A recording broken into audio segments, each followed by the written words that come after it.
We've got so many clues we gotta do here. Shit. Alright, well, let's bust out these clues, I guess. Let's sort these fucking goobers.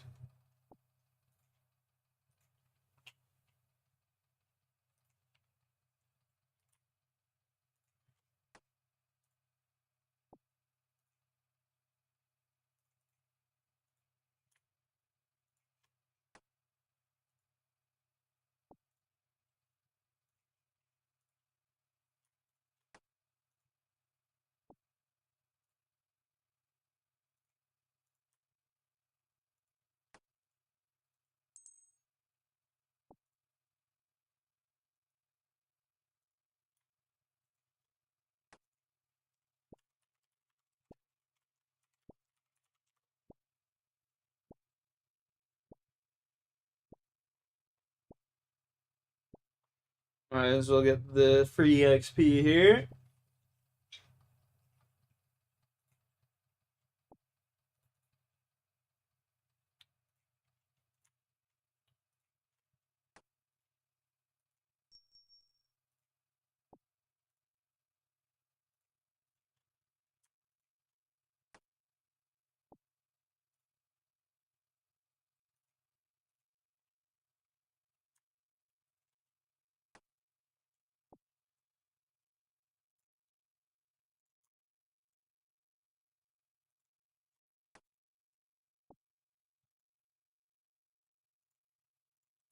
Whatever this last clue is, we shall be doing it.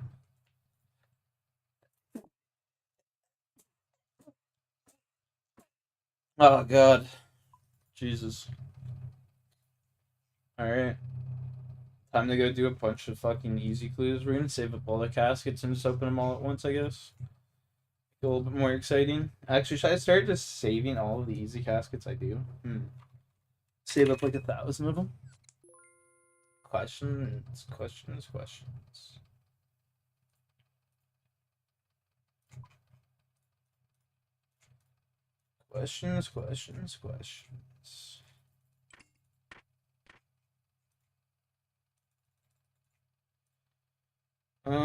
Let's see here. We're gonna need all the runes we can get. We're gonna need all the runes we can get. We're gonna need spade. We're gonna need that. We're gonna need that. We're going to need that. We're gonna need that. We're gonna need one of those.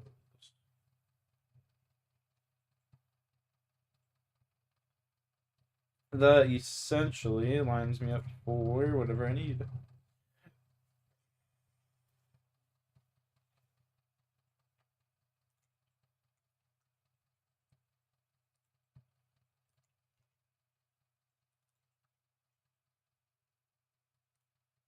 On October 2nd, 2019, two detectives entered the Visalia Mall in California looking for a man named Mr. Stain. Hi, is Mr. Stain in? Mr. Stain? Yes. Hi, I'm Mr. Stain. My name is Vince Zavala. It's Bob Sodas. Hi, Bob.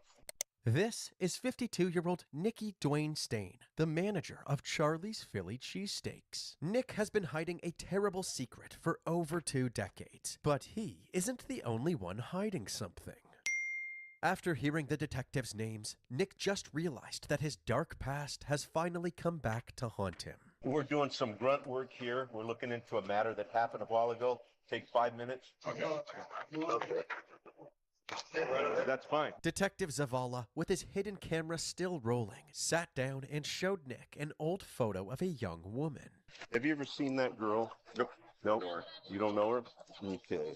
You've never committed any violence against her? No, I haven't anything. I don't say I don't know her, so I wouldn't know how to. Yeah. So have you never committed violence against anybody? No, no violence against anybody. Her name was Debbie Dorian. She was found murdered. You didn't kill her, did you? No. Nick continued to deny any involvement in this murder. However, he was extremely standoffish when he was asked to provide his DNA. We've been asking everybody we talked to if they would voluntarily give us an oral swab to compare to evidence that's at this scene. But if you haven't been there, I mean, you know, it's just kind of a mundane thing. Yeah, it sounds like, I don't know, that sounds like know if I want to do that. Clearly, he didn't plan on cooperating, so the detectives ended the interview and Nick kindly escorted them outside. He chatted with them for a bit longer and wished them luck with their investigation. Yeah, I hope you find him. I hope we do catch the guy, and thank you. Have a good day. But the detectives had one last secret. The entire building was surrounded by officers. 257 to the arrest team, stand by. Nicky Stain. Hi. Put your hands behind your back. Turn around, man. Yes, hi. Nick pretended he had no idea what was going on as he was handcuffed and put into the back of a police cruiser. Months before this arrest, Fresno and Tulare County authorities reopened the murder case of 22-year-old Debbie Dorian, which had remained unsolved for 23 years. Go ahead, ma'am. My husband just called and went to his daughter's apartment. She didn't show, and he found her dead in her apartment. Okay, tell me what your daughter's name is. Her name is Deborah Dorian. Family members and neighbors say Debbie Dorian, a Fresno State student, worked hard and had plans to specialize in audiology. According to police, Debbie's dad found her body in her bedroom early this morning. She was lying face up, her mouth. What's everyone her saying nose tonight, had been boys? taped shut with some gray-colored tape that prevented her from breathing. Using the killer's DNA collected from Debbie's body, they constructed a family tree, and through the process of elimination, they were able to pinpoint exactly who the DNA belonged to. This led them to Nick, a 52-year-old divorced father of two, and a longtime You're resident alive? of I hear ya. Visalia. After escorting him to the police department, they sat down for an interview, hoping to elicit There's a bunch of easy confession clues and to do. expose this wolf in sheep's clothing. However, before they could even ask him about One Debbie, skydiving? Nick Yo, that's immediately pretty caught cool. them off guard by confessing to another set of horrific crimes. Nick, do you know why you're here today? Yeah, I do know why I'm here. I know I've done a couple things that here in Visalia that I shouldn't have done. So when you say a couple things in Visalia, what are the couple things that you're talking about? Oh, there's a couple times that I approached women that out on the street that and stuff and coerced them into having some final. And so those are things I shouldn't have done. Against their will? Yes. The detectives pulled up their reports from the crimes they suspected Nick was referring to and read them to him one by one, trying to corroborate his confession. Suspect pulled sweatshirt over his face and then placed handgun in her side. He escorted the victim and concealed their location behind some bushes. That might have happened. I think that one happened. She was standing alone waiting to catch a bus. Suspect approached the victim. Suspect told the victim not to run or he would kill her. I say that sounds like me, but I don't think that was me. Nick took full responsibility for 4 separate assaults and showed no signs of remorse. Do you recall what you wore during those? I recall wearing a hoodie or something like that. When they asked Nick why he would commit such vile crimes, he said that his past trauma had led him down the wrong path. So, I kind of had some bad things that go on in my life, and I could say that I've had a problem with Skydiving's pretty dope, bro. their addiction. If you have my phone, you'll be able to see that because it has like 400 videos on it. So probably 100 different women. Nick's addiction resulted in a strange lifestyle where everything he did revolved around getting attention from women. This is evident when What? looking at his digital footprint. The detectives found his secret Facebook profile under the alias Nick Steele, the chairman of a Fortune 500 company who lived a lavish lifestyle, drinking and Ever partying gone? with a What do you multitude mean? of women. Nick would often invite Oh, these ever women gone back to his skydiving? place and No. lead them to his bedroom, I haven't. which he had converted into what some may call a I have playroom. not. I The had fuck's going all on with my camera? Pictures of those types of rooms, dark rooms. No, I have not gone, dude. Painted that way. I'd love to go, but Nick admitted that these women were mostly escorts. Apparently, he had been paying for these services ever since he was in high school. I had so many encounters with women. I'm talking about like paid for encounters or this or that, or like start chatting with them, and then all the next thing we know, we're doing something. To tell you the truth, I don't really think that hiring an escort or having a sugar babe or anything like that, I personally don't think that that's a wrong thing. I'm a single guy for the last 2 years, and it seems like really the only women that pay me any attention are the younger ones. After telling the Are the detectives ones that all about his take my promiscuous money? lifestyle, he what finally he said. addressed the main reason It's he an was experience. What made you want to go skydiving? Just there today before you guys arrested me. You bring up an interesting case. One that's, it does shock me. Although Nick initially claimed he had no clue who Debbie was. Have you ever seen that girl? Nope. Nope. You don't know her? He must have had a change of heart after being thrown into the interrogation room, because Nick now claimed that he did in fact know Debbie quite intimately. I was with that girl, several times and stuff like that. You were? Yes, I was. So, Oh yeah, that's pretty cool. you Nothing know, wrong with that, man. She was, I picked her up on. That's fucking neat. In Fresno there on. Would you do it again? Time. After I dropped her off, I thought that was going to be the last time I seen of her. Okay, and then she, found her way to my workplace, on other occasions, and asked me if I, would want to again. This was the first time that the detectives had heard of Debbie having a secret double life as an escort. The question is, does the evidence align with this story? And if Nick didn't murder Debbie, then who did? Before Debbie was murdered back in 1996, she was trying to find someone to split her rent with and had a list of potential roommates that she had recently interviewed. One of the people on this list, named Alvin, called the police when he heard about Debbie's murder because he was one of the last people to see her. It turned out that he had already signed a lease and was going to move in. Yeah, maybe the wouldn't do the 18K foot drop again. And discovered that he was a registered offender. They immediately brought him in for questioning. Yeah, you have to, when you're, I'm surprised they didn't tell you, when you're like falling, you gotta like open your mouth and like scream, and then that will like allow air to come in. Like I'm surprised. Like, did they tell you that? Like when you jump out initially, you're supposed to like open your mouth and scream really quick, and it will allow air to flow.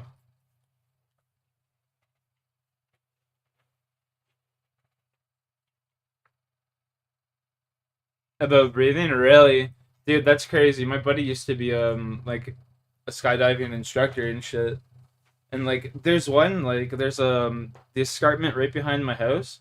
And then, like, right behind the escarpment, kind of, there's, like, or on top of the escarpment, there's, like, a highway. My buddy used to, like, do all sorts of shit for, what am I looking for here? Blacksmith. He used to do all sorts of shit for the, one company up there.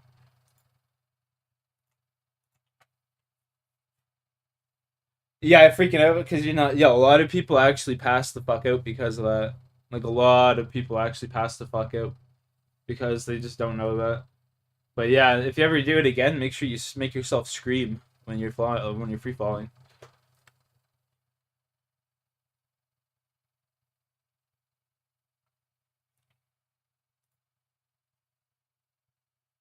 Yeah, dude, I bet you're freaking out. Like, fuck, I would have been freaking out too, honestly.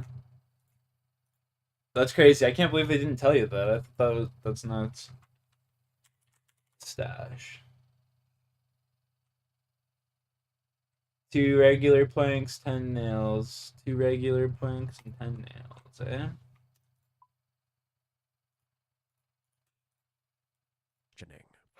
Detective Garcia's the interview with Alvin. What did you do when you went there? We paid extra to go up higher? Okay. What That's time was pretty it cool. that you got there? 6, 7.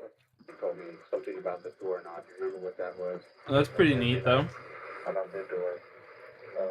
Nobody answered. The blinds were open. The TV was on. Because of what I could see on the wall. And then I knocked the door. Nobody answered. I tried the door. Like 4 times. The door was unlocked. Alvin claimed that he didn't go inside her apartment, but the detectives found it strange that he would open the door at all. However, Alvin said that his friend Maurice was with him and could vouch for him, so they brought Maurice in for questioning as well. So you've never seen this girl, don't know what she looks like, never talked to her? No, not from all this started happening at first.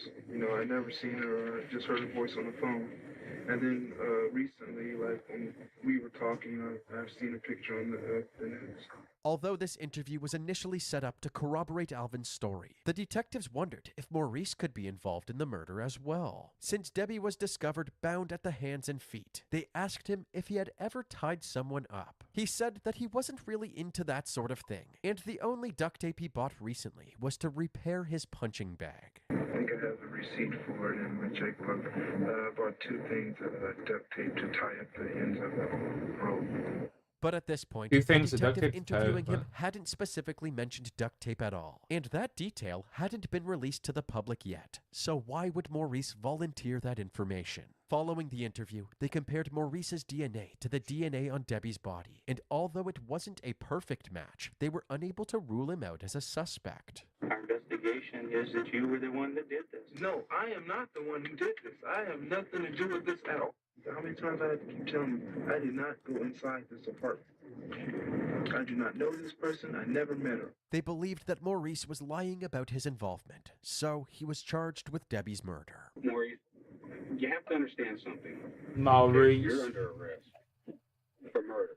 As legal proceedings got underway, it seemed that the police investigation into Debbie's killer was over. An arrest was made in the death of Deborah Dorian. I think it's great. I mean, hopefully it's the right person. However, this arrest didn't align with some of the most crucial evidence. One of Debbie's neighbors came forward and said that he saw her answer the door for a white male after Maurice and Alvin left her apartment. He walked up the stairs. He basically knocked on the door, and it wasn't a... Yeah, yours are still popping? Yeah, that will happen, bro, for like a while. Let him in. You also went higher than Maurice normal, had an right? So it'll explanation for affect why you he brought differently. up the duct tape during his interview. What made you mention that? Somebody mentioned duct tape or something like that. Do you have any duct tape, or do you know anything about duct tape or something? When was that? That was when I first came to the question. This explanation was never verified by the police. They also tested the duct tape at his house and determined that it wasn't even the same kind of duct tape that was used on Debbie. On top of all of this took place less than a year after the high-profile O.J. Simpson trial, which heavily revolved around DNA. So there was a lot of pressure on the police to be thorough and accurate with their DNA testing. The authorities felt obliged to redo Maurice's DNA test, and this time they were able to rule him out as a suspect. His charges were dropped, and he was once again a free man. Maurice Dixon walked into court shackled at the hands and feet. He had been in custody for a little more than 2 weeks. Tonight, he is free, and the investigation into the Debbie Dorian... I remember when I was a case kid, I'd returned just be to sitting here square attacking one. white knights for Right now, hours, we dude. don't And they'd be wanna murking my comment on ass. anything at this time. We're just happy that he's being released. Although this was good news for Maurice and his family, they were well aware of what this meant for Debbie's family and the rest of the community. We know that there's someone out there that have committed this crime, and basically the city is afraid again. We know it's hard on her family also, because they have to go through it again, waiting to see who they may arrest next. Every time something like this happens, it's like pulling the scab off a wound. Our future's been taken away. We will not see a wedding. We will not see grandchildren. Do you think I get She will anything not rare get to from have a these, life. like, 10 or 11 or whatever, however many 9 or 10 easy clue scrolls? Think I get anything decent? Anything cool? Some fashionscape? Think I get anything at all?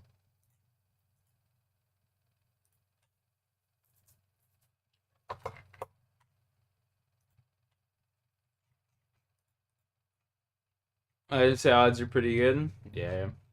Hopefully. I think it's like, what?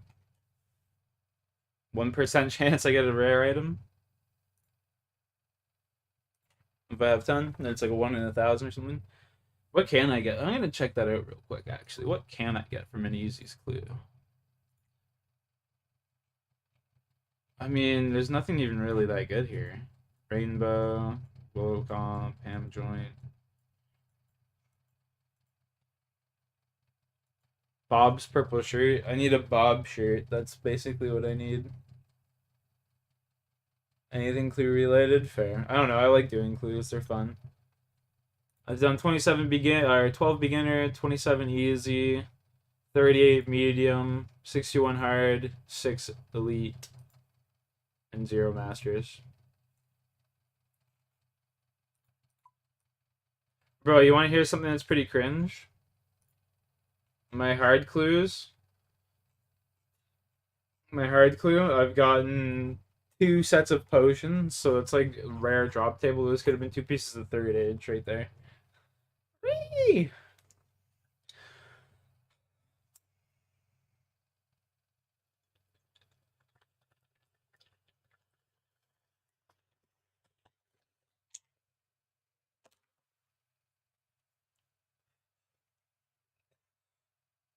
The one thing we can do, and the one thing we strive to do, is to get the person. So we got a Tanzanite Fang, buddy. We got the blowpipe. We got blowpipe last night.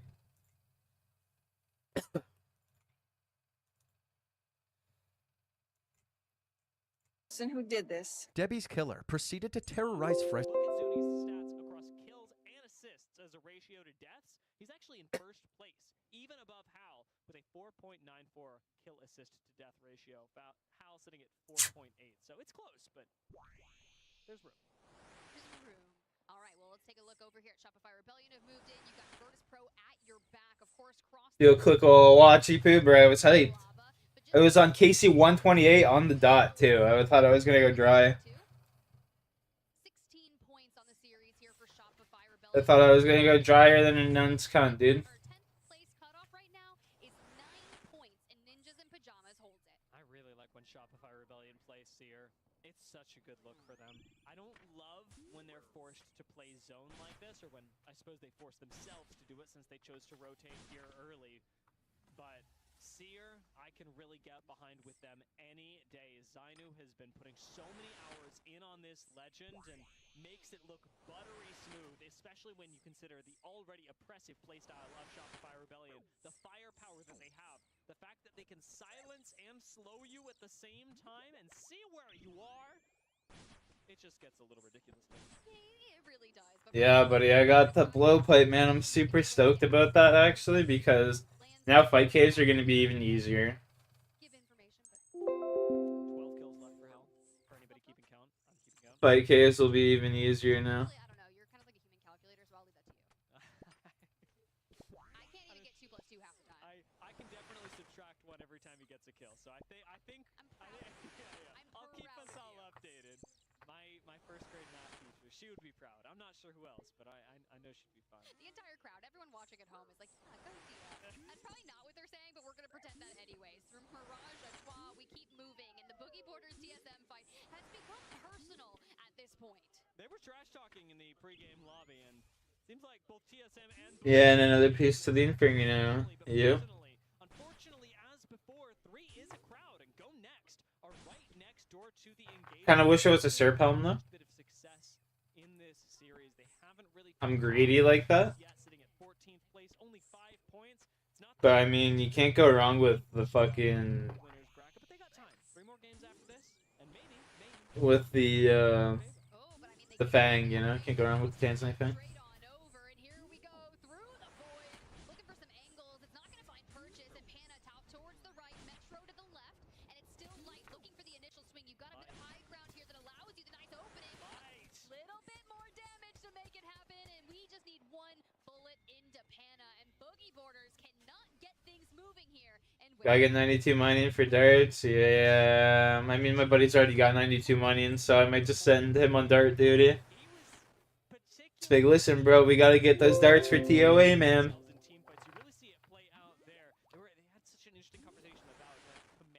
We need those darts for TOA. I'm moving up, you move up with me, and you really see the difference in communication paying off there as they all swung together and Light took a chunk out of Boogie Borders. Oh, let's go. Finally. Yo, huge. Oh my god. Let's go. Yes. Yes, huge. Oh. Let's fucking go, baby. Oh my god. Beautiful rush of dopamine right there. Oof. Feels so nice.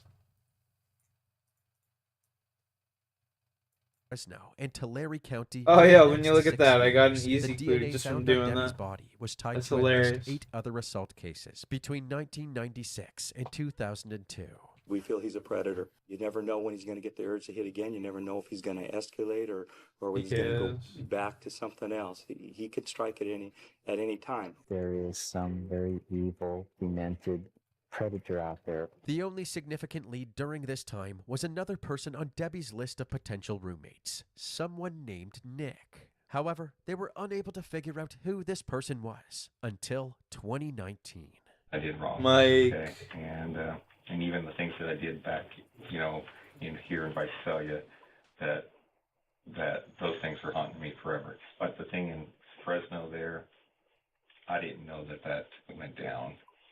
I didn't know that happened. I didn't feel remorse for that or anything like that or anything because I didn't know that it happened. Nick refused to admit that he had any part in Debbie's murder and continued to claim that any intimate encounters with her were consensual. But as far as the detectives were concerned, Nick's claims of innocence held no weight. He was charged for the 4 assaults that he admitted to, as well as the first-degree murder of Debbie Dorian. They collected his fingerprints and DNA, and he was booked into the Tulare County Jail. Nicky Dwayne Stain.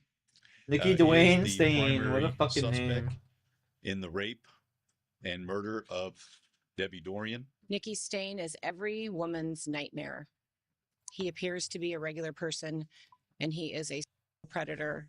I don't know if Debbie's family will. What's crazy to me is that guy was working at a job and all of his employees were chicks. Did anyone else notice that? Our hope is at the very least we have provided answers to the family, and the person responsible for these unimaginable crimes will finally feel the total weight of our Justice Department.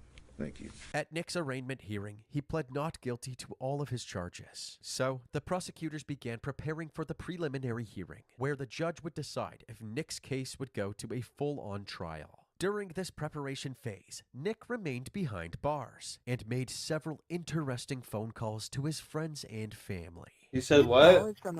Well, they're about to show what he said, but like, this guy's like a predator on women, and like he was a manager at some like wing and like some bar that was like a wing joint, some like franchise it in the States, and all his employees were chicks. He didn't have one guy working for him; it was all just women. Like says volumes right there. To monitoring and recording. Can you hear me, Nick? Yeah, I can hear you. You know what? Those hurt people and things like that was in my past. Wingstop? No, it wasn't Wingstop. I don't know what Nick it left was. little But... room for interpretation as he confessed to his crimes, but his friend couldn't seem to grasp what he was saying. But you're innocent till you're proven guilty in my book. You know what you did, we don't. We're going to say that you're innocent until they prove otherwise, my opinion. That's the way America works. Hello? Hello, Mom. Are you innocent of any of those crimes? No, not really, Mom. I was kind of like involved in all of them. I'm guilty. You know, I did some bad things. I'm not trying to kind of like hide them. You know, I mean, I'm Yeah, I did ashamed the of bed. them, All right, brother. You have a good night. You know, they're there now, so it's just like, you know, quit running from it. Just take it.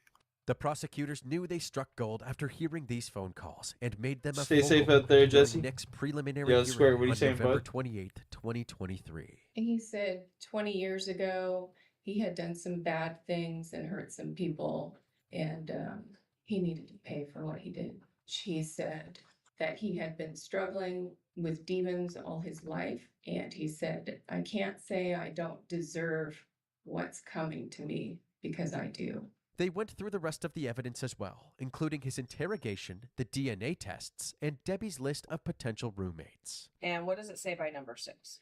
By number 6, it has the name Nick, and then scratched out, or Rick. They even tracked down the witness who saw Nick on Debbie's doorstep. Do you see that person in the courtroom today? Yes. And could you point at him and tell me what color he's wearing? Don't want to sleep? Why Red. not? Yes. Red. Debbie's father was then called to the stand to describe the moment he discovered his daughter's dead body. It was so shocking to me that I knew I had to maintain composure somewhat and not just fall apart. Perhaps the most powerful testimony for the state was from one of Nick's first I'm tired, assault fair enough, victims. fair enough. Although this victim's testimony wasn't recorded in order to protect her identity during the trial, Jane Doe number 1 has since revealed that her name is Beth, hoping to inspire other survivors to come forward and get the help they need. For decades, Central California has known her only as Jane Doe number 1, a victim. But she is a survivor, one of several women Nicky Stain assaulted after he killed Debbie Dorian in 1996. And I stayed quiet, I didn't know the words to express without crying. Court hearings were slow and forced her to relive her pain. She has found comfort in a therapy dog. Dogs are so calming. Even with a mountain of evidence against them, Nick's defense team claimed That he they never are. explicitly confessed to Debbie's murder, even You during not tired? the Yeah, jailhouse man, phone fuck. calls, suggesting Me that this either. was just a repeat of what happened with Maurice Dixon. On the stand, Fresno County detectives wouldn't even admit that Me Maurice either. Dixon's arrest was a mistake. So that's a mistake. I'm not going to say it's a mistake, no. You refuse to say that arresting the wrong man on faulty lab work is a mistake? Did you get the right He was guy? eventually cleared. Yeah, so Yeah. he was the wrong guy.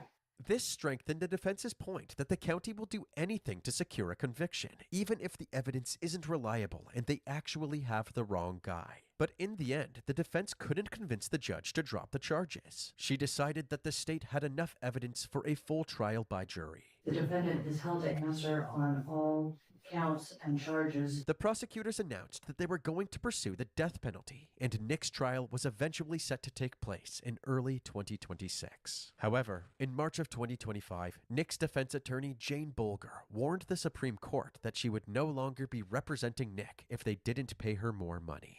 And that is not lightly done. He needs to have effective counsel, and effective counsel needs to be able to work so many hours and days. In 5 years, I've been paid $43,000 for a death penalty case. If Bolger withdraws, the county would have to find new attorneys for Stain, which would mean additional years of delay. It would take 3 years to go through everything. Thankfully, Debbie's family wouldn't have to wait that long for a trial, because a couple months later, on May 15th, 2025, Nick unexpectedly pled guilty to all of his charges. First degree murder, Guilty.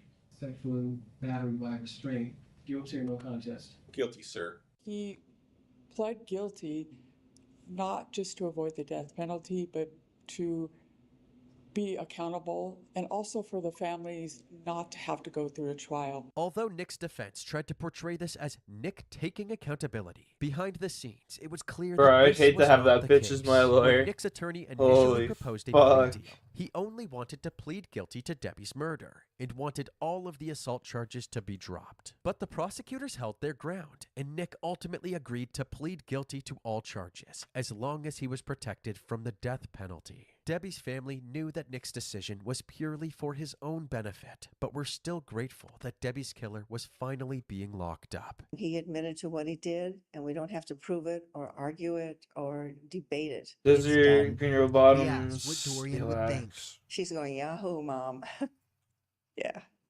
Nick's sentencing hearing took place on June 12, 2025. Before the judge would announce his punishment, several people were given the opportunity to give an impact statement, including Jane Doe number 1, aka Beth. My life changed forever that day. I tried moving on. I have tried to forget, to be every man was him. I was always scared, having these thoughts in my head and flashbacks, the night playing over and over again in my head. I didn't care about my future. As far as I knew it, I didn't have one. Debbie's mom was next up to the podium, and she expressed the pain and grief that she was forced to endure. I have suffered days, months, and years of pain. 29 Christmases and almost 29 birthdays. The first thing you think of when you wake up is, Deb is dead. How do you live when a joy of your life has been extinguished? She then read a passage that she had written from Debbie's perspective. Adrenaline flooded my body.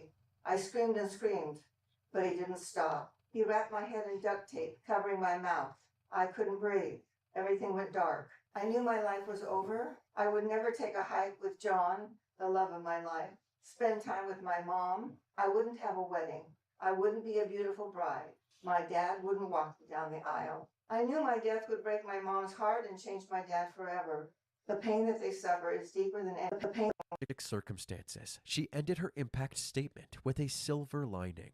Though he took my precious Deb, he did not take my soul. I am wiser and stronger than ever from having to go through this ordeal. He has the rest of his life to pay for what he did, and he will pay for his evil actions. In the end, Nikki Dwayne Stain was given a life sentence without the possibility of parole. At this point, sir, You are remanded into custody for Franklin County Sheriff to begin serving your time.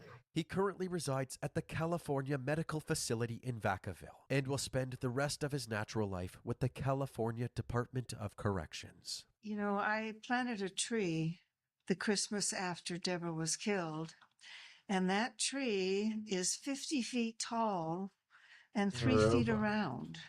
That's a long time to grow. It reminds me of how long it's been that we've been working on To go this to the case. gnome. Oh my After god. decades of pain, perseverance, and unwavering sakes. determination, we can finally say that justice, at least some kind of justice, has been served for Debbie Dorian and her family and the other survivors of the monster that is Nikki Stain.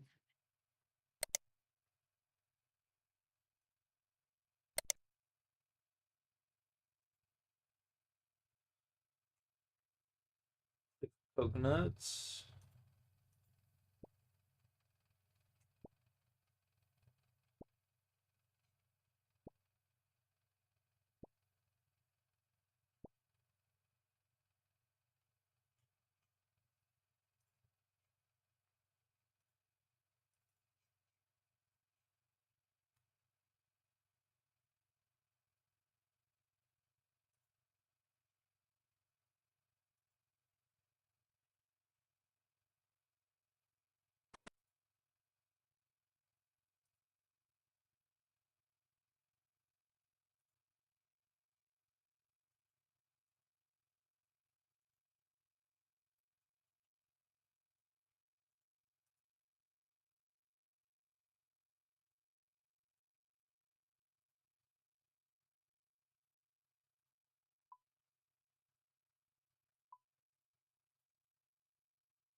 Did you go get a couple planks real quick?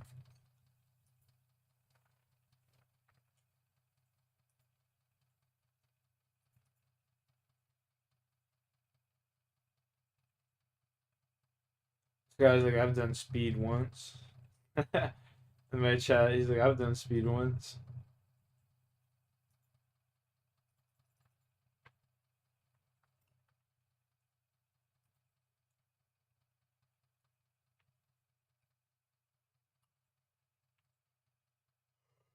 Bang,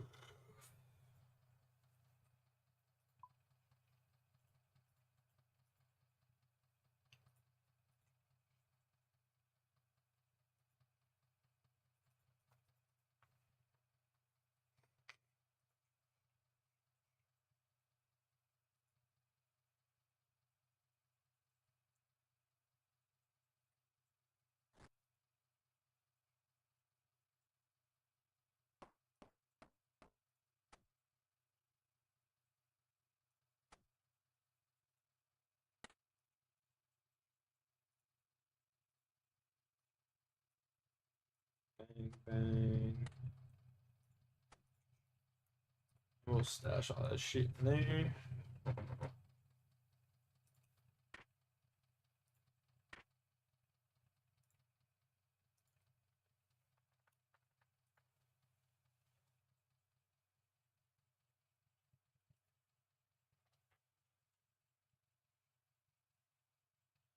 Three more to go.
Not all about that K-pop shit, dude. Oh my god.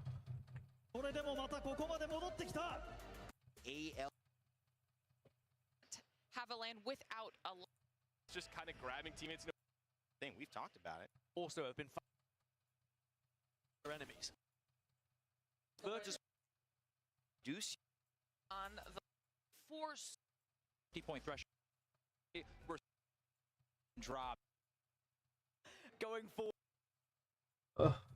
Essentially doing like crowd where everybody is just maps last night, but it was depending on where you finished in that winners bracket. If you finished X, if you came from the elimination bracket, you would be 11th through 20th, and that is for every single map. So for Falcon's example, they would draft first every single time, each time we got through on these maps. Now we are going to see Falcons at Echo HQ as their pick when it comes to this one, where we're going to see like Enter Force 36 at Barometer though. They prioritize Storm Point. You've got Virtus Pro down at Sonote KG at Lightning Rod. This is going to be a banger. And Alliance have all of Northpad and Trident to themselves. Now then, everybody, wherever you're watching across the globe, if you're up early, if you're up late, or maybe you've just made yourself some breakfast, whatever it is, welcome to the ALGS Championships. Welcome to Match Point Finals, and welcome to match number 1. It is our pleasure to talk you through it. We're live, and it's time for some Storm Point.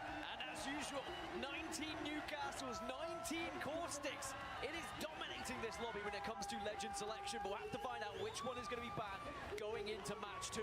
But that is the most Newcastles and Caustics we've seen so far this tournament. The whole lobby in agreement of what the meta is here in match 1. 15 Valkyries as well. The local hometown heroes of Fnatic is where we're going to have a little check-in to start things off here today. They made it to the grand finals. That was their aim. That was what they wanted. But now, can they go that one step further? I mean, it would be an absolute dream to do it in front of this crowd, in front of your home crowd, where we need everybody is just willing them to perform and put in a performance that will be remembered for such a long time. Now let's talk about where we're going. If you're coming into a match point finals day and you're getting into map number 1, you are hoping, you are praying for a zone. If you're Ender Force 36, your prayers have been answered. We're going down to Barometer, as you can see on your map overhead right now. And I was just saying, they prioritized this map on their picks. They wanted Storm Point, they wanted Barometer as their first and foremost position to play, and they have been rewarded for it. You could not ask for more, but that does mean people are going to be joining you very quickly, so you need to be aware of it. You need to be looting quickly.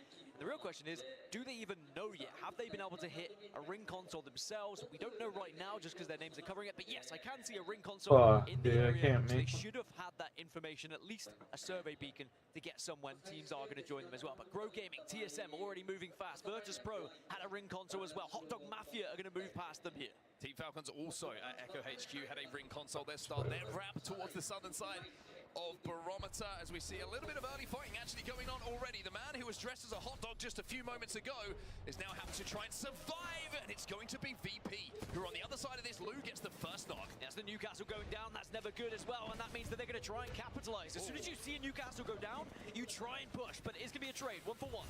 Slayer, who had a phenomenal group stage performance. Some of the biggest kill numbers that we saw throughout the entire tournament in that particular round. He's going to have to do something similar here. Rambo has been finished off, so First Pro will be able to reset here, and the 2v2 becomes a 3v2, and Skillcakes and Albrelelli will have to hold it. Very difficult to hold as well, and there might be a choice of trying to escape potentially, but it looks like VP maybe are just going to leave this one for now. Retreat and say perhaps this is job done. This is not worth overextending for. Potentially going to create a lot of noise in this area, and other teams might join. Yeah, knowing this is pretty close to a lot of teams pathing towards where Barometer and this end zone is going to be. Probably a pretty smart idea, especially in game number 1. Smart ideas, though, is not being on your back and not being finished. And unfortunately for Colonel Garcia, he is going to fall victim here. Fnatic in a little bit of a precarious situation in game number 1. Oblivion are the ones who are doing the damage. Yeah, a lot of teams running into trouble in their rotation, trying to force their way into center Barometer as quickly as possible. But just as we saw yesterday in the winners bracket, these early fights prove pivotal. They could be the difference maker from, you know, just finishing with a couple of points or actually winning the entire game. Some of these positions are absolutely massive. You've got on the Valkyrie alongside Liberace on the Caustic. We'll have to find a way to get Colonel Garcia back into this game. The one thing that they do have, of course, Here's a mobile respawn beacon. They also have his banner, so they're going to be able to get him back in pretty quickly. Elsewhere, you can see that Hot Dog Mafia and Skittle Cakes are essentially doing like for like. They are trying to respawn their teammate, and everyone will be back up to 3s if they can do this successfully. They go with the Dwarven Mine. Fuck. Where's this? Edgeville. Falcons are up there. They have been the 2 best teams so far, and if they can find that same kind of form, that same kind of averages across games of 10+ points per Storm Point match, it would be the perfect way to start things off here for their chances in Match Point finals. I was about to say, I'm waiting for the roar, and just to see how locked in this crowd is for Fnatic to get a respawn, let alone a kill, let alone a squad wipe. So that's going to be a lot of fun to listen to throughout today's action. Go next, take it to the skies, and landing on the sands. They're going to get that castle wall down, and this is where they're going to try and rotate, or maybe play for a little bit longer. And a circle like this, it does benefit the teams that have opted to go for the Newcastle, and that is 19 of them. But of course, you have a team like Gen G, for example, who are running a more aggressive composition, may struggle a little bit to get into this zone and actually be able to hunker down. So instead, they're probably going to look to try and be aggressive and push other teams when they get the chance to do so, and maybe take some of those more kind of covered areas that are available in this circle. Nice shot coming in from Henchman with the triple takes, going to get a little shield crack. One thing that Gen G won't be able to do is be anonymous in this lobby. When you're looking at compositions, Caustic Newcastle +1, essentially for everyone it looks like in this lobby. Apart from Gen G. Gen G, no Caustic, no Newcastle, Bangalore, Crypto, and Mad Maggie. If you see any of those legends in a composition, you know Gen G are pretty close, and they're more than likely going to fight you. Yeah, it's the only Crypto, Bang, and Mad Maggie in the lobby. Otherwise, people are running Alter or Valkyrie. Like I said, this is the kind of most agreed upon meta that we've seen so far in this tournament, but that will change as we go into Game 2, and either Newcastle or Caustic are banned, depending on what happens. Most likely it will come down to a coin flip, Dude, with it what being the so fuck? many of them featuring here in this lobby. Where's homeboy that's... Gen G, on the journey they go, and perhaps just on the hunt to try and get a little bit of extra Evo here before then moving in and hunting down some of their enemies. There he is.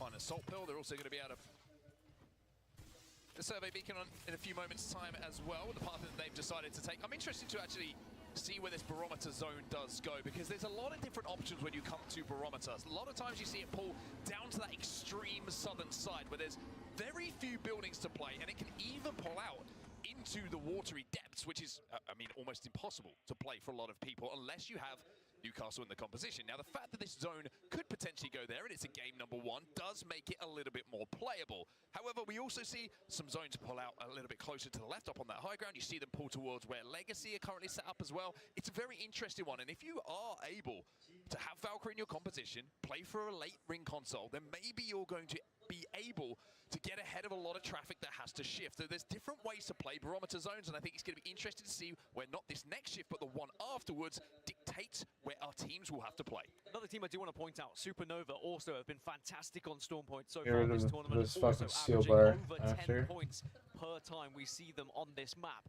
And similarly to Gen G, they're kind of playing edge at the moment, looking to get those Evos up and then try and bully their way into zone. But Supernova have a very different composition, of course, to Gen G. They don't have that Maggie ball to try and rip and then create that damage and that initial push that they would need for the opening. So it's going to be a very different game for them, but I thought at some point they might have met each other on their rotation, but instead Gen G are still going to be playing this one a little bit slower and a little bit further out. Well, Hackis wanted that survey beacon and wasn't able to hit it. He tried to stick it. Effect had to jump up and protect his buddy. And in fact now, speaking of protecting your buddy, it's going to be Unlucky who just throws down that mobile shield and allows Hackis to re-engage with it to get that information. So just cycling some of the utility to make sure that Hackis stays on his feet, and Alliance will be able to grab. Talk to Shanty. Who the fuck is Shanty? Beacon where everybody is currently set up just makes it a little bit easier for them to plan what their rotation is going to be. One team who might be holding them out though on the bridge is Hot Dog Mafia. And like we mentioned earlier, it's the first time that we've seen in esports in the Apex Legends Global Series a man walk on our main stage dressed as a hot dog. My question about Alliance is, what Alliance are we going to see today? Will we see the Alliance we briefly saw on day 1, where they set the highest point total so far in a single game? Are we going to see EWC Alliance, for example, that was able to lift that trophy, which of course was a non-ALGS competition, and they are still looking for that ALGS trophy?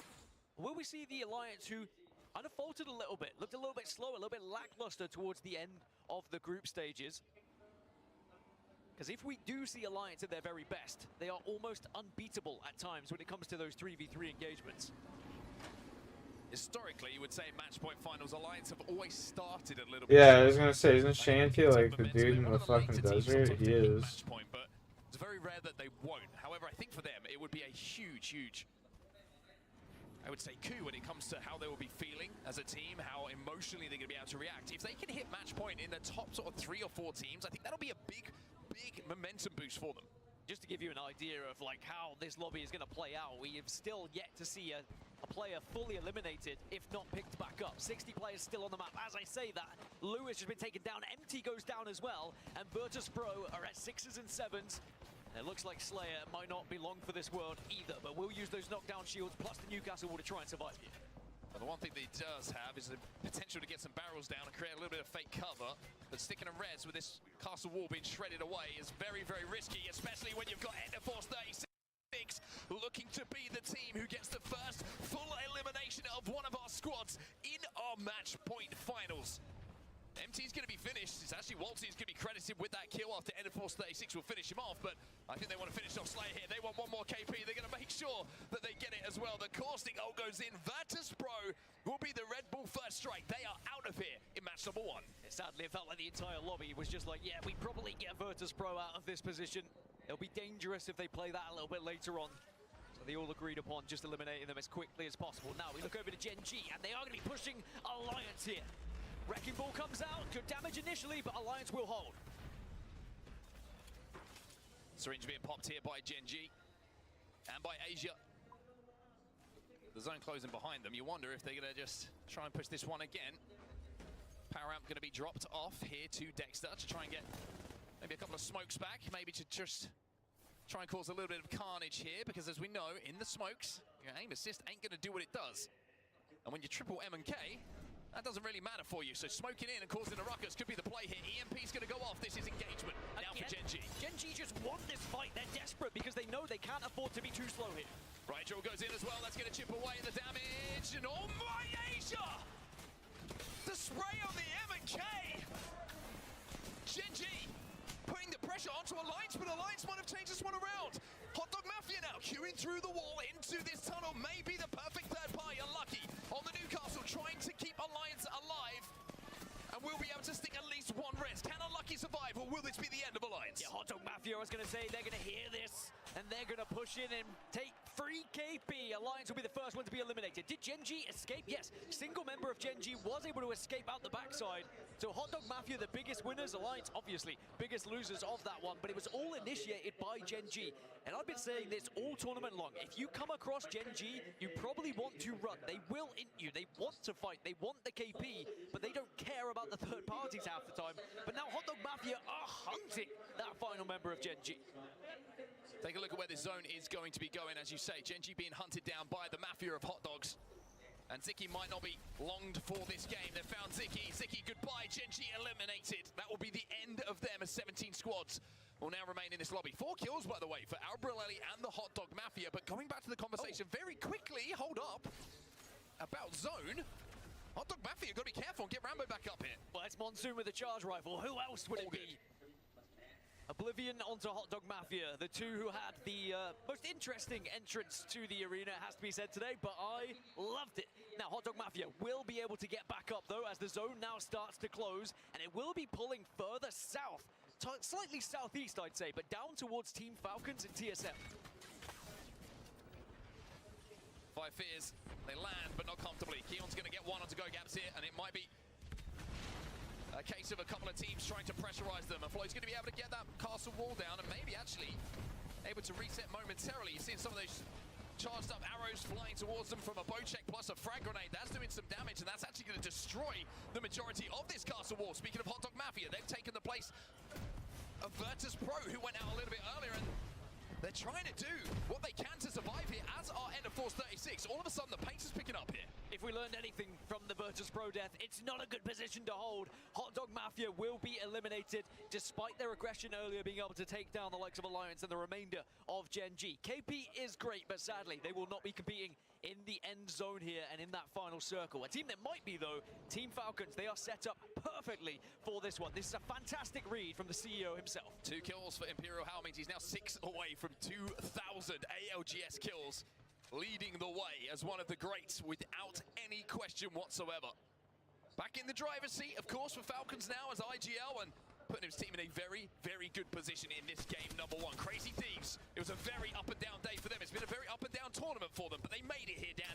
But now they've got a long, long way to go towards that end game. Yeah, what matters is they are on the up, they are on the rise. They've had their down, and now it's about actually showing what they're made of here in a grand finals lobby. They've already been able to take one member of NIP out, but they are not overcommitted to this one just yet. They are taking this one carefully because they know how vulnerable you are from a third party. I think they're going to try and counter slam here, but they've got to be very, very careful because Oblivion on the outside of this building, on the north side of Barometer as well. McLovin will be finished. Kourend has gone down as well. Phony will get the second, which means there's only one remaining member alive for them to deal with. Oblivion, though, actually going to smartly, I think, leave. The timing not good for them. You can see the zone is closing. And with all of Crazy Thieves still healthy, it would be a big risk for them to move in. 5 Thiers, they've gone as well. This kill feed's about to be set ablaze. I mean, I'm predicting at least 8 teams are going to die here on this rotation. Zone starts to close, up into the sky teams go, but Crazy Thieves taking this fight on the ground. Ninjas in Pajamas will finally be eliminated. Verholz will get the final kill onto Vayne. As now you see a couple of teams trying to Valcol into a position for this end game. One of them is going to be Unlimit. What a performance it was from these three gentlemen to get into match point finals. The crowd fiercely behind them on the walkouts as well, supporting the APAC North powerhouse. And Peace has been a player that a lot of people have been talking about as one of those guys that can win you a tournament. Steel Maze for the chat. They have been able to stabilize here and found themselves pretty much center zone. Enter Force 36 down. Fnatic also eliminated here. 12 squads now remain, and they will be dropping like flies. There's more to fall here because the North is still being forced in. Crazy Thieves are the next to go. 11 squads now remain. Go next.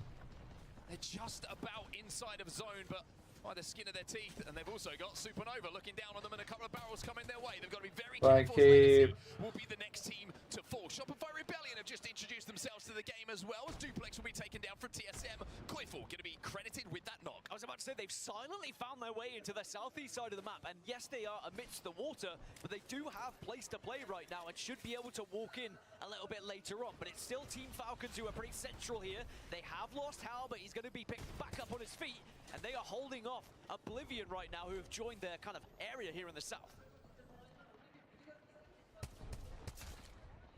Falcons trying to command some space. Good news here for Falcons. Oblivion have just had one knock, and that's thanks to Shopify Rebellion. Shopify Rebellion aren't safe inside of this next zone. It's going to be a difficult cross for them.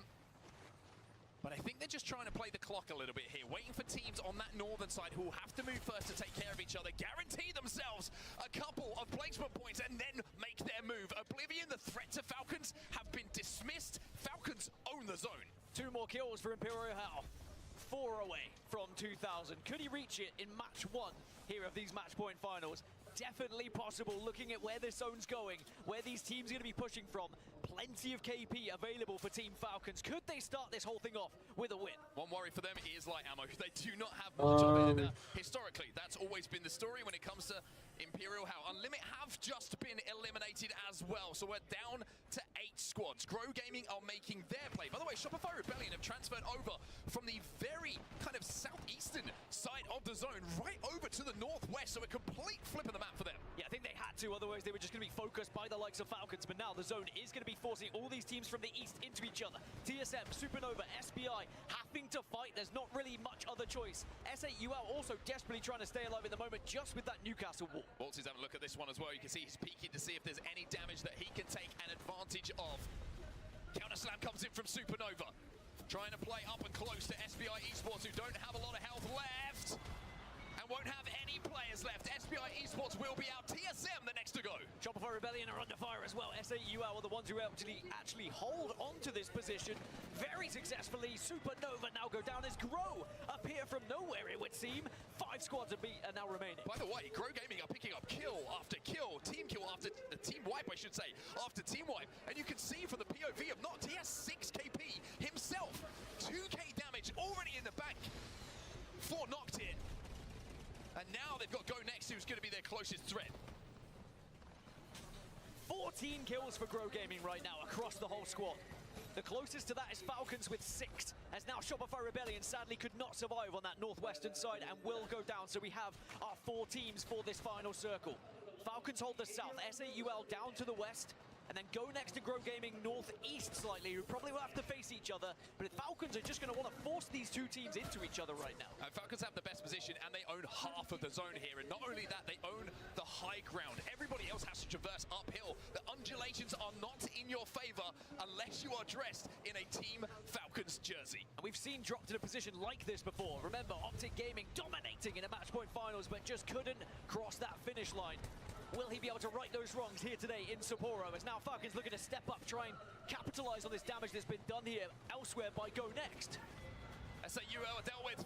Walsey and Guild will swing onto the remaining player to take out yet another threat.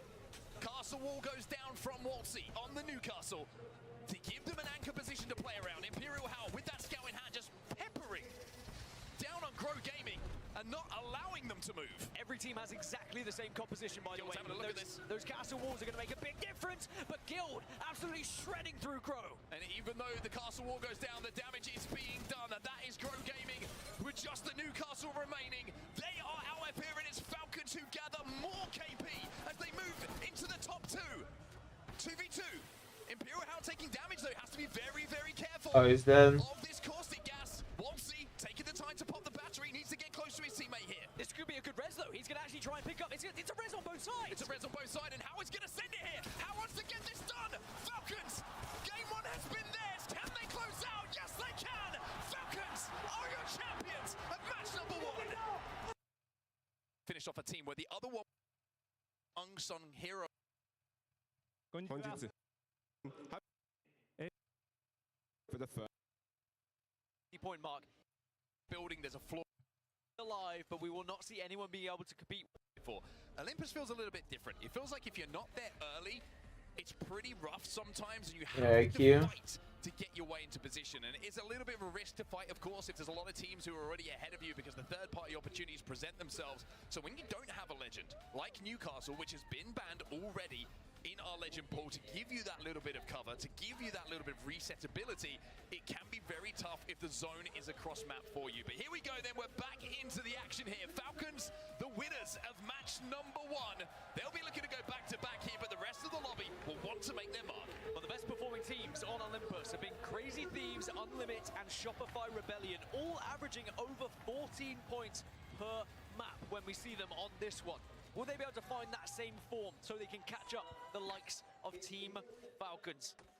Also worth noting, no Newcastle here in this game. Caustic will still be alive, but we will not see anyone being able to compete with Newcastle, which does change the compositions significantly here. And as you see, you're not going to see as much Caustic as you would have, but there is still 15 of them, which will be banned going into next. But some teams are just straying away from that. In particular, Falcons going for Alter, Crypto, and Bangalore. Redeem to Demon Time. Position here for Falcons. Maybe just prioritizing a few more. Demon Time, Massey. What have they had for breakfast this morning? The zone's coming their way every time. Yeah, whatever it is, they don't share it with anyone else, because like you say, the zone is going back to them as well around the Grow Tower. So it's going to be a very, very easy start for them when it comes to where they're going to be playing from. Oblivion are on their way there as well. Crazy Thieves over at Icarus, they're going to have a pretty easy rotate to where this zone is going as well. And the great thing for Ninjas, all right, boys, great reasons that here we go. I'm gonna open up.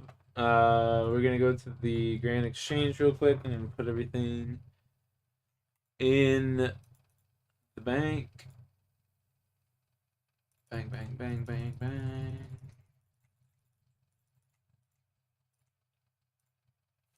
We're gonna rip a toke.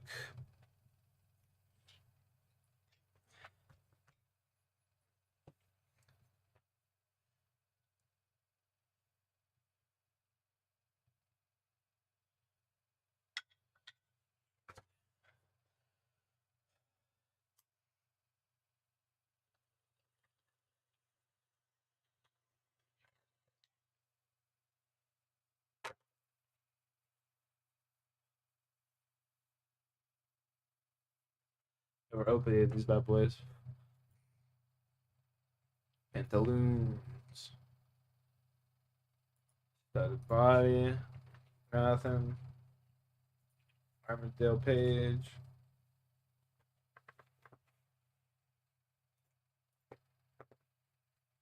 Candy. Ancient page. Armadillo top. Nice. 2 more. We got a steel full helm. Gee, let's go. That's huge.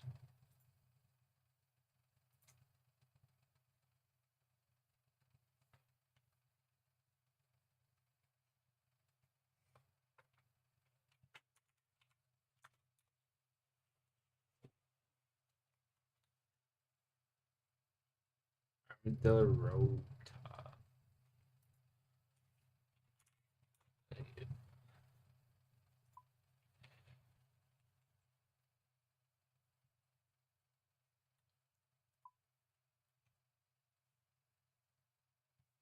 Page 4. Page 3, of course. So I got the duplicates, right? Right.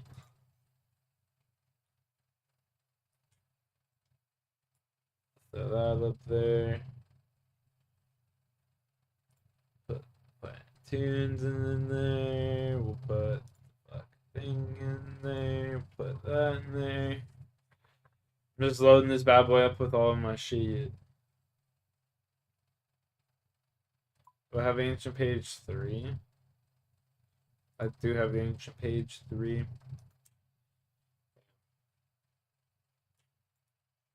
Throw that up there.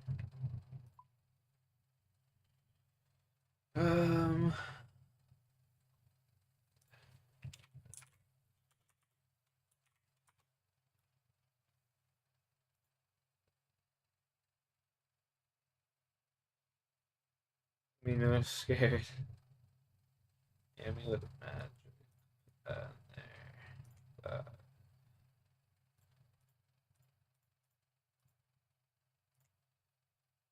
Staff of air. I mean, everything else we're just gonna high elk here.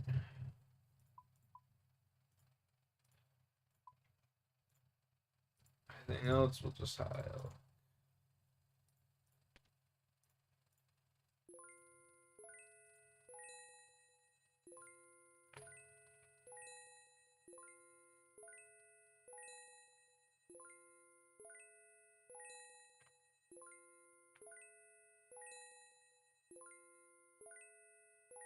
Alright, now we can finally start doing some diaries, which is going to be very helpful for the account.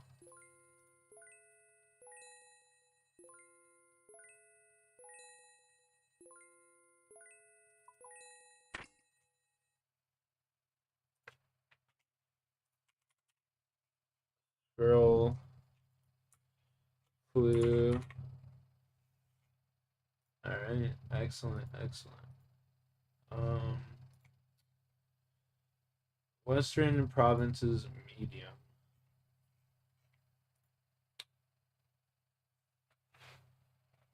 What all do I need? Ogre bow.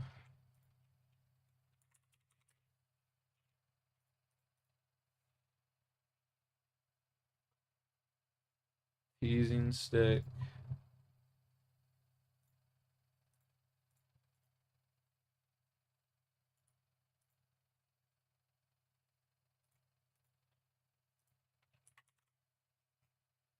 What? I don't have a teasing stick anymore.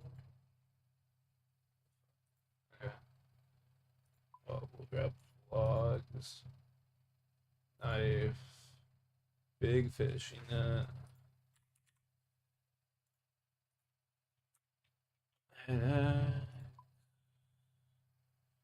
Tinderbox.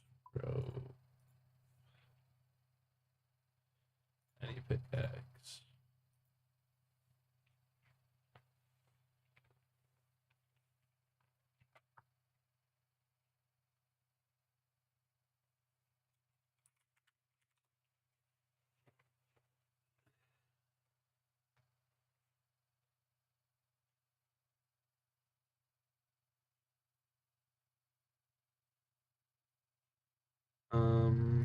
Let's see here.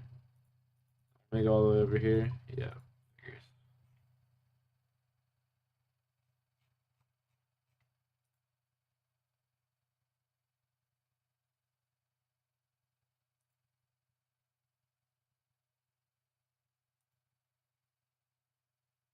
Give me these coconuts.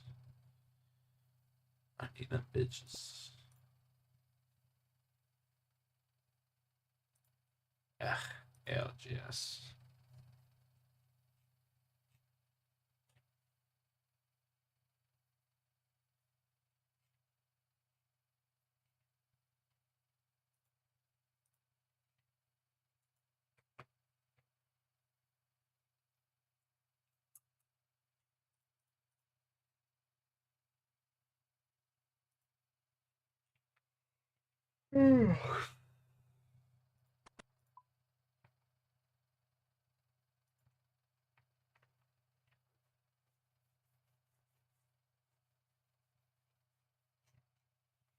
It's funny because I was looking at those earlier.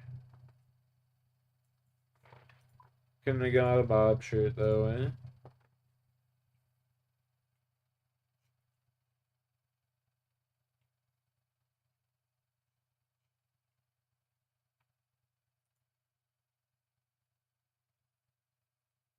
Oh, I gotta go get it.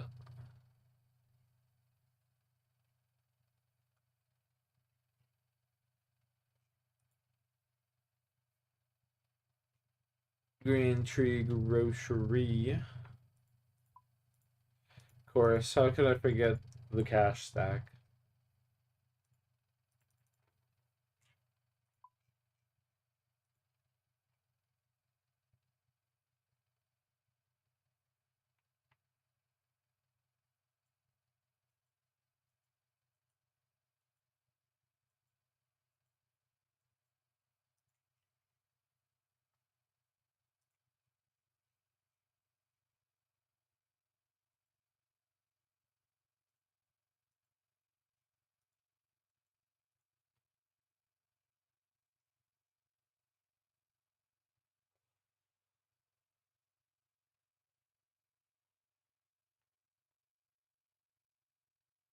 Pot of cream, 1, 2.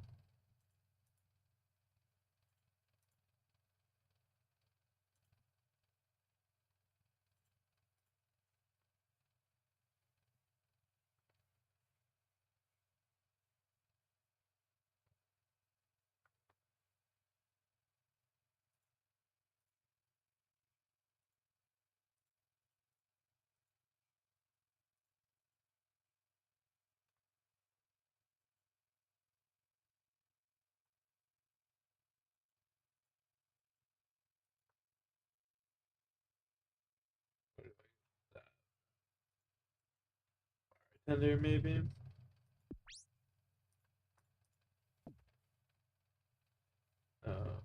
Travel trade bar.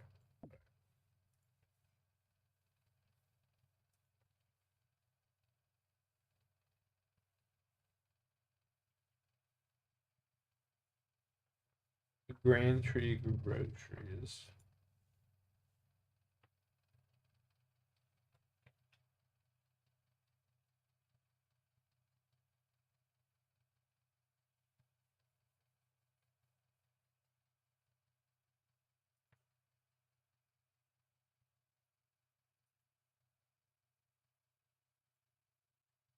No mold. Where the fuck is that? What?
How the fuck do I make a chalk?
Yo, my father outfit for your cooking. Okay, he's got to be over here, right? I would assume.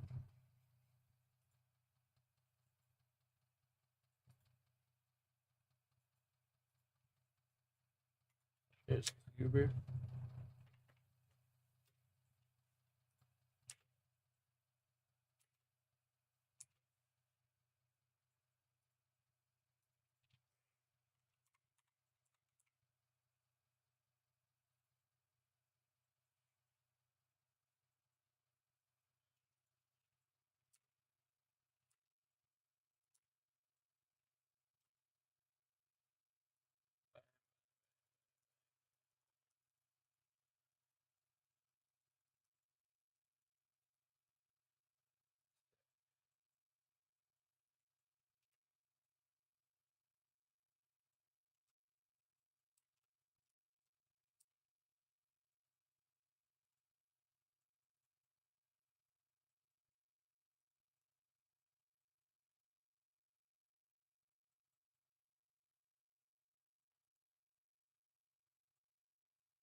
What do I need here? Prepare, sorry. Toad legs, 2 cheese, 2 toad legs.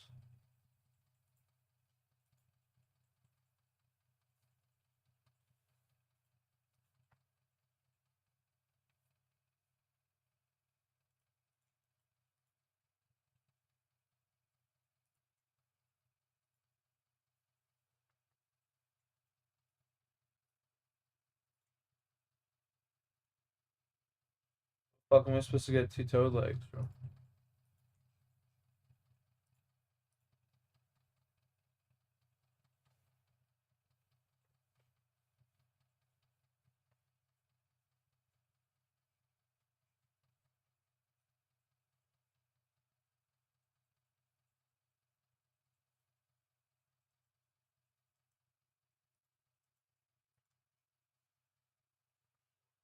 Having fun.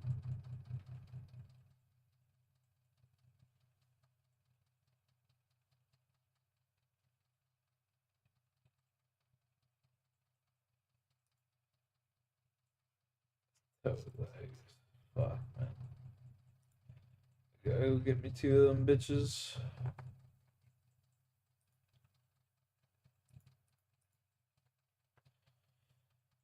Oh, didn't want to do that. Climb all the way down.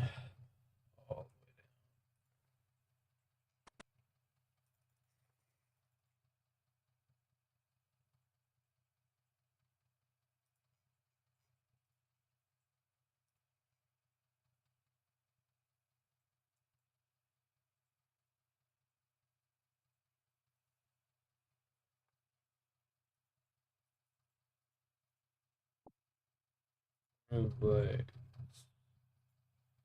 Swap 2. Legs.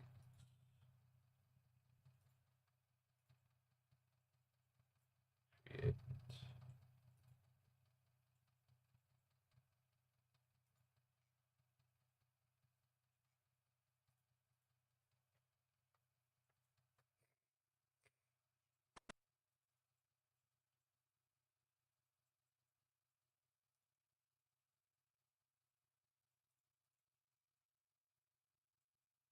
Come on, motherfucker, cook.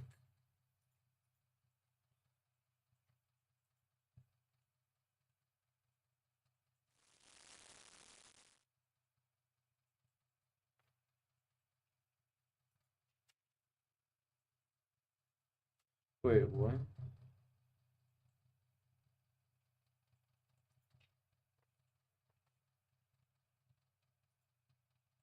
You wanted me to make toad crunchies? Fuck, dude. Get out of town.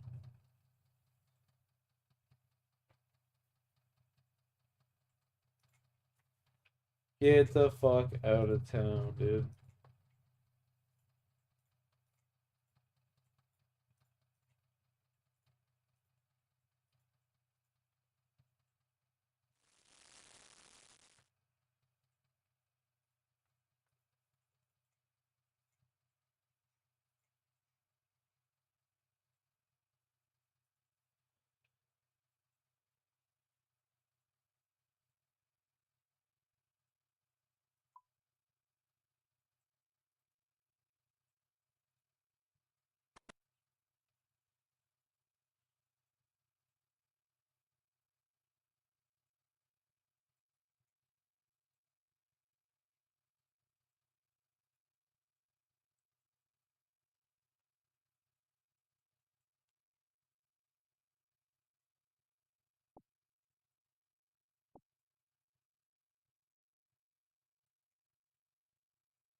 Blueberry.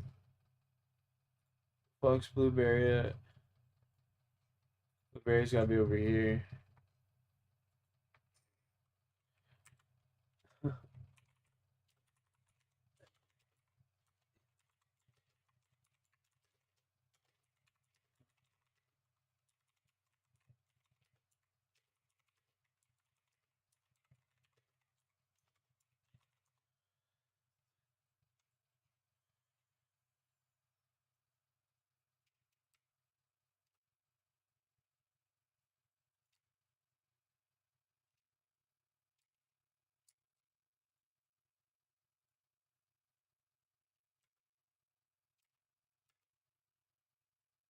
Make fruit ply.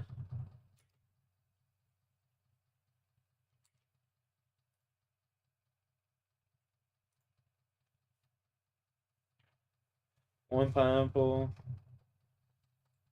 I like juice them.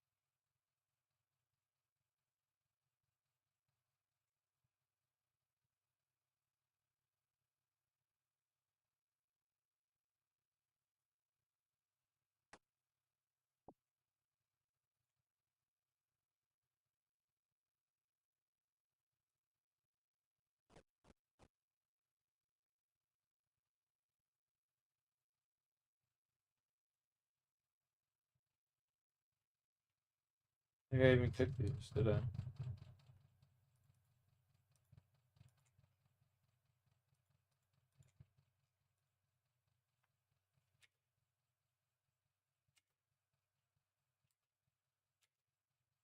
What?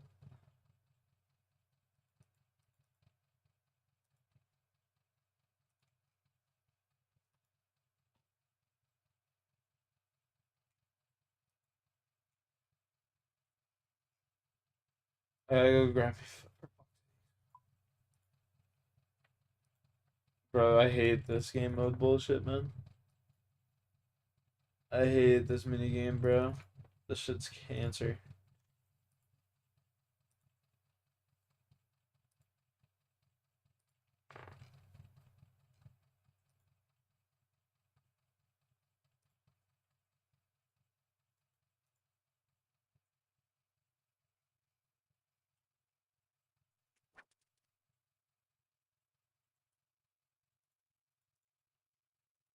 No.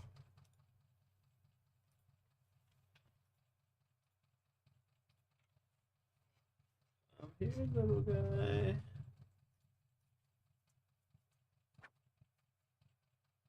Hey, Snapdragon Seed, you able to take that?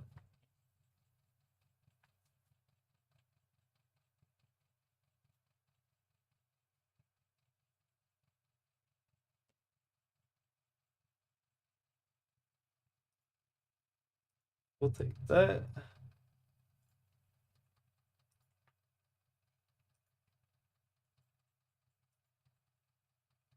There's another one over here somewhere. Where did he go? Right there.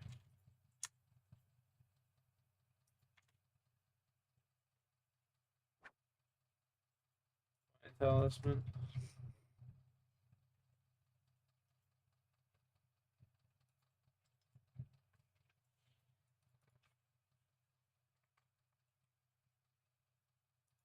Swamp Toad.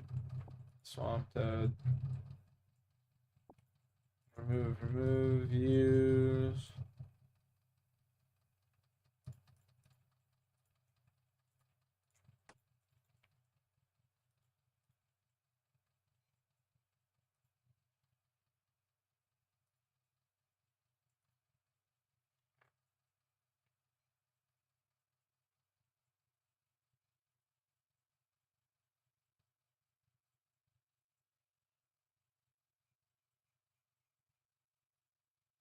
Expect Falcons to be holding. Excited to see, is this their land? Is this when they can finally do it? This is the big question, but comfort is something. So we've seen different iterations of the family affair limit. That's okay. On Storm Point, let's have a look at our POI draft. And of course, the POI draft. End up taking it.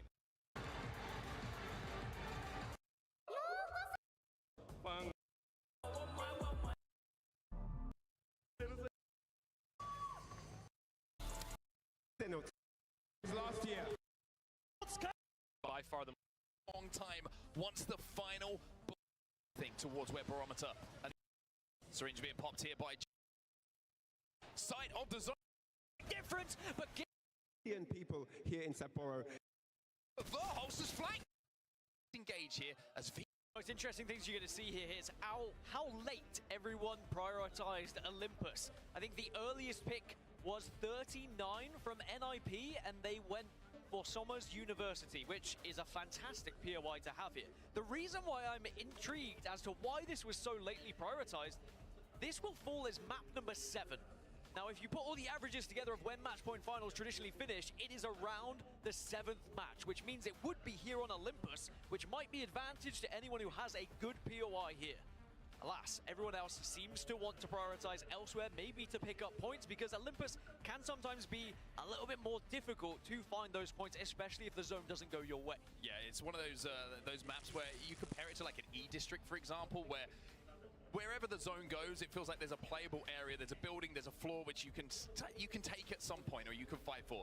Olympus feels a little bit different. It feels like if you're not there early, it's pretty rough sometimes, and you have to fight to get your way into position. And it's a little bit of a risk to fight, of course, if there's a lot of teams who are already ahead of you, because the third-party opportunities present themselves. So when you don't have a legend, like Newcastle, which has been banned already in our legend pool, to give you that little bit of cover, to give you that little bit of resetability, it can be very tough if the zone is a cross map for you. But here we go then, we're back into the action here. Falcons, the winners of match number 1.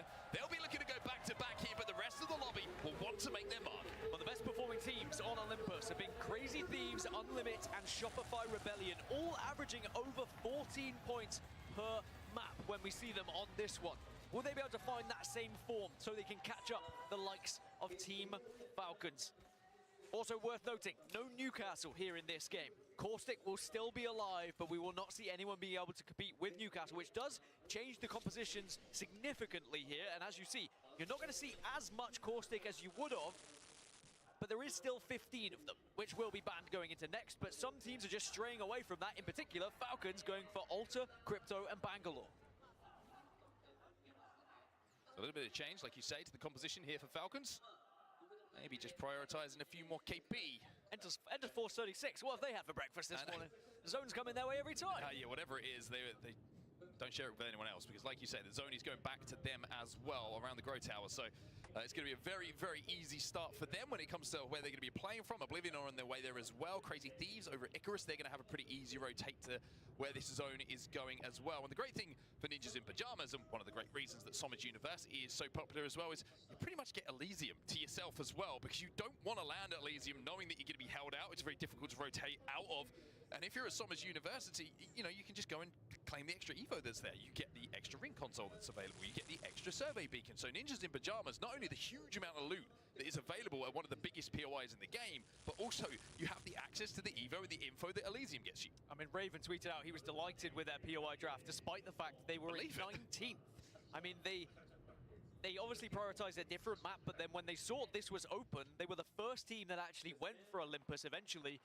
And maybe they're going to be rewarded with it here, because this is a great zone for them. They can loot up, they can get into a fantastic position for their Evos, but then also can move relatively quickly to zone. Now, they will be joined shortly by the likes of Crazy Thieves. Go Next, Oblivion are also arriving as well. But we are already having about 10 teams that have now found themselves within... No, I didn't mean to buy that. Next approaching the Grow Towers at the moment. A little bit further out. You can see how difficult it is to rotate a lot of the time here on Olympus as well, even with the additional cover and the additional kind of buildings like you're seeing right here. Between some of the POIs, it is more open than a lot of other maps, so you have to keep that in mind when you are kind of planning when you're crossing some of this open ground. It can be a little bit tough to do, and certainly having a Void Nexus down is going to make it a little bit easier should things go a little bit south. Team Falcons versus Unlimit is what we're looking at right now. And this is just outside of Dockyards here. This is going to be isolated fight, and it almost looks like both teams are going to just disengage here, as VP will be out first in the lobby again. That is back-to-back games and back-to-back donuts for VP. Certainly not the best start for Virtus.pro, but they shouldn't be too disheartened. There's definitely time to catch up, or at least you think so, unless Falcons go back-to-back here and do exactly what they did previously and find themselves on match point. Maybe things get a little bit dicey. I have been saying, and I've heard it said many a time, it has to happen at some point that we will see a very quick match point finals. Anyway, Alliance under a little bit of trouble from Fnatic. I thought he was going to squish him on the Trident. Might have got a little bit of damage onto Yuka. And Alliance will get their first kill in this game. Now, we saw in the in-game chat they weren't particularly happy with how Gen G played in that last game, and I'm sure that Hackis, which is usually not, you know, the most outspoken when it comes to letting people know how he feels, certainly was, Dan, in that particular circumstance. He said he'd been nice for the last few days, but he's not having it anymore. Can they stop inting, pretty much, is what I heard. Now, Shopify Rebellion are going to have to back off from this one because they are a little bit concerned about what might be coming from the other side, because TSM are also overlooking it. They did get the first knock onto Jen Burton, but I don't know if they'll be able to capitalize here. I will say, not a lot of playable areas for any teams to play at the moment, and one of them is belonging to Shopify Rebellion. A lot of caustic gas down, as you imagine. The barrels are going to make it very difficult for teams to push, and they want to try and finish off this fight against Crazy Thieves. Jim Burton's going to be down as well. Great shots coming in from Koiful, but Verholst has flanked, and Verholst has turned this into a 1v1. And we've seen what Verholst can do in a 1 versus 3, let alone a 1 versus 1. But is anyone else there? TSM are probably going to close in on this one. So I like this play from Verholst. Try and get a little bit of support, but Shopify Rebellion are doing the same. They're up to a 2 here. I think they're going to be up to a 3. Koifel's going to be able to crawl back behind this Trident with 2 up. Unfortunately for Crazy Thieves, Phony has been finished off, so it's only going to be 2 members of Crazy Thieves, and TSM are still circling. Después de Falcon and garnish with lime chunks, pineapple chunks. Pineapple chunks, lime chunks, we'll say some orange. Rebellion, though, which will allow CRT just to have a little bit of a breathing space. We'll say some orange. Maybe see if they can get into an area where they can potentially get a res. You can see Jen Burton's just knocked Zainu and Koiful with a nade. Send that one up to the heavens, and it came down with all sorts of goodness on it. Now, do Crazy Thieves want to try and push this? You'd be very surprised if they don't. I think that Verholst's going to try and get some barrels behind these knockdowns. And then the swing should come in. They managed to get a res, but only momentarily. It's a 2v3 Shopify Rebellion. Full to the Thieves. However, Jim Burton now will be EMP'd. And as the solo last player alive, Panic is after him. Panic's after him, but NIP now also starting to approach this one as well. So you've got to be careful here for your TSM. Do not overextend for one, but they will get it anyway. Panic. Ice pineapple and slice lime. Tournament, and he keeps on going. What a spray that is onto McLovin. A little bit of help from the teammates, but Panic showing some good resilience in those areas as well. Sometimes, you know, historically, he's a very young man. He's been a little bit over-aggressive, but he played that one sensibly, made sure that the advantages were always his in those fights. He's been one of the standout performers for me. When you look at individuals and what they've been able to bring to their team, TSM have had Panic to thank time and time again. One of my favorite plays And garnish with a slice lime. And dealt damage whilst teams were in their rampart walls. Now, Fnatic able to get back up to a 3, now trying to push in. And again, it's going to be Alliance on the other side. 5 fears have been eliminated. Level Ace can't finish off one of the Alliance members inside of this little cubby. Finally, they will be able to do so. And Alliance versus Fnatic is an ongoing story. Level Ace, you've got to be careful, though. You're in the zone. He wanted the KP. But all it means is that Alliance will survive and Fnatic will be eliminated. I mean, that's a head scratcher for sure. Lost in the moment, perhaps. But Alliance will win out. And Alliance, after their second battle with Fnatic, now can actually get a chance to take a little look at this zone and how they want to approach it. They hold the northern zone at the moment. Check back in with the lobby leaders, Team Falcons, who have been able to pick up 1 extra point purely from placement. So that's 1 extra point closer to match point. Now, Team Falcons always have a very critical way of thinking about Apex Legends. Let's jump into a listen and see what they're thinking about it right now. Any bats? Here's 2. I have 4. That's perfect. Waiting CS again, they missed me. Okay. Come left, come left. Smoke for 3 seconds. Okay, come left, come left. We're gonna go, we gotta go up here. I'm good. There, go. We also take TP at any point. Yeah, I know. Just fucking...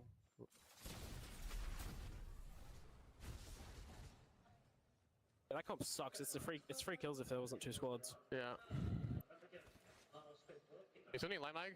Yeah, I do. I need you to hit that fucking map room. I mean, they're sitting on it. It's hard. I can hit it from here. There's a power amp in here. I need that.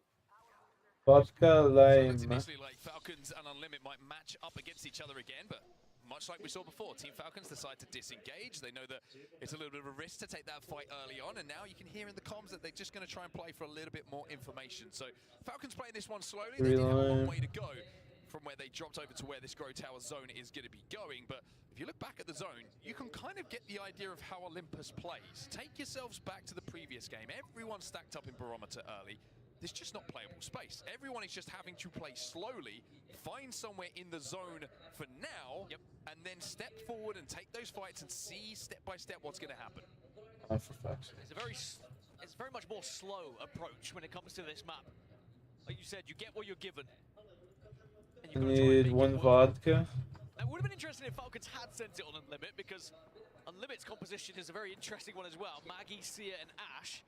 And maybe they'll live to regret it later, because that sounds like a composition that is ready to send it on someone else. Speaking of sending it on someone else, it's Gen G themselves, the team that had sent it onto Alliance in the previous game, and Alliance weren't the first team that has experienced that this tournament, and they certainly won't be the last as well. Gen G have been known for their aggression. They won Pro League doing it, and now they are looking to try and find some more success here in the match point finals. Well, SBI are in a fight with Legacy right now as we jump over to watch that, and Jaguares is going to be the last alive. It's a huge numbers advantage for SBI, and it's going to be Legacy who cannot survive. As SBI, I think when you talk about turnarounds in form, looking back on day one, we were like, okay, SBI, like, done well to get here. Yesterday it was a completely different story. It was like, wow, you guys have made map point finals and you're looking phenomenal. They just started to understand the meta of the game. They understand how these lobbies were going to play out. They looked pretty woeful on day one, but now a completely different side. They completely earned their spot here in the grand finals, and they are a team that is a genuine threat as we look forward as well, because their fighting ability has been fantastic, and even their macro has really surprised me as we've got further and further into this tournament. Team Falcons are all up to purples. They'll be ready to fight. You can see that they've got overflow on Imperial Hal as well, so he's going to be able to get those heals back nice and quickly to re-engage in fights. And they do have a walk in here on Grow Towers. Nobody's holding this high ground at the moment. Even with a couple of Yeah, drones less in than the 3 air, minutes. they'll How be do able to I do? Who am I swat delivering Falcons. it We're just to? taking this one slowly. Am I going up? Mafia playing on top of one of those towers, and will be slowly rotating. I have to go up. Chicken, trying to hit some shots, but for now Falcons are good. Hot Dog Mafia will be fine. The teams outside of the zone is the concern though. Unlimit, SAUL, Go Next, Grow Gaming, Ninjas in Pajamas should be okay. Another level maybe? Side, but a lot of ground to cover and not a lot of cover to do so with. Just a reminder, No. Falcons Imperial Hal 3 kills away from that 2000. I'd be surprised if he didn't hit it this event. Now, Grow Gaming, second place at the moment, an incredible game one. Again, as I was referencing, dropped has been such an amazing player, an amazing IGL at times. I'm Had to do it the down. hard Like what? way to get here. Just missed out on that winners on the grand finals via winners bracket, and then battled their Oh way god, through the where do I winners deliver round it two. to? And they looked very comfortable in that lobby last night. I think the TSM, they're the team that really are commanding how this game is going to play out, though. They've already got some KP. They have one of the best spots in zone. In a zone where there's very few spots to play. Grow Gaming, though, going to be EMP'd here. And also, you can see the Rolling Thunder come down from the Bangalore. Grow Gaming really struggling to move across this open ground. And this is the challenge that Olympus does offer teams. You cannot cross without taking damage if you're not there early. Current delivery. Current. Also be eliminated as there's a Kraber in play in the hands of Blue E36. flaw. What the fuck? This is Olympus without Newcastle. You have less than 2 minutes to deliver your current. It would have been a completely different Flute game. flaw Of course, they would have delivery won the to head wins who? instead. And now teams very much struggling to get across open ground. You kind of want to rely on an altar in this scenario where you just go into that void and you end up on the other side. Who the fuck did I deliver it to? A second, 1.5 seconds What the of fuck? invulnerability. It's Hot Dog Mafia who are looking out over this one.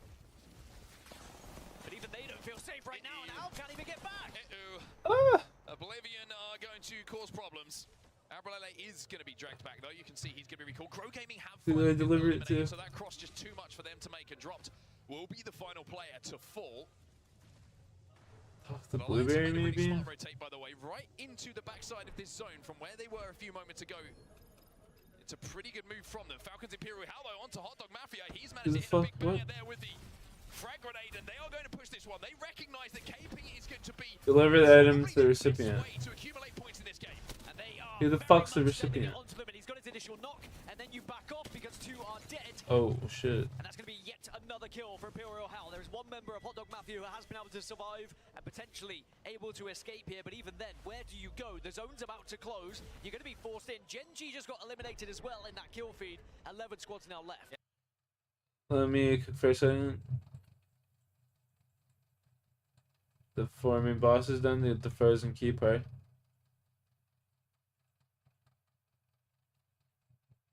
And blood runes, when they activate, you're one level away from blood runes. Yeah. Yeah, what's up, Paul Miller?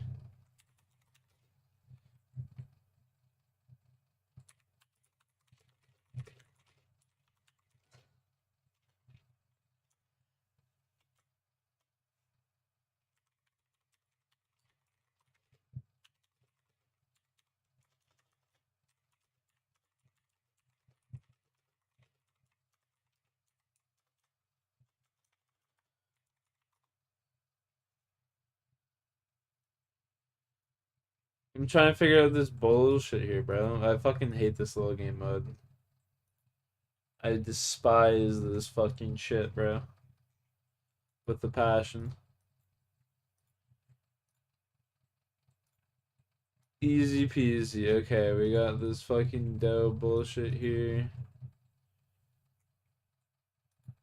We need trade. We need pineapple. We need lime. We need an orange. And we need... So what we'll do is we'll need pineapple chunks. We need lime chunks. Alright. What is it? This fucking little like mini game for your Hard Diaries in the gnome bar. Have to go all the way over there. Interesting.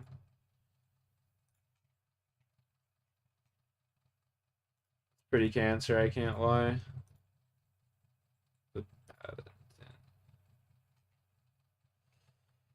It's pretty fucking cancer. Yes, TSM, they tried to make a play on in one of the best spots in zone. They weren't able to do so. Go next. They're taking damage as well as E36 will continue to rack up a few kills.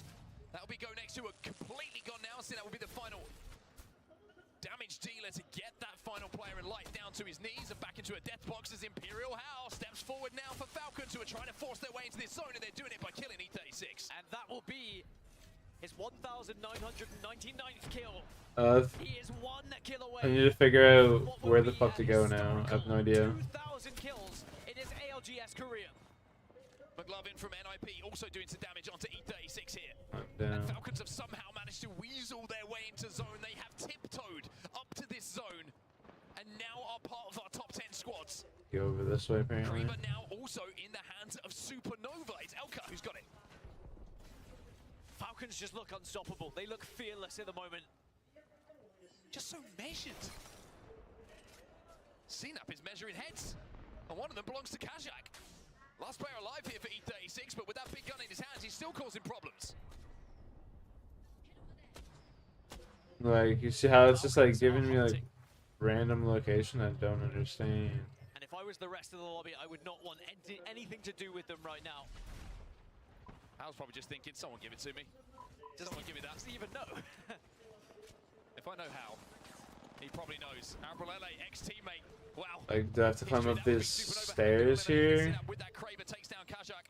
Okay. And Hal has to retreat to the safety of his teammates. I found him. Holy shit. We're gonna be able to do it. There's a player maybe sneaking behind him that he wasn't aware of. The rest of the team are aware of it, though. It's going to be Oblivion who are on the other side of this.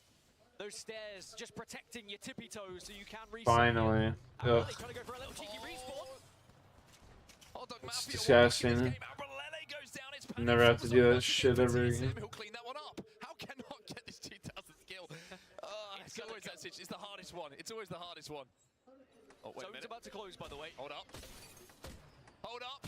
2,000! 8 LGS kills for Imperial Howl, but now he's got to find some more because his teammate has just been taken down.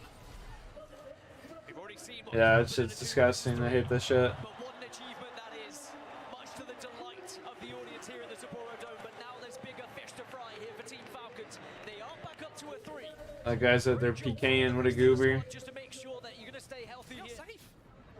7 squads now remain as Falcons have actually been able to find their way in on this western side with SBI above them. Kraber in the hands of Hal as well. 4 bullets to play with.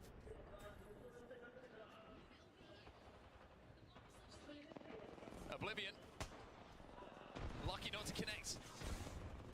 Monsoon though with the R9 a little bit more comfortable for Hal. I will say he's one of those players with the Kraber in his hands who's a little bit hot and cold. Sometimes it doesn't look too comfortable, sometimes it looks like he can't miss. That's another knock as well. The stick from Imperial Hell onto Fun. All the meanwhile, Alliance are dominating the eastern side.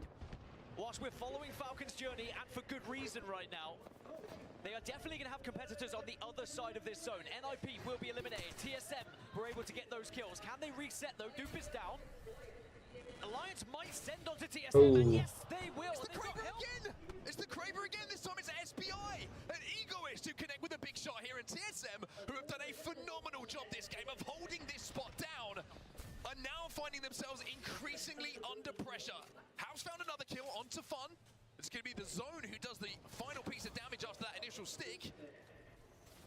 But Alliance, like you say, now controlling this eastern side of... You're stuck at Guardians of the Rift? Where are you stuck there for?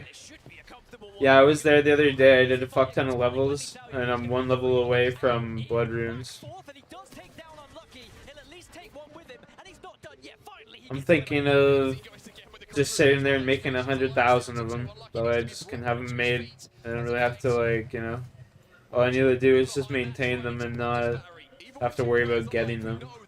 Can still be a problem, and it looks like Hackis is trying to move into a position to stick this res now. It's Effect's job to hold off this push from Oblivion. The alternator is hitting, but Hackis has to go huge. Last pair alive for Alliance cannot do it.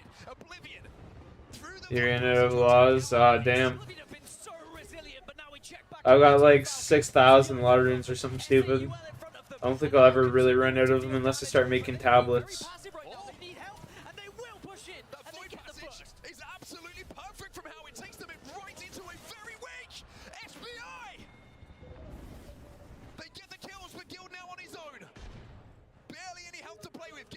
Swap and looks to confirm these kills, these downs to get the points on the board here. It's a 1v1.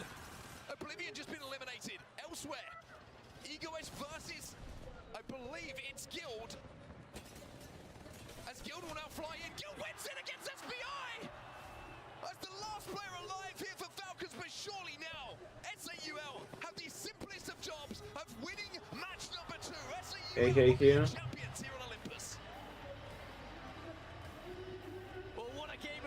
Legends. Olympus certainly does offer up entertainment, if not anything else. A beautiful game from Falcons, who somehow, someway find second place in the end, but it's SAUL who will take the crown alongside 5 kills to send themselves up. Teams different behind some more. But that means all these points are being... 7, 8, or 9. If they could do it any faster than that, it'd be incredible. Of course, Falcons currently holding the land record with Game 6 at New Orleans earlier this year. Here's the draft. As you can see, a couple of teams going in for this one early with Falcons at Skyhook West. They don't get Skyhook East to themselves. A lot of times that has gone unpicked so far this land, but Ninjas in Pajamas will be slotting in over there, and I've got a shout out to them as well. Honestly, they had, I think it was 19th seed and ended up with an incredible draft. It's great with a lot of teams prioritizing World's Edge when it comes to these tricky rotations and expecting, I mean, we have no Newcastle right after game number 1, so that goes hand in hand with the amount of altars that you just saw in that previous game. I'm expecting to see more altars going into game number 3 here on World's Edge. But as you said, with Team Falcons holding that record, And out of blast, that's a ripper. by the way, and taking it in 6 games, this is a different iteration of Falcons, and this is a different level of competition from the rest of our teams in this lobby. No stumbles here in Sapporo just yet. As you said, the lower bracket run in no lie. We talked to Walty a little bit yesterday, and he was saying how, you know, sometimes it feels like you just need to get some games in. That actually sharpened their skills. It, you know, put them to the whetstone in the LAN earlier in 2025. But here, I don't know if they needed any more sharpening, Vicky. I mean, how much better could they be doing? Realistically, very little. We saw the moments at the end game there where people were taking aim at them with a Kraber, and they've said that's actually one of the only variables that they can't account for yet. Almost everything else, it feels like they've got sorted out, but the Kraber is the one thing that it still feels like can deal with the #1 team on this stage right now. Maybe leaning into some human error like we saw there in that previous game. Counting their blessings as much as they can as we take a look at where this zone is pulling. Perhaps towards that cliffside or even that building by that Moby respawn. And you can already see Oblivion making their rotation where they have a ring console in landside as well as that survey beacon. Fnatic trailing right behind them. And we talked about the POI priority from Team Falcons who like to split loot here over by Trials as well as Skyhook West. They have that survey, they have that ring console. 125 chompy kills. Information from the team that lands in Skyhook East, which is NIP. Yeah, sometimes you have to venture over the other side. But yeah, with the 2 survey beacons there, actually they're pretty blessed. They've even got an Evo Harvester, like right on the way out. It couldn't be any, they couldn't make it any easier for them to grab that first little bit of Evo, especially if you happen to get some bricks over in Trials.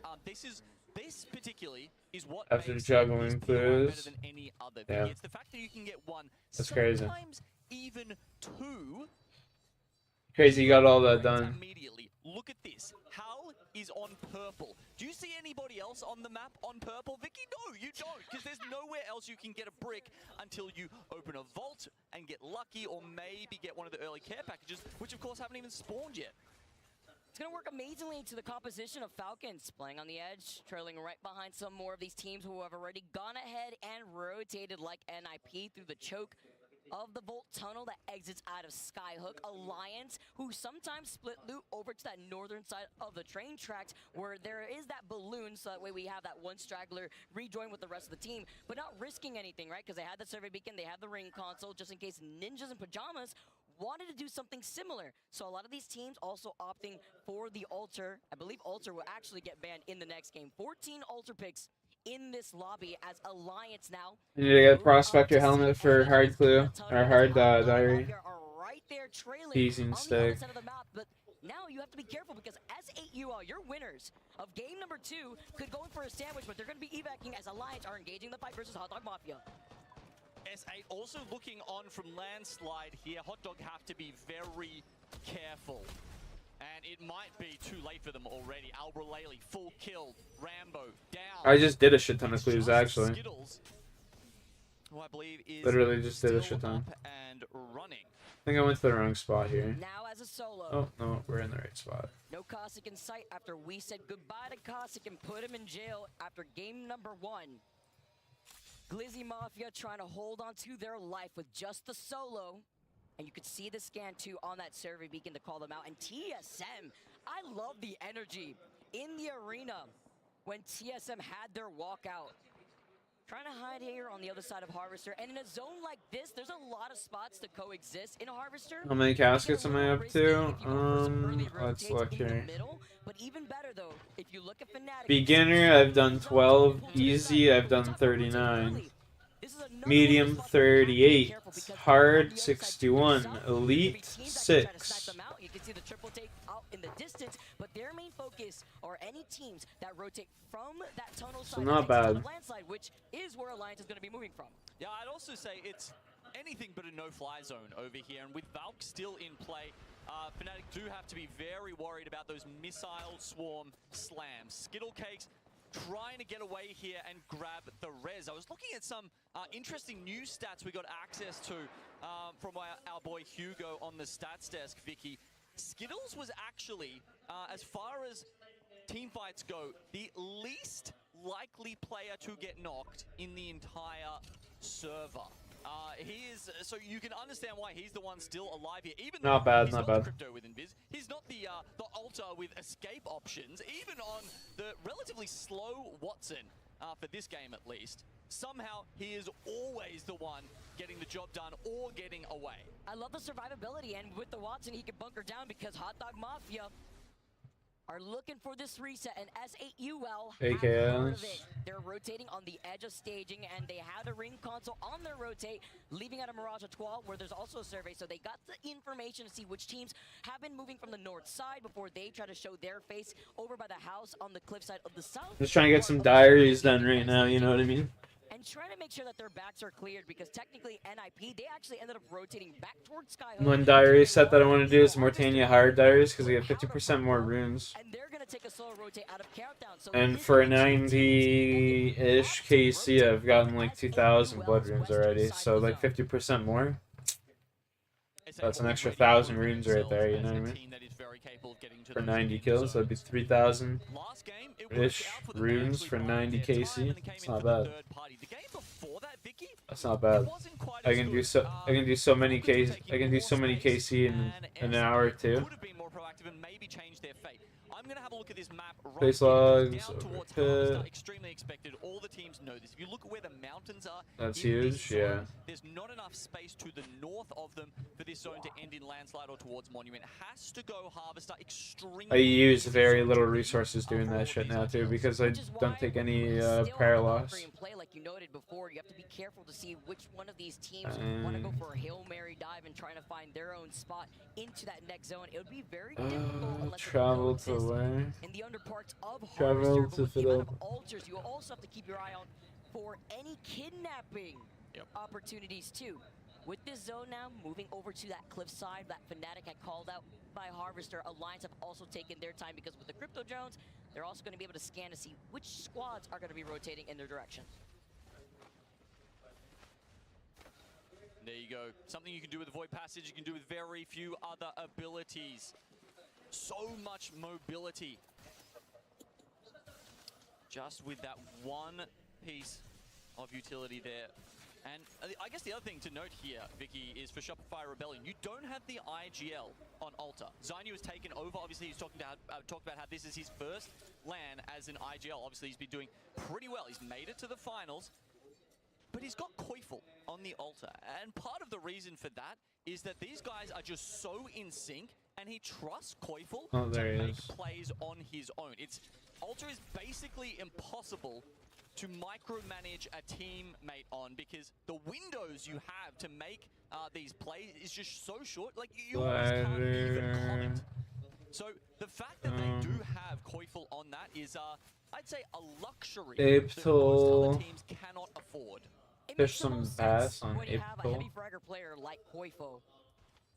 As we take a look at NIP, who again are playing objective, we talked about how they took their time going right back to Sky West, going through Countdown, now through Mirage 12, trailing behind S8UL on the exact same pathing of side quest that they were doing. NIP are approaching right behind them here as S8UL have to be careful. Sharky with a nade at his door, loses out on his shield, but the ramparts are out. You have to be careful with the Sheila, and it blocks out the Sparrow just slightly. I think that was, I think that was a bit of a mistake there from Kourend, right? He wanted to get it in there and push them out, isn't able to. Now they're facing down a Sheila. And Fnatic also gets some knocks here in the feed. They're getting involved as NIP get the next knock. One left for S8UL before they're the first team to fall in this game 3.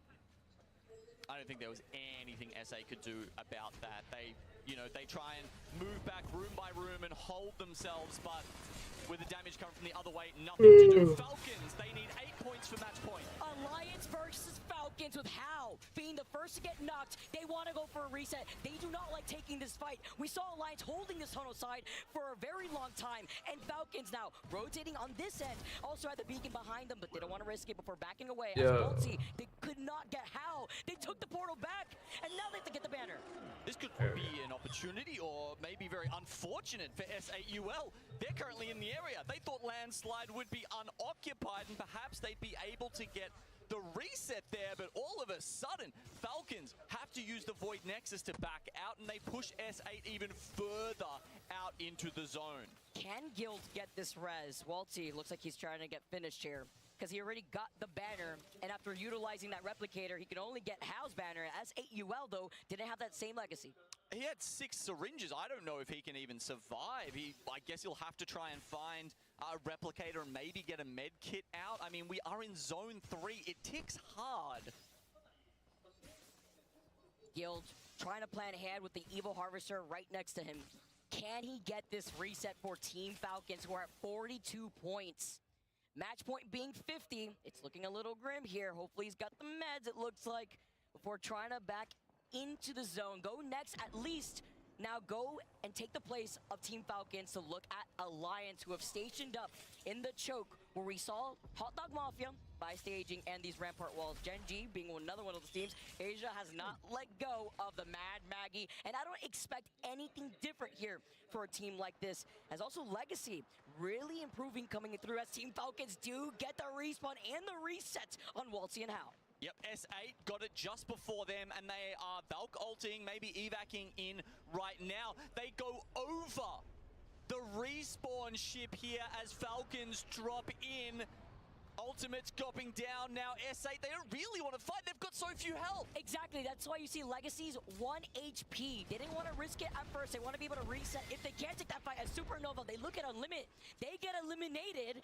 First squad to go out with our Red Bull first strike. Supernova looking at to make sure that there is no 3P here before going right back up to the high ground. Our diary task right there. Falcons now moving in for the fight. Here's that forced fight between Falcons and S8. The zone is coming in. Neither of them really have any options, but you saw S8 had 5 or 10 seconds Have to do to pest their control. advantage, and they've used it to take out Team Falcons. They will not find match point in match 3. Double donut game for Falcons. Not a single point. Yo, Monsieur de We bonjour. keep this going as Crazy Thieves. Jen Burden on the Mad Maggie himself, left knocked one. Bro Gaming get eliminated, and this is where Crazy Thieves, they see the craziness happening in front of them, because it was also the fight for the ring console that's right beside them. We saw that Legacy were holding that split angle over by Harvester, and they had the information on where that zone was pulling. Redemus the Tokus. Zone, actually. I don't think the teams are going to Now they did another fucking dollar. Attaboy. middle of Harvester. We're seeing it in the map pip right now. Look at that. There's barely any space outside of the Harvester building and the Snake. I mean, Oblivion are sitting pretty. 5 Fears and Legacy will love this. Crazy Thieves should be able to rotate around. Oh, dude, I didn't get the telly off. Get the fuck out of here. Teams like Shopify Rebellion and Gen G, who thought they were in a primo spot, are going to be, well, probably slamming their desks right now. I mean, if anything, 5 Fears, so this is their POI. As Supernova get eliminated, they had gotten that ring console. They saw this as they predicted where that zone was pulling when they had the opportunity. Legacy now looking at SBI. Look at where they're coddled, though. Into this corner with the rampart walls. I mean, they have to, right? Because there's so many teams holding the high ground, but it's going to be difficult with Legacy being right there. Like some fire Pokemon down there. Like, why aren't they taking damage from the lava? I guess they found just that little bit of cool rock to sit on. Some volcanic foundation for them. See, snipers as Fanatics still hold on to the high ground. The Blaze with the purple Evo. Colonel Garcia behind the rampart walls. As everything is sent in their direction, from nades to the lava. They may have heard Eugene, the EMP to delete the rampart walls.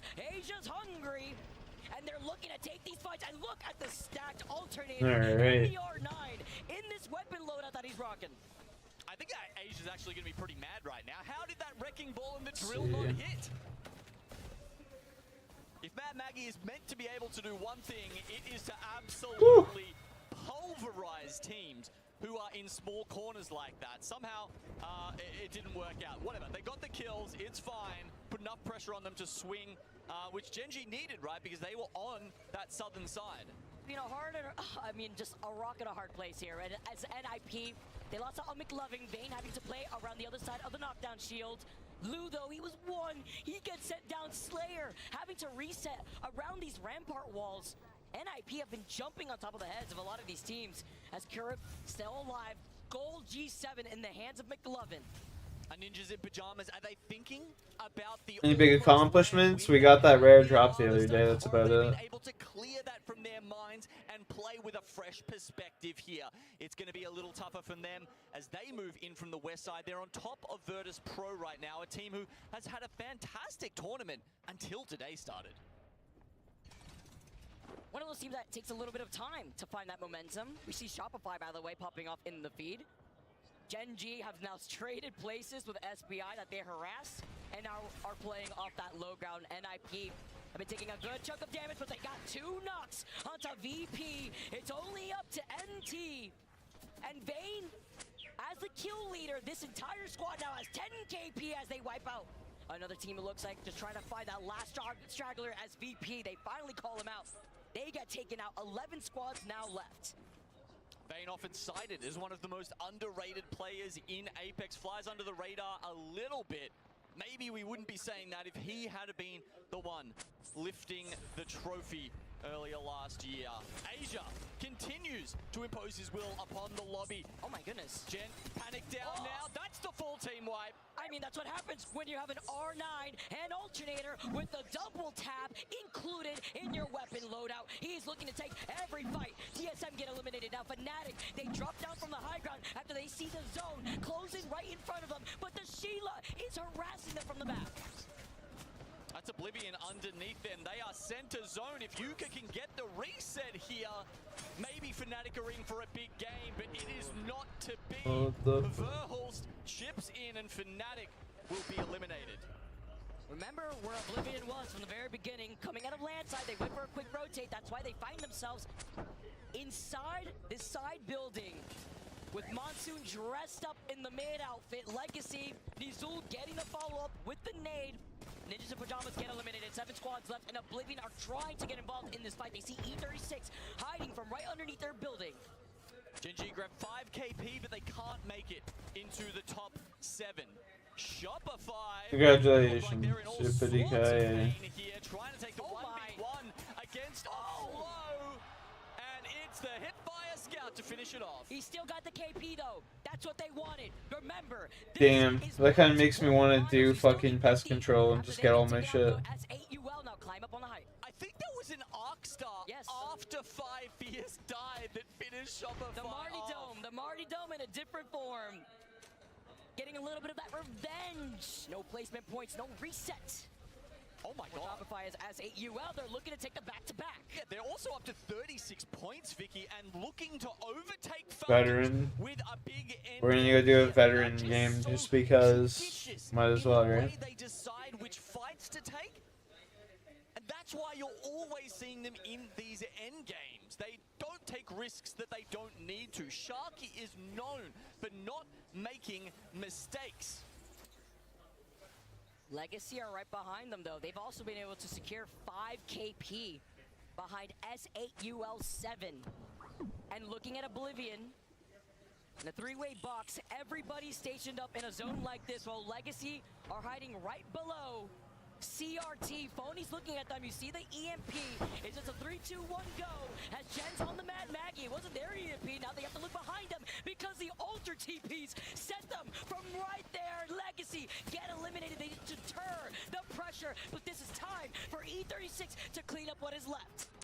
Couple of cryptos left. Do we see the EMPs come out? S8UL, though, there's no team looking at S8UL. Oblivion do know they are there, but Crazy Thieves are focused at E36. They creep in. I'm sure they're setting up those rampart barriers.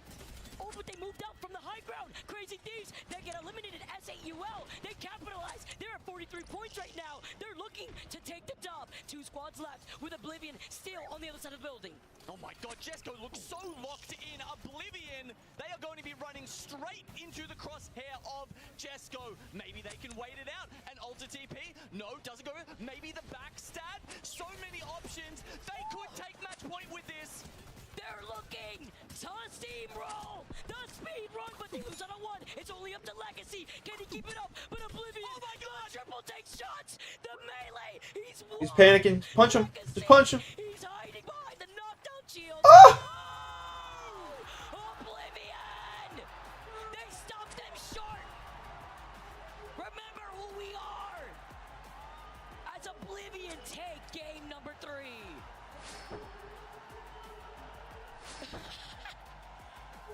Can't keep them in the retirement home, Genome.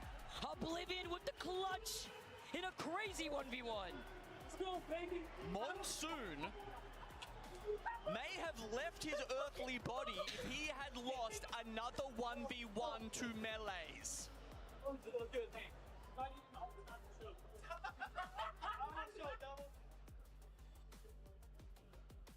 For his mental health, I am so happy that he won that. And it would, I mean, the decision-making from Legacy there at the end, honestly, I think it must have been pressure, right? Because he hits one melee. Like, he can see the health bar. That's a change we've had in Apex for a while now.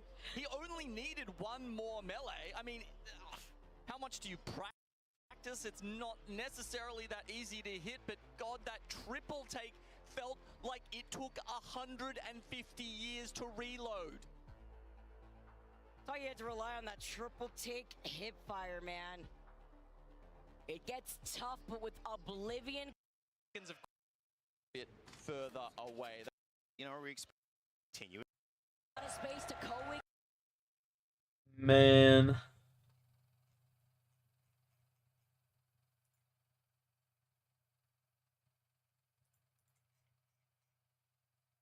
Yeah, okay, it was just glitched. I was just like, what?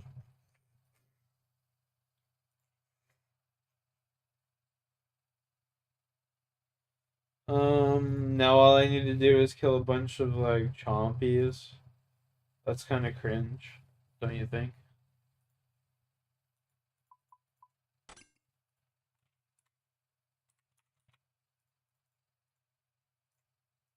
Check kills, how many? 30? I need to get 95 kills. Dude, that's fucking massive cock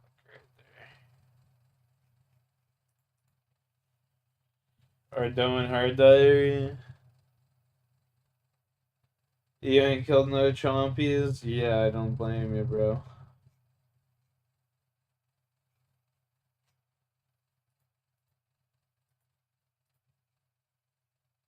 I don't blame you.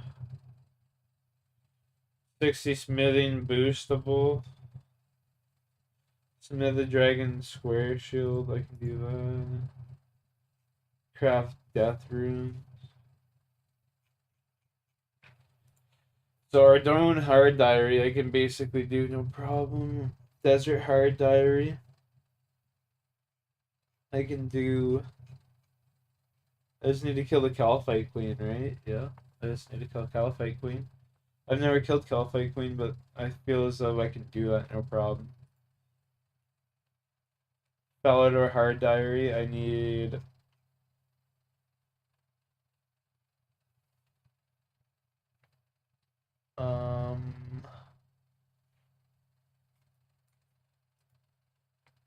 the Prospector helmet.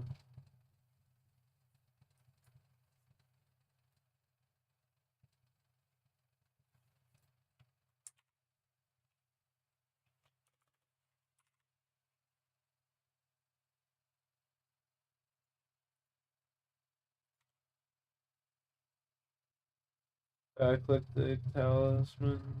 So I just need to turn that into a Cataclysmic Tiara. And I'll be chilling. For the Hard Diary. Feminic Hard Diary. 75 thieving. That's what I was doing actually last night. I was training my thieving. That's right. Ooh. Low key, I'm gonna do that for a little bit. Yep. Might as well. Exist and a lot of energy in this crowd. As we get started, everybody. Game number 4 on E District. We got the back-to-back, by the way, on E District, which is important to note for the teams that may find that momentum very early on here in this game number 4. Because again, game number 5 will be brought back to this map. And I feel like at this point, since it is match point format, a lot of teams, even though they have been playing more reserved, like we've been seeing at the beginning portion of these games, they have the opportunity to try to frag out. They want to get that extra KP and play for that placement, as a lot of these teams also playing for the objective and getting these ring consoles, because we are moving all the way down south towards where Legacy is by Shipyard Arcade, and they'll get the scoop too because they got the ring console as well as a survey beacon. Yeah, look, I'm definitely expecting a pull back up to draft point. I think we've had about one Shipyard Arcade ending in the last, like, 1,000 maps we've tracked or something. So if that happens, we can pop off. It's like unlocking one of those Sorry, I Got you. Are you talking the cards? I don't do cards enough. Unwrapping them? Is that what it's called? Anyway, unwrapping like a holo Nessie, man. Like the ultra rare stuff. That's what would happen if it went down to Shipyard Arcade. I'm picking Draft Point. Viaduct, don't know about that one. Might be a little on the outside chances, but I'm just gonna wait here for that shit to change. pretty close. Of course, the other legacy on the map, S8 Legacy, he's a little bit further away. They start over at City Hall, and they were very happy. They got 3 out of their 4 POI picks. And with 5 points left needed to be at match point, S8UL, they make the rotate. Falcons 8 away, but Oblivion have now closing the gap ever so slightly with Hal being on the Mad Maggie. Waltzy back over to the Crypto, while Guild, the Pride and True on the Catalyst.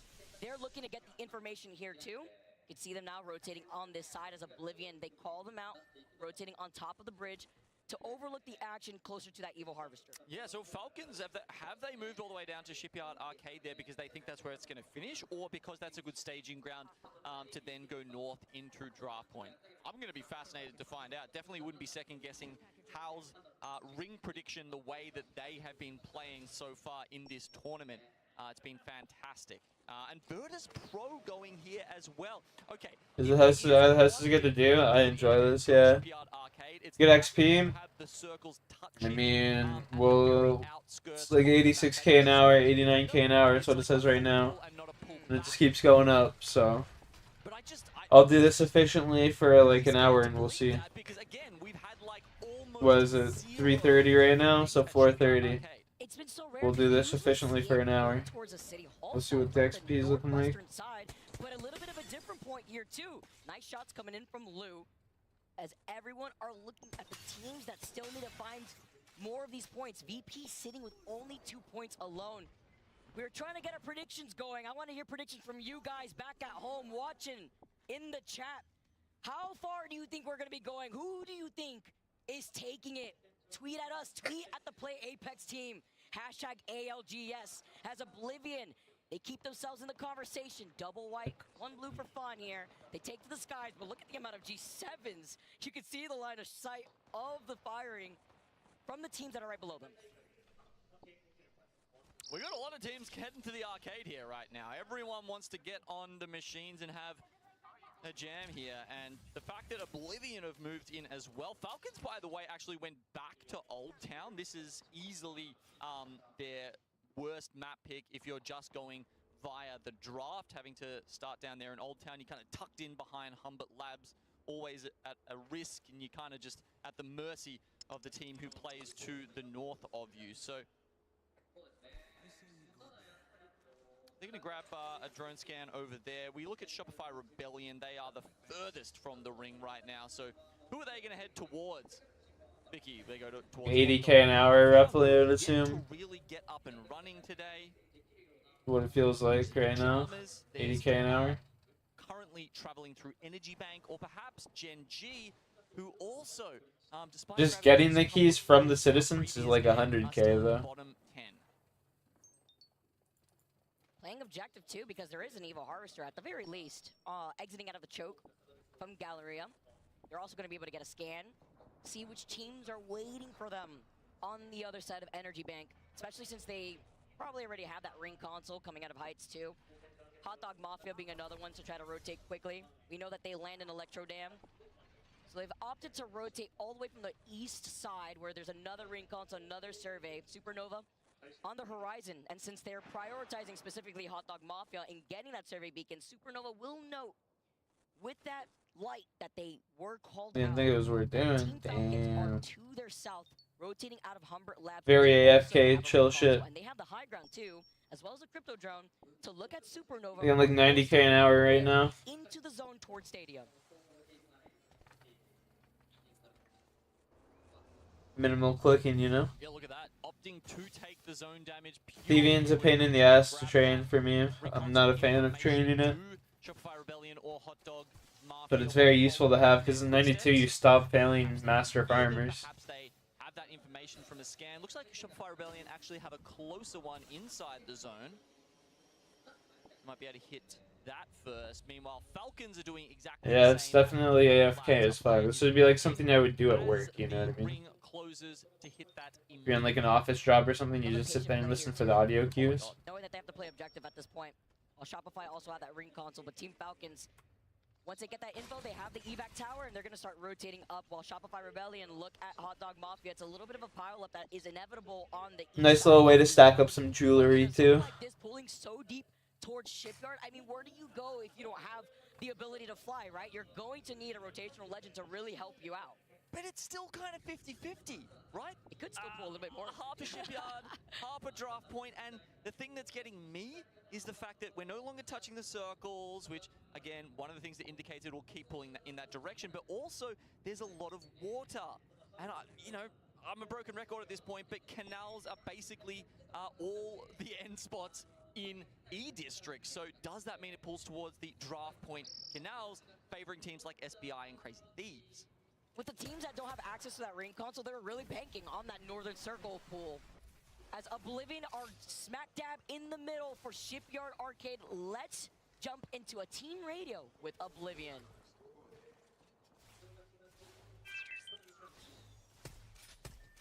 If it's a flip, we have the best going to leave, so. Yep. Get me in there, It's also boy. not that bad. No, it's not bad, but like landing on it is sucked as well. Yeah, I agree. Quick little blurb here with some information. Oblivion have taken control of the ship. As Monsoon, he is the captain now. As Blinkster too, still sticking with that Wraith, looking at the teams that are hiding up on the top of the high ground of these buildings, but denying more of that information. They have already set up the Watson fences down here in the middle. My biggest fear though, Genome, is the amount of cryptos in the lobby when it comes to the Watsons who have already stationed up with their fences.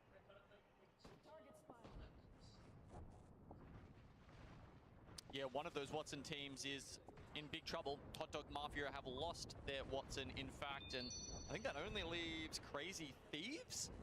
Again, they are kind of banking on this being a North pull, but it's so hard to tell. I mean, there's a couple of people you look at, Hal, MT, Phony, people that you rely on to be able to call these zones with great clarity and effectiveness, and they've gone for different options, so it's really hard to pick between them, as we do see the Rebel first strike with Fnatic going down.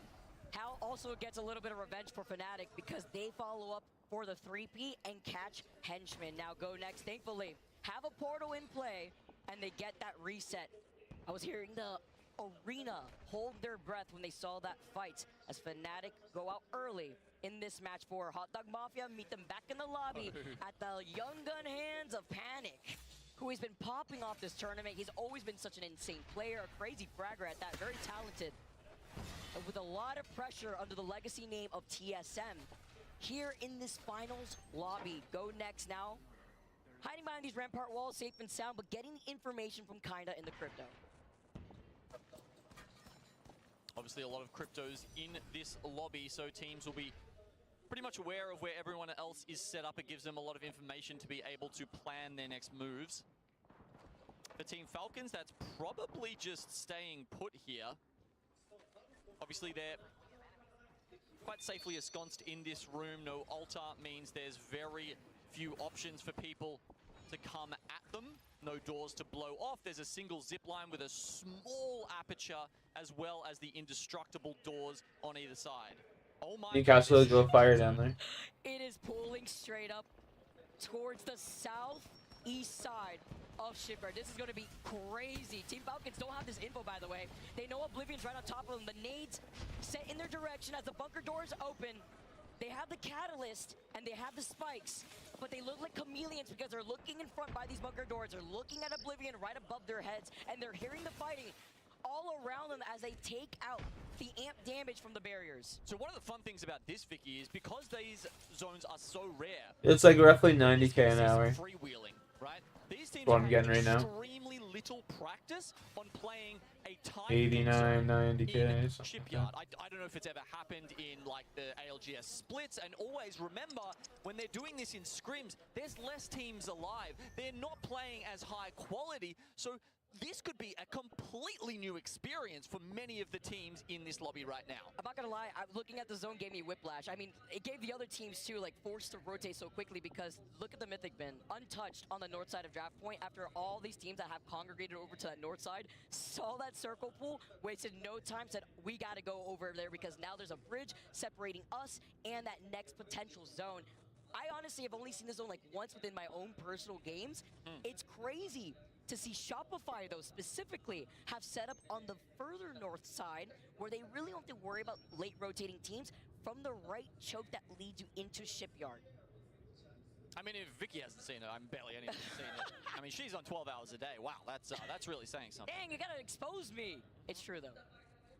Live, breathe, and we get to watch even more Apex while the teams that are going to pile up on that north side, it's going to be a bloodbath. Yeah, the other thing is this is such a hard road into Shipyard. Maybe this is why we don't get a lot of those zones. Maybe this is why the devs sort of structured it this way, but coming across that bridge is a death trap, basically, especially with no altar. You can't, you know, just get that like mini invisibility as you're ducking between different elevations.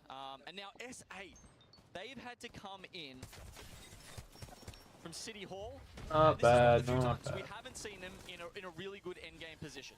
And this is 30 minutes until I get a level here. TSM, but I don't think TSM is going to move from their spot because they know that there's 3 other teams next to him. But it's NIP versus Unlimit right behind TSM trying to take that fight. Unlimit, of course, a team who is very used to being on the outskirts, and this is their bread and butter. If we look at teams who want to fight, Vicky, Unlimit have taken the most fights out of any team in the entire tournament.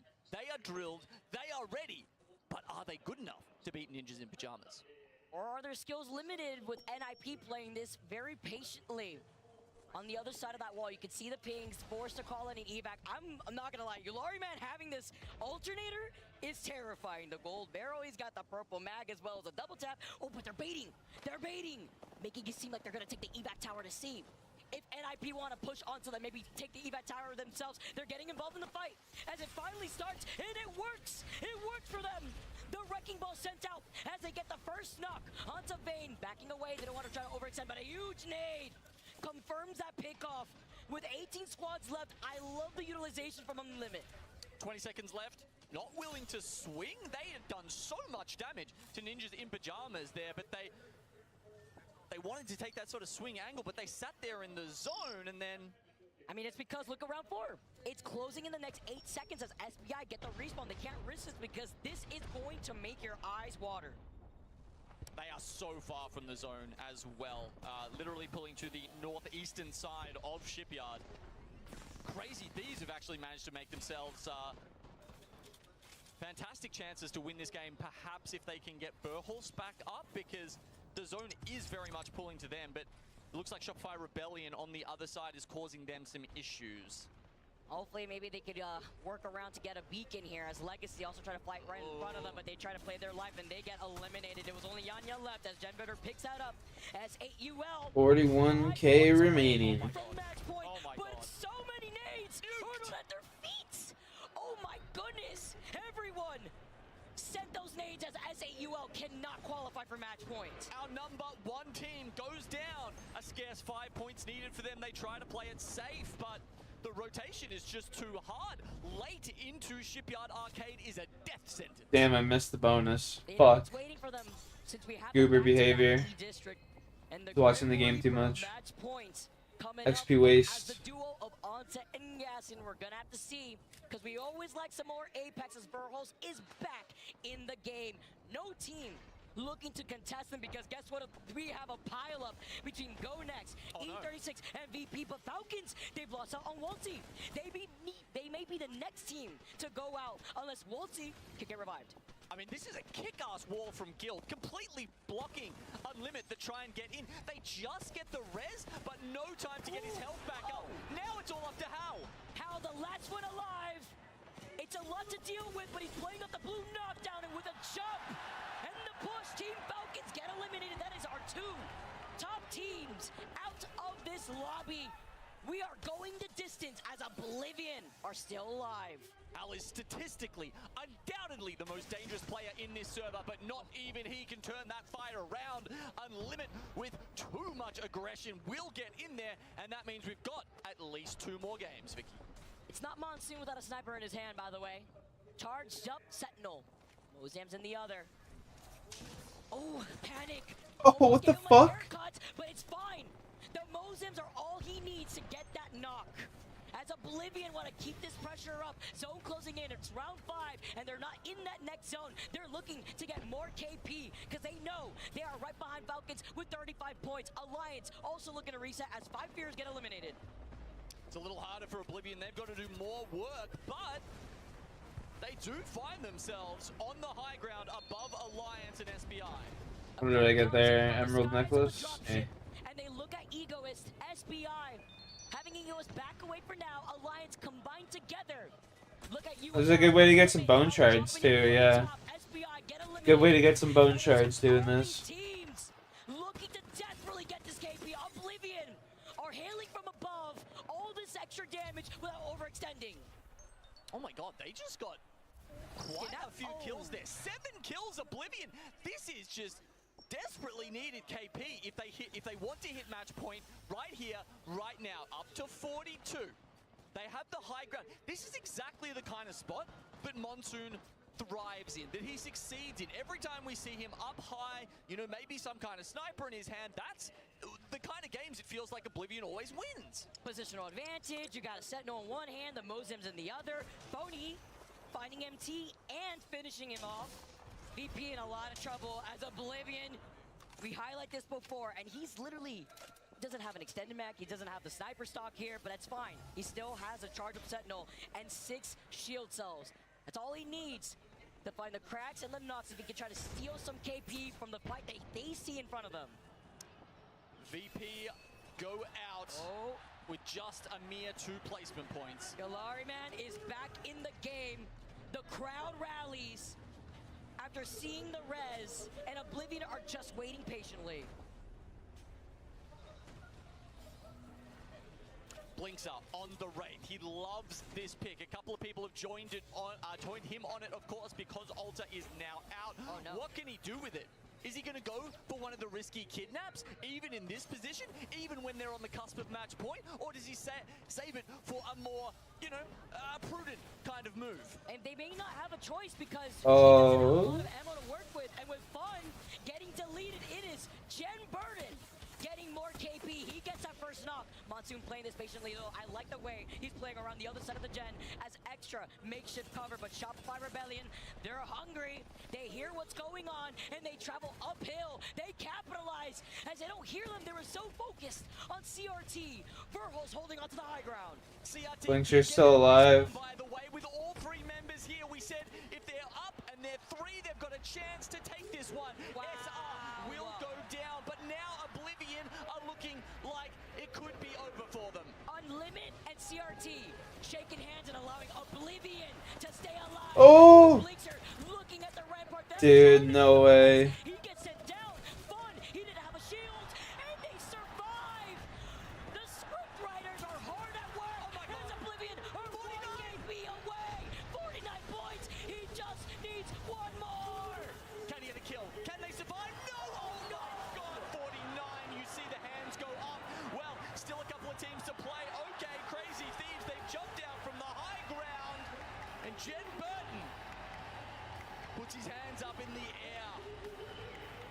He wants the adulation, and frankly, he deserves it after that match. It was a tough one for Crazy Thieves. We talked about how hard it is to rotate in from the north side, from draft point in this rare shipyard zone. Crazy Thieves managed to do it. They take 1 down on the way. Somehow they get them back into it and finish with 11 kills. That's 23 points for them in the game and puts them up to 39 overall. 4 matches done and dusted, Vicky. Still 0 teams on match point. But they get closer. Oblivion a point away. When I was stuck in Tokyo with Fun, he told me, you know what? This may be it. Looking to maybe look at the retirement home, take a step back. Yet here we are, a point away from match point. It's so crazy I mean, even crazier the way that Crazy Thieves were able to reset too, coming out of Humbert Labs and holding that choke on the northeast side of Shipyard. Soon though. And even time double fraggers around special district as play of that already lost. And it's gonna be a little bit of a slow burn of this game. Like we mentioned, E-District just in. They are two very difficult teams to take a fight pace here going into this next game to live up to the expectations that are set for the EMEA point finals, and whether it's Jim Burton to act. Not. Oh my god, they just got quite a few kills. Well, and Falcons falling short once again. Ends these different accolades as they're 1 point away. I mean, when they were here last year, Riley was showing everybody her ring so. Or so you. Yo, what's up, JC? These teams, you can see it's now going. Happens when you hit match point. I personally feel, when I've had this discussion with some of the talent team, and I think there's a lot of people out there who believe that when you hit match point, What are you saying, Jay? you usually get one opportunity to win a tournament. Fuck you doing up this late? That goes your way, whether that's a rotate that opens for you, whether it's an end game that you participate in. It feels like there's one real clear opportunity that when you're in that moment, as a team, you will feel this is our do or die win tournament moment. Well, a team who has been Watching match point. Oh shit, you should, dude. Yo, you want to hear something stupid, Jay? I went and hopped on to play a couple solo games of Apex earlier, right? When I woke up, I hop on and all my buttons are just remapped to different shit. So I'm like running around, like throwing my ult when I'm trying to like shoot, and like pinging when I'm trying to like aim down sight and shit. It was fucking retarded. My teammate just sitting there like bitching me out. I'm like, dude, this isn't my fault. Like, about how, but we have to give Hackers his flowers. The only thing he's really missing is that elusive ALGS trophy. Yeah, that's the big one, right? And it's so difficult to win an ALGS event. We know that it's a battle royale. There is an element it was so of cringe. that have to go your way. And don't get me wrong, there's also an enormous amount of ability and skill that has to go in it. But this is what I'm talking about with the one opportunity. Alliance sometimes are a little bit late to the party in match point. And I mentioned this before. Even at EWC, that win that they had. And then like my map button was like, it's usually select. For some reason, it was like up on my D-pad. I don't even know. At a LAN event. So for Alliance, it can't be that same story. I think they need to be I there don't even a little know. bit earlier than they have been historically. And if they can do that, then it's an opportunity for them to have that one chance to strike before other teams get theirs. But at the moment, it feels like a very similar story. And one of those key differences for that LAN It did that with your sprint settings the other night, yeah. rather than 50 as it was being tested at that tournament, and perhaps Fucking that shit did game, help bud. the likes of Alliance catch up with the rest of the lobby because they hadn't quite crossed it, whereas now they find themselves on 14 points and the leaders on 49. That is still quite a significant gap. Even if we saw Alliance win this next game with a lot of kills, they are not crossing the match point threshold. You're very unlikely to see a 36-point game to find yourself on 50. So we're going to need to see multiple games from Alliance where they're at the top. And even then, another team is probably already having the chance to get onto match point. Yeah, it's a very, very interesting thing. And this is all like situations and mathematics that's going through the heads of the players, the IGLs, the coaches as well. So you're going to see game plans change. You're going to see approach. This is game 5. Dependent upon how many teams are on match point and how many. This is teams game 5. Down that elusive 50 points. There is going to be more aggressive. The more teams that hit match point, if you're not on it, you have to be aggressive. You have to take those teams out, and you have to find a way to get those points to join them. It's a really interesting kind of tapestry that we have to kind of navigate when we're talking about match point and all these different permutations that go into being a champion. It really is just a fascinating format. Now for Fnatic on our screens, it hasn't quite been the match point finals they would have liked in front of their home audience. That being said, they did get to the grand finals. That was their target, and there is still a time. Right, the Good spicy. Yeah, I haven't. No spoil. albeit any little last-minute changes, we should know what legends we're going to have going into this one, and it should be a Watson ban. But remember, it is E-District here yet again, back-to-back. And can Crazy Thieves go back-to-back on this map to put themselves onto match point? I mean, Crazy Thieves in the group stages didn't look great, but they kept themselves alive. They went on a run, and now they are here on a Sunday in match point finals, and they've now got that win on the board. Is this the journey that ends with them lifting an ALGS trophy? Well, first of all, Even if he did, I wouldn't give a fuck. there's a lot of teams who are trying to do the same thing. We expect one of those big boys to hit match point in this game, or will we have some more surprises? For you and me personally, this is the first time we've covered E-District this tournament, and I'm very excited for that. I told you, this is my favorite map to watch, cast, play. It just has something a little bit special. Just the way it looks, it feels, and it runs. Now, you can see on the right-hand side just how many points these teams need to cross match point. Remember, that means they have to win one after that. So for Oblivion, it's as simple as getting top 15, 1 point secured. Get 1 KP. I need one level here for my Ardougne Hard Achievement Diaries. Could also deny points from the rest of the lobby by going on to win it yourself here. Well, Falcons have had a couple of quiet games after an electric start, an almost perfect start. It almost felt too perfect, and maybe it was too perfect for Team Falcons. They find themselves still needing 8 points to hit match point. On the right-hand side of your screen, you can see how many points are required. Oblivion, if they don't hit it, by the way, I mean, you thought Mon was a bit pissed when he didn't win the 1v1 the other day. I think they all might be doing something similar if they can't get that one single solitary point. Just looking at Yo, Rocky, my boy, what's up, man? Supernova and Alliance. They are two very difficult teams to take a fight against. And also, Oblivion find themselves a little bit split right now. I'm not sure whether they tried to split up in hope that maybe they could catch an individual What's up, my boy? path, and maybe they would be able to just steal that 1 KP that they need.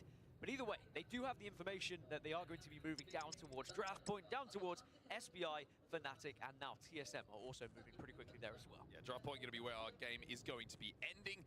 Oblivion, by the way, a very interesting game for them. You think about it, if they pick off one player, they hit match point, job is to stop everyone else hitting match point. Try and find a Falcons composition, try and find an SAUL composition, and see if you could recognize not just through composition, but maybe just through a few characteristics on how they're playing the game, who those teams are going to be. Now, reminder, if you're watching ALGS for the first time, if you're watching this particular competitive format, teams will not know who they killed until they are fully dead and they pop up in the kill feed. So you're kind of playing a guessing game a lot of the time about who you are fighting. And it's also far more difficult now with legend bans in selection as well, because it's going to be different compositions every single game as people switch things up depending on what is available to you from those legends in question. Now, Fnatic, one of these teams, they were already down over towards Draft Point, and they're starting to see that other teams are joining them here.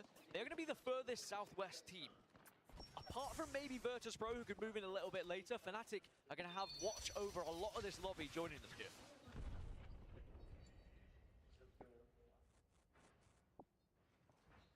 It's going to be a little bit of a slow burn in this game. Like we mentioned, E-District just in general, lots of places to play. Phony in the kill feed has taken down Oblivion, one of them, and been finished. So that 1 point is a little bit further away for Oblivion here, and it's Crazy Thieves, the winners of our previous games, who might be looking to deny them. Just trying to have a look at our map overhead at where Oblivion are. They're kind of trapped in the middle of the zone at the moment, so to actually exit might be a bit difficult for them.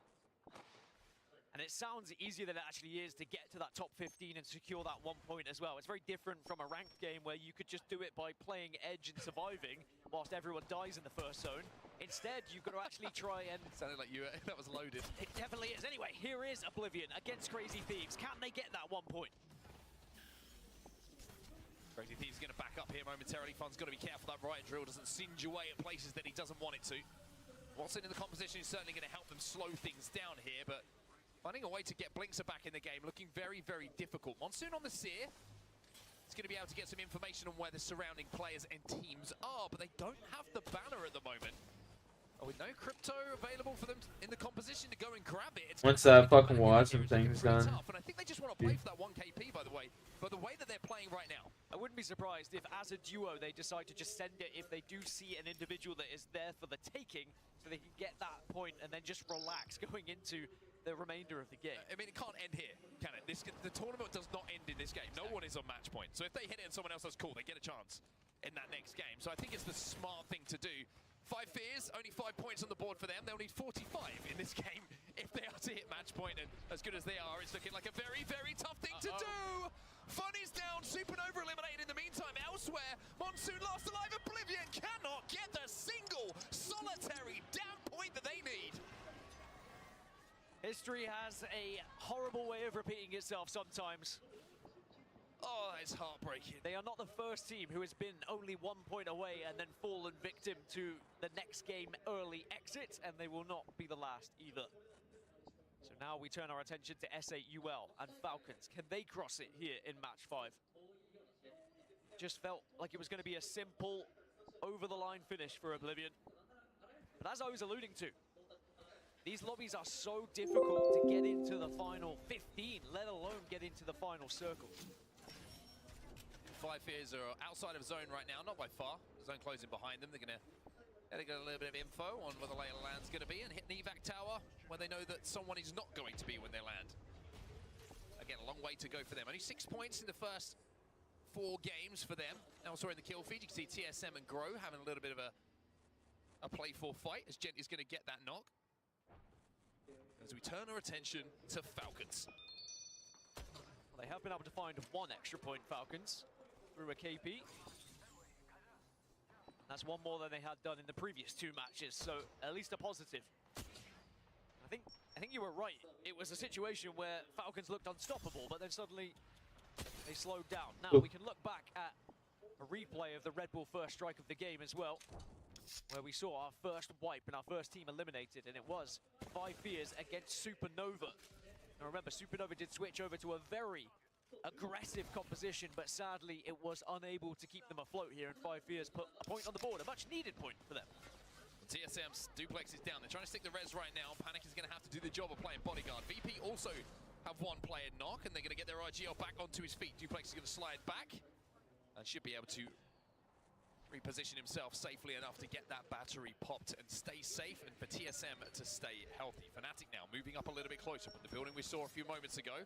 Come on, baby, come on. Opportunity. It looks like the call's been made to back up though.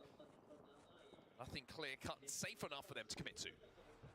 Oh, nice EMP. That's going to change this fight entirely. You can see now Falcons are going to be able to surely walk through Shopify Rebellion here. You would imagine so. A lot of damage done from the EMP, a lot of damage done for the surrounding areas. And it's not just Falcons who are doing the damage to Shopify Rebellion. A lot of teams getting involved, and Shopify are out. 17 squads now remaining as we've lost 3, and Falcons find themselves 6 points away from match point.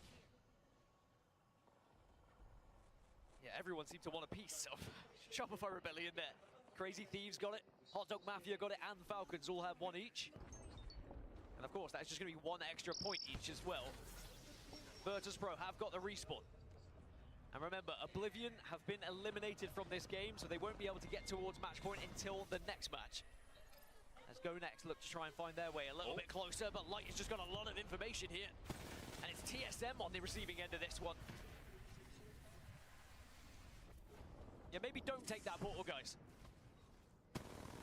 It's a scary sight to come through that portal and see Duplex out in the toilet. It's a terrifying proposition to go up against, and maybe this pure aura of Duplex being in that position was enough to send Go Next back. Alliance, though, taking some damage. There's a bubble down on the outside of their building, and a couple of nades being thrown through. It's Ninjas in Pajamas and 5 Thieves, I think, who are trying to do some damage to this position. Alliance are having to share a building they really don't want to. And they've also got a cheeky phony he's extending to see if he can really influence and force these teams to fight. And it's so funny, isn't it? There's so much of the map still to play, but you know how important it is to try and secure one of these locations for the late game. Having to play friendly neighbor for now, but it can't last forever. One of these teams has to be brave. Now it is going to be an armor check. You can see on the other side they had purples. Alliance with a big swing outside. Elsewhere, by the way, look at the distance. It's going to be Falcons who are actually picking up the majority of these kills. Guild got 1. Imperial Hell with the right drill on Mad Maggie from distance managed to pick up 1 as well. And 5 Fears will be eliminated. So Alliance will be saying thank you, Falcons, for the help. We'll survive for now. But Effect will fall, and it's Phony who was lurking this whole time, being a nuisance, who'll get the KP. Yeah, Effect got a little bit too adventurous, but there is going to be a respawn beacon as Virtus.pro are eliminated in 16th. So now we do see 1 more point added to every team alive here into the top 15, which is 1 more. K left till I get 72. We can get the fuck out of here. Points away from crossing that match point threshold. And Falcons are safe in zone here. There must be opportunities for them to pick off kills of late rotators into zone. Teams who are being desperate, teams who are having to cross the open, or maybe people who are just standing still in the open. Guild hit him with some good damage with that 30-30 repeater.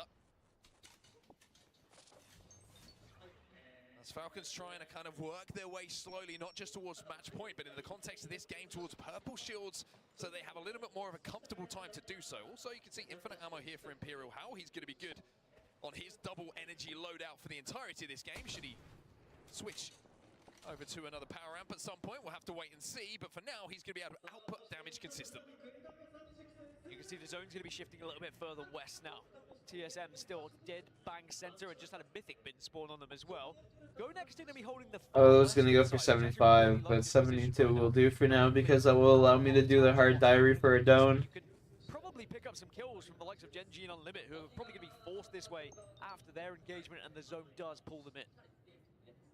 Crazy Thieves right on the edge of zone now. Ninjas in Pajamas and the team who are kind of holding. They will be safe. Like this building they're in is going to be in.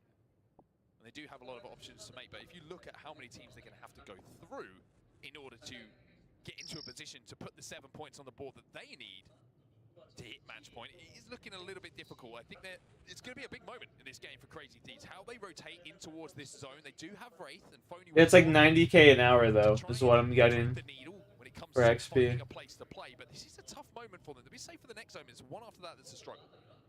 And being told by the voices in my head that TSM got a Kraber from the Mythic bin as well, so maybe some last-minute action that's going to happen inside of draft point later on. Voices in your head tell you much more friendly things than mine. Brennan Taylor, the GOAT. Gonna be friendly with them as now Unlimit having a couple of pop shots over towards Fnatic.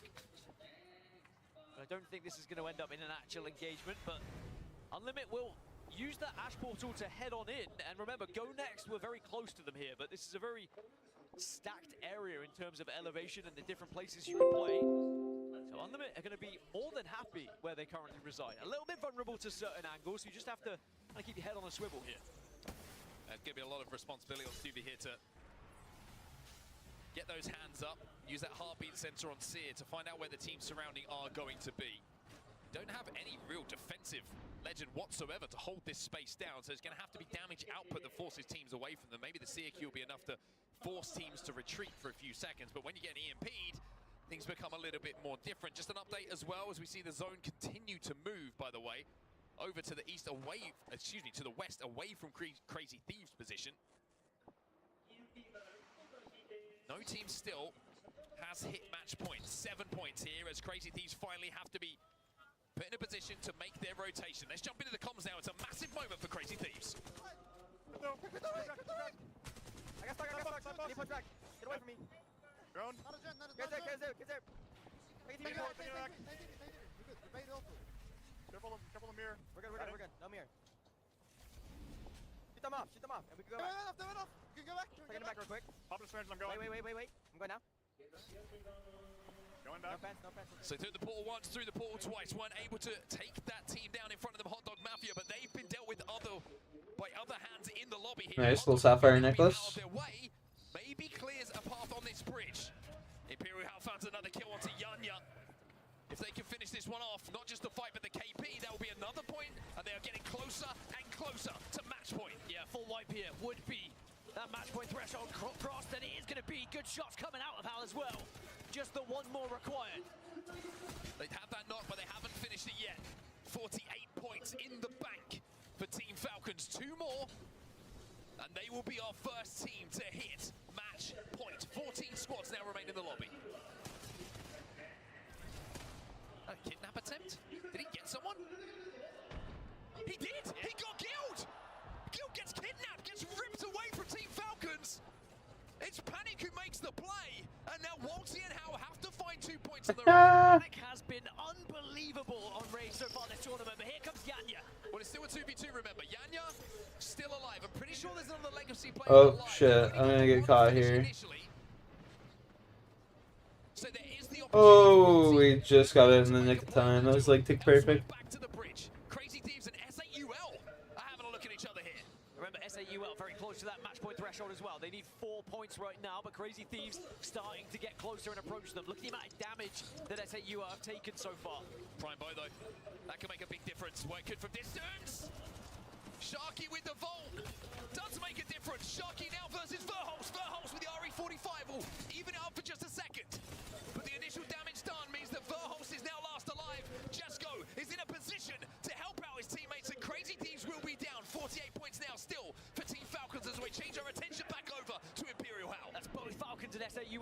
2 more points now to cross this threshold, and in Imperial How is getting aggressive. It's Legacy, those 2 remaining players you were talking about, and the utility being thrown.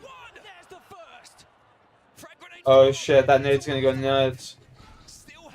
Nade's gonna go nuts, nade's gonna go nuts. Yup. Oh! He didn't get the kill though. Yeah, Noct got the initial one onto Diesel, that's why. Just when you thought the Falcons had done the job, Grow Gaming and Noct make it a little bit more interesting. Well, at least you've still got the Crypto alive though, and you have the banner. Still a chance for Falcons to get back up to 3. Just the 1 more point required. And they will be our first team to cross the match point threshold. Or will S8UL do it? But it is a slightly different journey S8UL have to take. They are further away, but technically they might have to go through Falcons to get to zone here. They do have Valkyrie though, and they do have the Skyward Dive available. Now, We need 2 more little fucking things here, and we got 72. 1 more, and then we get our level here, boys. Let's go. It's 72 right there. Bang. They can find somewhere to land. Falcons still need this 1 point though, and we saw Oblivion came into the game needing 1 point. It's not as easy as it looks. Oh, McLovin. Oh my goodness. In and out, there's 3 rats in the tunnel, and you have to be avoiding that, and he does. Alliance also in the kill feed. Unlucky and Hackis both get 2. Wolsey got one. Wolsey gets the finish. Falcons hit match point, as SBI Esports will be eliminated as well. Team Falcons, the #1 seed, hit match point first here. But as for S8UL, did they land? Yes, they did. If they get 1 more position, they will gain 1 more placement point, but then they would also need that extra KP. Will we be seeing 2 teams on match point? At the moment, they're under a lot of fire. Riot drills here, there, and everywhere. Unlimit are below them. Gen G just on the other side. Grow below them as well. There's definitely kills available for S8UL here. But the zone now is going to naturally force all these teams together. 11 squads left in this final circle. Yeah, Alliance still alive, by the way. Hackers. I think it's Hackers. Excuse me, I think it actually might be. Alright, that's good enough for that. Now we can just go bust through all the Ardougne bullshit here. It's one of the I was going to say, at least they're getting nothing there as well. There he is. But as I said, 11 teams left in a final circle. You wouldn't see this on Olympus, let me tell you that for free. Drones up in the sky for the Cryptos. You can see 4 of those knocking about. That's Jesko! Oh! He's on his back! Sharky! Can you be the hero that S8UL needs? Sharky trying to commit, trying to find it. 1 point! 1 point away! S8UL will not be able to join Falcons on match point. Alliance eliminated, Gen G eliminated as well, and that's that darn Gen G causing problems once more. 2 teams match point by 1 in this lobby. Can anyone else get there? Go next, perhaps, at 37, but it looks like they're falling as well. Henchman, the last remaining player. Fnatic just wiped out in 8th position. And Henchman is not going to be long for this world either. 6 squads now remain as everyone dropping. Falcon's still alive as a duo, by the way. Unlimit will go out next.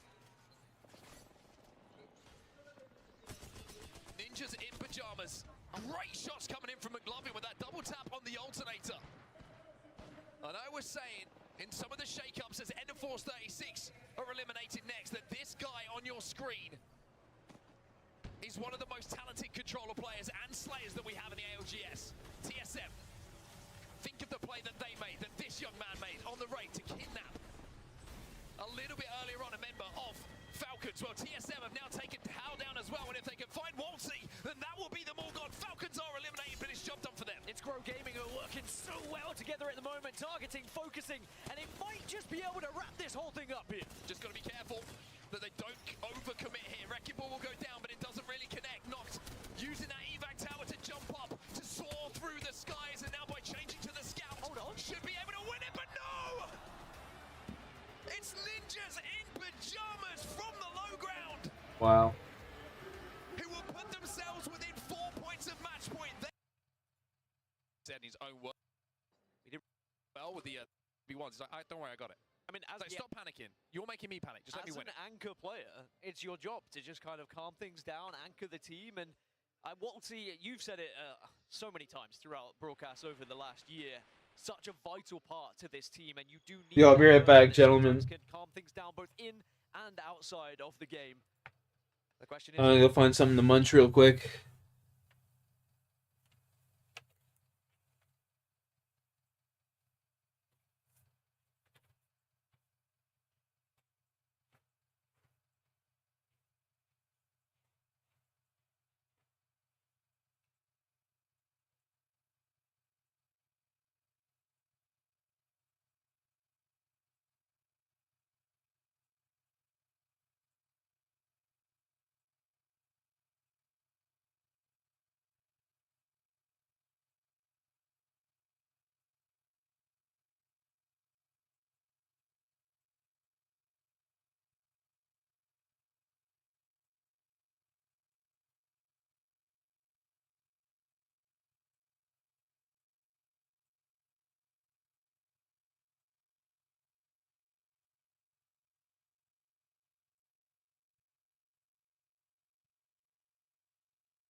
now with pressure on. You said outside of the game and it reminded me of the boot camp.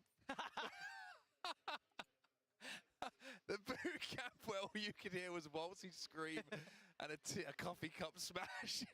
Outside of that one really obvious, memorable example, you are right though.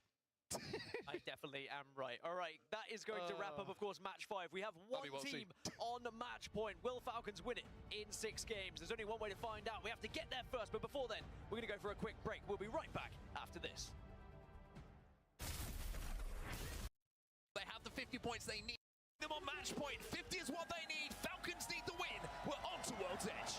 On to World's Edge, and we'll start things off with Team Falcons. And tell you what, symbolic. It is pretty symbolic. It's not a Falcon, it's a Raven, but like still pretty symbolic. Can they get the job done from Skyhook West? Now, interestingly, they don't have the entirety of Skyhook. Skyhook East was taken by Ninjas in Pajamas during the POI draft, so they will be somewhat contested. It's not going to be a free lay of the land up in the northwest. In terms of the zone, though, we're going to be heading, I guess, a little bit north. We're going to be going over towards, like, Monument Fragment It's pretty area. darn central, Dan Gaskin, if you ask me. We're going to see Monument and Fragment be very populated by teams. Hot Dog Mafia will certainly be one of those teams. By the way, shout out Rambo. I told you he was going to bring something special to the main stage today. That man walked out to a $2 million tournament grand finals dressed as a hot dog, Dan. What other esports can you do that? I've not seen it personally, and maybe we'll never see it again. Who knows? But just to confirm, 14 catalysts on your screen, so that will be banned going into the next one. And of course, then that's when we start to talk about resetting those controller legends and Caustic coming back into the equation once we get rid of all of them, which is going to be a little bit stinky for some of these teams. Yeah, certainly a legend that everyone knows very, very well with the strength that, of course, Caustic has had in recent times with the continual buffs that have been given to the legend. That's what's needed for everyone outside of Falcons. On the top right side of your screen, SAUL, that's the points they need. Just the one. Oblivion need 1. Ninjas in Pajamas 4. Crazy Thieves 7. Grow Gaming 8. And even Go Next and TSM are within striking distance. I mean, you could argue with big games as well. The list below might have an opportunity, but it's the fact that multiple teams don't need a huge amount of points to hit match point now, Dan, that will be both good for them, but also concerning for Team Falcons if they don't win it here. Oh, Fnatic will go down. Oof. And our Red Bull first strike goes in favor of Hot Dog Mafia, but now Crazy Thieves are going to be on the back end of this, looking to try and third party, looking to try and get 4 of those 7 points they require to cross that match point threshold. Yeah, fantastic shots coming in from Jen Burn with that R99, a Spitfire here for Phony. He hasn't had the opportunity to even gather himself his weapon of choice so far. Crazy Thieves with the quick rotate, and with those kills being secured, they now find themselves just 6 points shy of match point. One other fact, statistics are going to throw them at you again. The one win Falcons have got on World's Edge so far this tournament was from Skyhook West as well. Everything is leading in their favor right now. It's just a matter of converting now in front of them. As you can see, Rambo, not in a hot dog costume anymore, but instead invisible behind a van. Visibility cloak may be the choice of wardrobe for him. Virtus Pro, who the first 2 games very rough for them. After a very impressive road to this grand finals, maybe they can start to turn it around a little bit here on World's Edge. Long way to go for them. SBI Esports are playing in and around Grandma's house, which is going to be in front of them as they can try and cross through the ravine in front of them over that hillside. And TSM have found themselves inside of zone as well. Or maybe looking for a kidnap again. It's actually Panic on the way to try and take someone with him once more. Is Blinks going to try and make a push here to try and get that one kill? I noticed that he certainly saw there was a You go outside? 36 side in the other building. You go outside, Rocky? Let's go. Find yourself as a duo yet again, but Monsoon trying to provide as much information. Let's go. Okay, come on.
Back. As possible as they still You have a great night. I'm tapping out. All right, yo. Peace out, Sean Miller. Paul Miller. Sean Miller. Peace out, Paul. Just int a team, get the 1 kill, finish it off, job done. No one else is going to win the tournament. Now that's different, because if they get the kill, but then get thirded, get traded, yeah, they hit match point, but Falcons are still alive and could end the tournament. So it's a very different game now that Oblivion have to play. They have to play the more traditional game, look to win it, and deny Falcons as well as getting that single point on the board. Yeah, that's the focus for everyone, really. If it's difficult to find a team and target a team, which we know it is, the only way you can stop them is by winning yourself. And usually that'll come along with a nice amount of points, and you might find yourself on match point going into the next one. We already have almost 75% of our lobby within this next zone. Still a few late stragglers, though, are just moving from the further POIs, the likes of Shopify Rebellion still moving, which Shopify Rebellion have been a little bit quiet so far in these match point finals, but the longer it goes on and the longer they have to catch up and get to potential match point, they are another one of those teams that could go on to win the whole thing. And that is the scary thing about these match point finals. If you do not take that opportunity that you're presented with, that Falcons have that opportunity right now, the more teams that get added, the more likely, and I guess the more difficult it becomes to actually secure it yourself, and you open the door to these other teams. Taking ourselves down to the southern side of the map now. Shopify Rebellion looking to walk up towards more central areas. Actually kind of counter-rotating right now. They do have a blue bin near them. Maybe they're thinking about just grabbing that for a little bit of extra evo. As they find themselves quite far off the pace at the moment. 30 points Shopify Rebellion need to hit match point. Long way away in context of where everybody else finds themselves in this lobby. It will be a similar composition that we see across the board with Catalyst, Sia coming in for a few as well. It's interesting we've seen less Valkyries since you lose the Newcastle, you lose the Caustic. It's much more difficult to try and plop yourself in zone and build up a base. No Rampart to do it either. But remember, I was talking about the Legend reset. Will happen after this match. After we see the Catalyst get banned, Caustic suddenly becomes unbanned. Then once Caustic is banned again, we once more get the addition of another controller legend coming through. It's going to be a back and forth, potentially, of just constant controller unbans and bans here.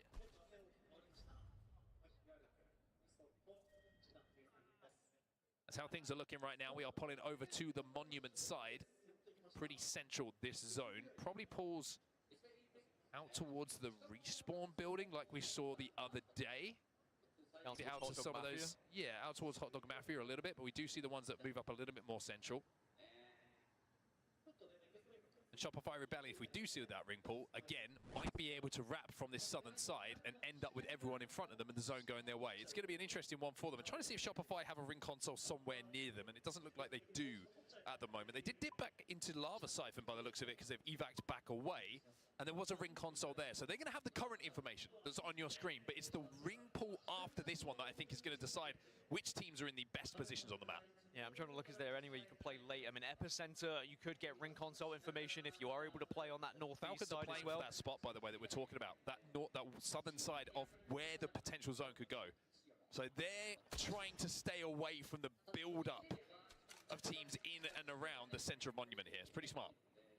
So NIP need 4 more points. After an incredible victory for them, it will definitely be a confidence builder. Another team that have been building up throughout this season. And now they find themselves in a position where maybe they could be up there with the greats like Team Falcons. But can Falcons deny anyone's chances of getting an attempt to win this thing?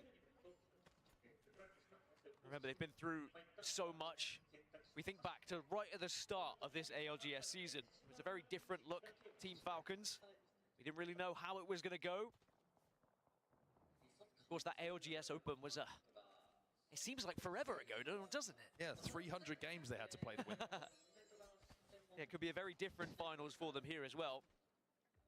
Although, saying that, at the ALGS Open, when they did get to match point finals, they made it look pretty easy there as well. I still look back on that game and I'm like, how is everybody fighting each other? Not Falcons. But you'll take it if you're Falcons. The work that they did before that put them in the position to win it. So SAUL and Oblivion still haven't found that one extra point. As a reminder, you just need to get into the top 15 for a placement, or of course, a kill. Easy, right? No. Ooh. Over at the streamer building. We've got Grow Gaming. They are not going to be safe, you would imagine, when a big zone pull does come, unless we see one of those ping pongs back towards them. But for now, they are completely and utterly safe. We've got about 60 seconds to go. If you're wondering why there's not much fighting going on at the moment, well, it's because everybody's pretty safe. By the way, Team Falcons on Limit is something to look at right now, because Team Falcons might have to hold off on Limit, who are coming through the tunnel down on that southern side of zone we were talking about. Go Next trying to do something similar, holding out Ninjas in Pajamas on your screen right now. And remember, Ninjas in Pajamas don't need many points to hit match point themselves. It's almost identical fights happening on different sides of the map with these tunnels. Go Next and Light, excuse me, looking to try and be aggressive on that Pathfinder now. VP will get a respawn onto Slayer as well. And now here is the push you were talking about. This is big, this is massive. Falcons on match point right now, the only team in the lobby. Big damage done to Unlimit.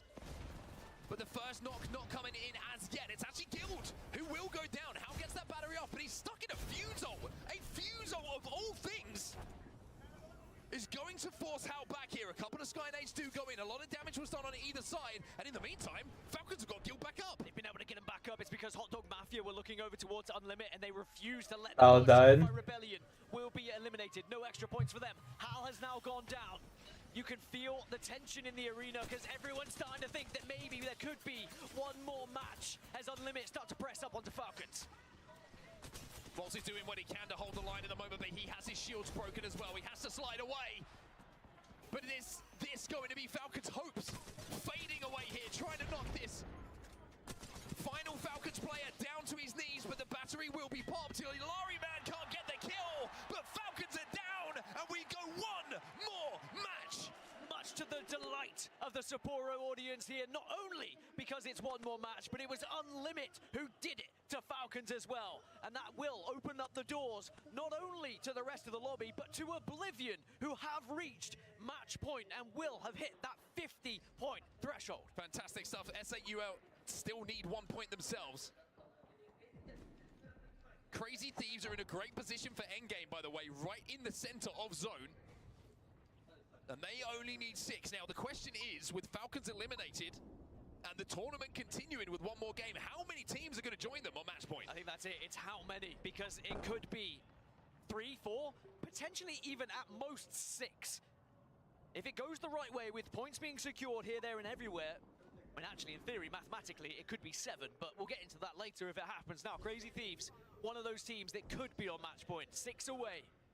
Still 17 squads left, and the reason why there could be so many teams here on set is because there is so much KP available for teams. It's 17 squads still remaining. You know, it's only 3 teams gone out of the lobby, so many bodies still to fall, so many teams that will have to find their way towards this endgame. And with Crazy Thieves still needing these points, they're in a really tough position right now. Do we play for some KP? Do we play for Zone Alliance? A long way off the pace at the moment. But they've got a team walking up on them. Yeah, it's Go Next. This is a horrible rotation for Go Next because they're being forced into zone and they have Alliance above them. But I love this position. Make sure you get into the tunnel. But Gen G, out of nowhere. Gen G, 2 down. Gen G down. But Alliance from the high ground overlooking them at Epicenter might be about to move into third party this. That is terrible news for Go Next. They're going to try and get back onto their feet. They're going to reset. Effect tried to slide down to stop this, but I think it was only him who fell down, and now Effect is going to be finished. Now, Alliance do not have Alter available. Alter is banned, so they cannot recall, and that is going to be them done. SAUL, in the meantime, have hit match point. They are on 50 points now. It was just with that one knock across the map. Changed it as well. Alliance do get the respawn onto Effect. Go Next is still struggling. Here comes Unlimit. Again, it's aggression as Go Next get eliminated and Hot Dog Mafia might be next. Unlimit and Yulari Man leading the charge once more. The double tap onto the human Hot Dog. Rambo, enough to send him scarpering. TSM still in this building, by the way. Panic having a little look at this one, and Panic did have a Kraber a few moments ago. He used that on Oblivion to get a knock. Not sure if the kill got confirmed, but he certainly is being a menace. And just like that, we did the Hard Achievement Diaries. Albrelele just found that one out, and he's not going to be able to get back up. The future of this region, Unlimit. Yulari Man in particular has been the standout player of APAC North. Ninjas in Pajamas, it's only 1 point required for them as well, as Hot Dog Bones Mafia will be speeches. confirmed as out. Will we see a fourth team cross that match point threshold? Or will we see them fall just short, just as teams did in the game prior? They still have to get into zone, and they are being focused. Oh, Vayne does just about get to that fence line. They use the wrecking ball as a way to get from A to B. Kourend is trying to stick his teammate to get him back on his feet, but it's a risky play to have to make. McLovin is a big 1v1 for him to win. Does he buy the time? Oh boy, does he! McLovin! Single-handedly takes apart VP. Ninjas in Pajamas hit match point. They're on 51. And now we pass the baton over to Crazy Thieves. Can they be the next team that gets there? Legacy have lost 2. Alliance also falling. Unlimit continuing to be this aggressive force that doesn't seem to falter when anyone is in their way. Ilari man just being careful not to overextend in this position. Peace. He fancies a barbecue though. He throws the thermite down. Ninjas in Pajamas have been eliminated, but they have done their job. Alliance will fall next. Okay. Their rough start to this match point finals continues. Still down on this low ground though. Unlimited and 5 Fears and Grow Gaming overlooking this. This will be quite the run from Unlimit if they can go on and find a position to play Bang. in this final circle. They have just continued to hold their W keys forward. But now they find themselves on the southern side of the zone with Grow Gaming in front of them, Supernova as well. Arguably one of the best positions in the game right now, Enter Force 36, who seem to have done very well at finding themselves in final circles, but just haven't really been able to add the KP elsewhere. Remember, Grow Gaming are very close to getting that match point threshold as well. 6 points away, but it is Crazy Thieves on the other side who are also looking for those 5 points. Grow Gaming had a great game, number 1. Remember, Noct had a huge amount of KP in that game. Really was a force to be reckoned with. Unlimit trying to sneak their way up towards zone, but so many players and teams will be able to put damage down onto them as they try and cross into this central area of Monument. Where this zone is finishing, by the way, is bang in the middle of the street. There is no playable spot whatsoever.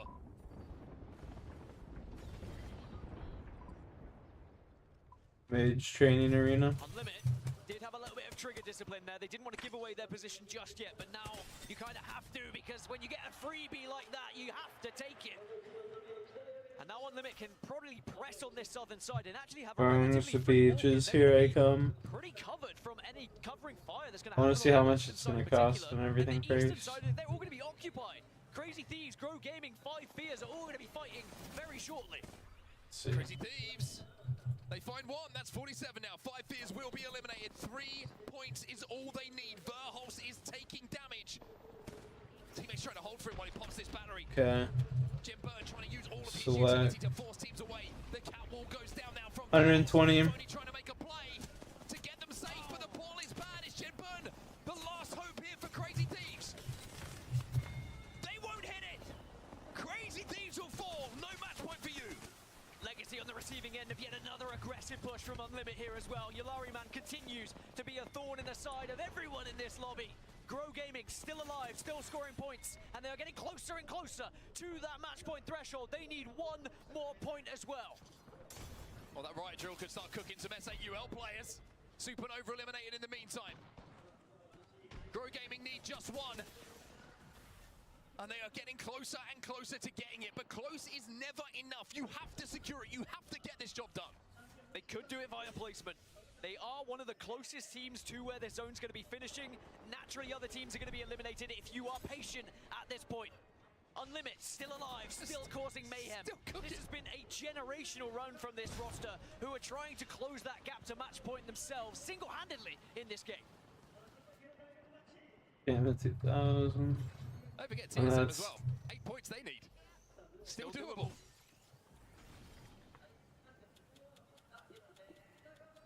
Well, just a few moments of silence breaks out across World's Edge. The zone will force the hands of all of these teams left in the lobby. TSM make their rotate to center zone. Suvi's going to pop the Ultimate Accelerant here. He's trying to get that exhibit back. Panic has a Kraber. SBI Esports will be eliminated. Panic, you're a young man with a lot of Graveyard. right now, but he can't quite connect. 120, 1200. 120. The door for Grow Gaming. They need 1 more placement. Okay. And they will be on match point as well. TSM can use this cat wall now just to kind of avoid all of the gunfire, potentially get into a spot, but Unlimit again, fearless in their aggression. Panic's weak. Yalari man does not care for you. He comes in and he tries to claim these kills himself, but he ends up going through a portal. He's not sure quite where. Grow Gaming on to 50. Grow Gaming on match point as well. It's job done. Can anyone else get there? That's the real question. Or can Grow Gaming put a victory on the board alongside it? Unlimit eliminated. TSM go down as well. 5 short TSM. They will not hit match point, but End of Force 36. A chance. Hold on just a minute here. Blinkser, you're dead. 1 point remaining. Enter Force 36. Welcome to match point. Oh shit. Going in to win the whole thing. An exceptional game from Enter Force 36. 22 points on the board for them. So for 6 teams, and one of them is Oblivion. They do cross that threshold. They were unable to get it done that first time of asking, but now they are not only a team that's on match point, but they are currently the lobby leaders in terms of points as well. And think about the journey they've had. They were not part of champs when it comes to Pro League. They went through the LCQ, and now they find themselves all the way here at champs at the #1 spot with the chance to try and win everything here in match 7. There's your confirmation. Oh boy. And you can hear what it means to the crowd as they notice just which teams could be winning. Telekinetic. Oblivion, Grow Gaming, and Falcons. All from the Americas Enchanters. region. Let's do the Enter Force Enchanters. 36, APAC, SAUA, APAC South, and Ninjas in Pajamas from the Americas. I will say, featuring a player from South America as well. We combined the 2 regions recently to the Americas. But it's important to highlight Kourend on his journey as well. In this next game, if one of those teams wins this game, they will become the AOGS Championship champions. And we're 1 region short there. Where is EMEA? Can anyone from EMEA step up to the plate to keep this thing going and maybe give themselves the chance to become champions? Remember, EMEA won it here last year. Go Next, they got that job done when no one thought they could have. They were the underdogs. This time, could it be Oblivion, perhaps? From LCQ to champs to lifting a trophy. They're certainly going to have the opportunity to do so. Yeah, an incredible run from them, but nothing has been won yet. We will keep going here in Sapporo. We have at least 1 more game of Apex Legends to bring to your screens, but before we get there, we're going to send it to the desk because there is so much to talk about. We are in a wonderful situation with so many teams on match point. It's a blast. Thanks, guys. Onset and Gaskin with another great set of games and a great set of games for us to watch here. Whether you're in the dome with us live or watching at home, thank you. Welcome back to the desk as we break down what has happened thus far and start setting up where we could be going, because an end is near. But if you don't win, we go again. My name is Randy. I'm joined by Glitter Explosion, Snipe Down, and Jayhawk. Lauren, we've seen so many different iterations for the start of this 4-5-6, excuse me. But really, the big story was, I think, in Game 4, Crazy Thieves coming out and putting themselves in a position to be a talking point here heading into this. It's team, 3,200 points. They put it together for final state. They certainly have. Absolutely, and we were talking about them as a team. We were looking to be towards the top at the beginning of the group stage. Things kind of petered out a little bit. They've had to now kind of fight claw, tooth, and nail to get back to where they are, and now they find themselves right outside, just barely missing that match point, but they have really started to pick up the pace. Another team that we talked about too because of the legacy of winning. TSM's former coach who won with Verhulst, with Hal, with Rebs back in London a couple of years ago. They've split up. He's found himself as a coach of NIP. And Jayhawk, this team has had so many things to talk about, from McLovin's kind of surge into one of the premier players to, as Onset mentioned, Kourend's journey from South America into this roster. Talk to me about NIP. How are you feeling with them having had a chance to cross match point? Their journey was incredible. I mean, Vayne, it looked like he was on the brink of retirement and was going to be coming back. Like you said, McLovin, he was kind of an LCQ Pro League player, kind of bouncing around. And like you said with Kourend, from South America, he at one point had moved to EMEA to try to compete there and hadn't found success. And so they were sort of thrown together. And then at the midseason playoffs, they made their names known, and they have proven it is not a fluke. I mean, you can't talk about the experience that Raven brings to this team when it comes to winning on match point. And I don't want to give too much away, but in terms of the POI draft that they had, 19th pick. Absolutely terrible. Yeah. And we're going into Olympus where they have Summers University, the best POI on the map, and they have Zoo Station on Storm Point for the next 4 games. They're a legitimate chance for that team to win it.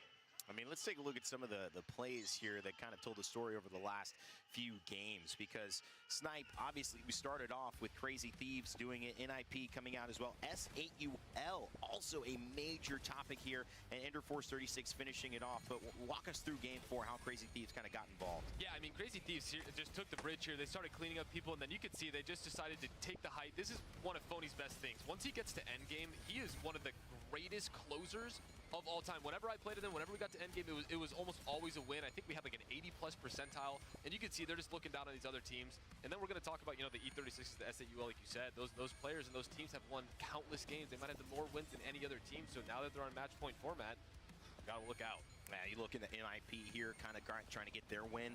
It would turn the tide for them, Lauren. And, you know, playing from the low ground is not the easiest thing to do, but there's just a simple synergy. And what I love, too, is Kourend on the Sparrow. Not a character we see kind of gone to as consistently across the lobby with most, but now that we're getting towards those later games, we're going to start to see those types of picks come out, especially comfort picks like that character. Yeah, I mean, they just had a really, really well-timed push at the end of that as well. Played it perfectly for that trio. I know Jayhawk was really excited to see them get that win. And E36, Jayhawk, Japan, APAC North, they have been looking for the person or the people to put this region on their back. E36 started out this tournament as a top 2 seed coming in from the group stage. They're looking like a top seed now, having just crossed match point. Absolutely, and I gotta say, it's really impressive that they're all Korean, and obviously we think back to Reject, another Korean team that also won. I remember talking to Obley after that win, and he said Korea doesn't really have that many talented players, but clearly the ones at the top of the game are incredibly talented because they're making noise here. It reminds me of APAC South. A lot of those players exports into North America, exports into the top teams, snipe down. We've seen that happen across the way. Another team I want to mention, Grow Gaming, who've been steady and solid. I mean, I don't know what it is, but you look at Keon and you look at Dropped and Knocked, the ability for them to be so consistent, not just in getting into the right situations, but getting into top 5s very, very often. There's something about that team that is dangerous. You cannot turn your back on them. Yeah, I mean, when we talk about players, a lot of the time, you know, Dropped goes unacknowledged. You talk about the empties who have made all these finals and all these top 10s but never closed it out. Dropped is another one of those that has made, he's only missed 1 grand finals, and he's always there in contention. He's never won the whole thing, but this is the best I think that they've done up to this point to make them into the match point finals. This team, you can just tell they really enjoy each other, they trust each other, and they're growing out there right now because they are looking phenomenal so far in this set. And I think, you know, Lauren, a little bit onto that story as well. Keon, he's not known with Grow Gaming. He's known from being on Furia for so long with that iteration of that team with Madness. Having found maybe a different home, a new home, there were question marks, but they have undoubtedly performed above or at least at expectations, and now proving that they deserve to be considered a top 5 team. 100%, and being able to catch up with Keon too is what when we're in the hotel in the breakfast time in the morning, being He's able hard to chat miss. a little bit. Yeah, he's about 7'2". The height, you know, makes it a little obvious, but even talking to him about it, you can tell it's just a different vibe. He's talking about how well they're synergizing as a trio, how like this could potentially be an opportunity for them to really take it home. We're now seeing that reflected in this, one of the now 6 teams on match point, but also finding themselves in a good spot in the overall leaderboard in general. This is an opportunity for them to take it home. All right, guys, before we get to some things and move into the next game, I will ask your questions on how many games you think it's going to be going. But I also want to make sure all of you at home know that we've got a brand new update to our ALGS website. If you want to keep in touch with all of the stats and all of the great things that we have going on in our league, from how these pros are transitioning teams in our midseason breaks, or maybe how well they fared in previous tournaments, and check up on how they're doing now, go to our new ALGS.ea.com. You can find all the action and all of the information there. It's a great resource, and honestly, if you're an ALGS fan or just becoming one, or maybe thinking about watching this tournament and saying, I can get used to this, that's a great place to start, ALGS.ea.com. We also, before we move to something else here, I do want to get a number from you guys, because this is important. It could end at any time. 6 teams on match point. How long are we going? Lauren, 9. I'll start with you. 9? Snipe. 9. I think it's 9 as well. 9. Okay. Yeah. My number before we started was 11. I'm sticking with it. 11. Yes. Long way to go. The chaos. All right, I'm going 25. No, I'm kidding. I don't know. Honestly, I was thinking 9 as well. That seems like it would be the right place to end.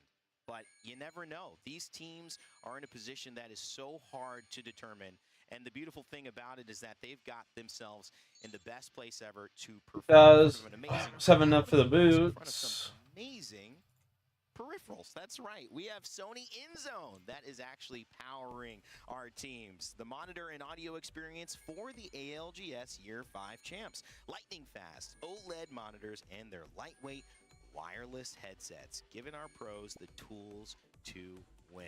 You can check out our Sony InZone booth here at ALGS Champs.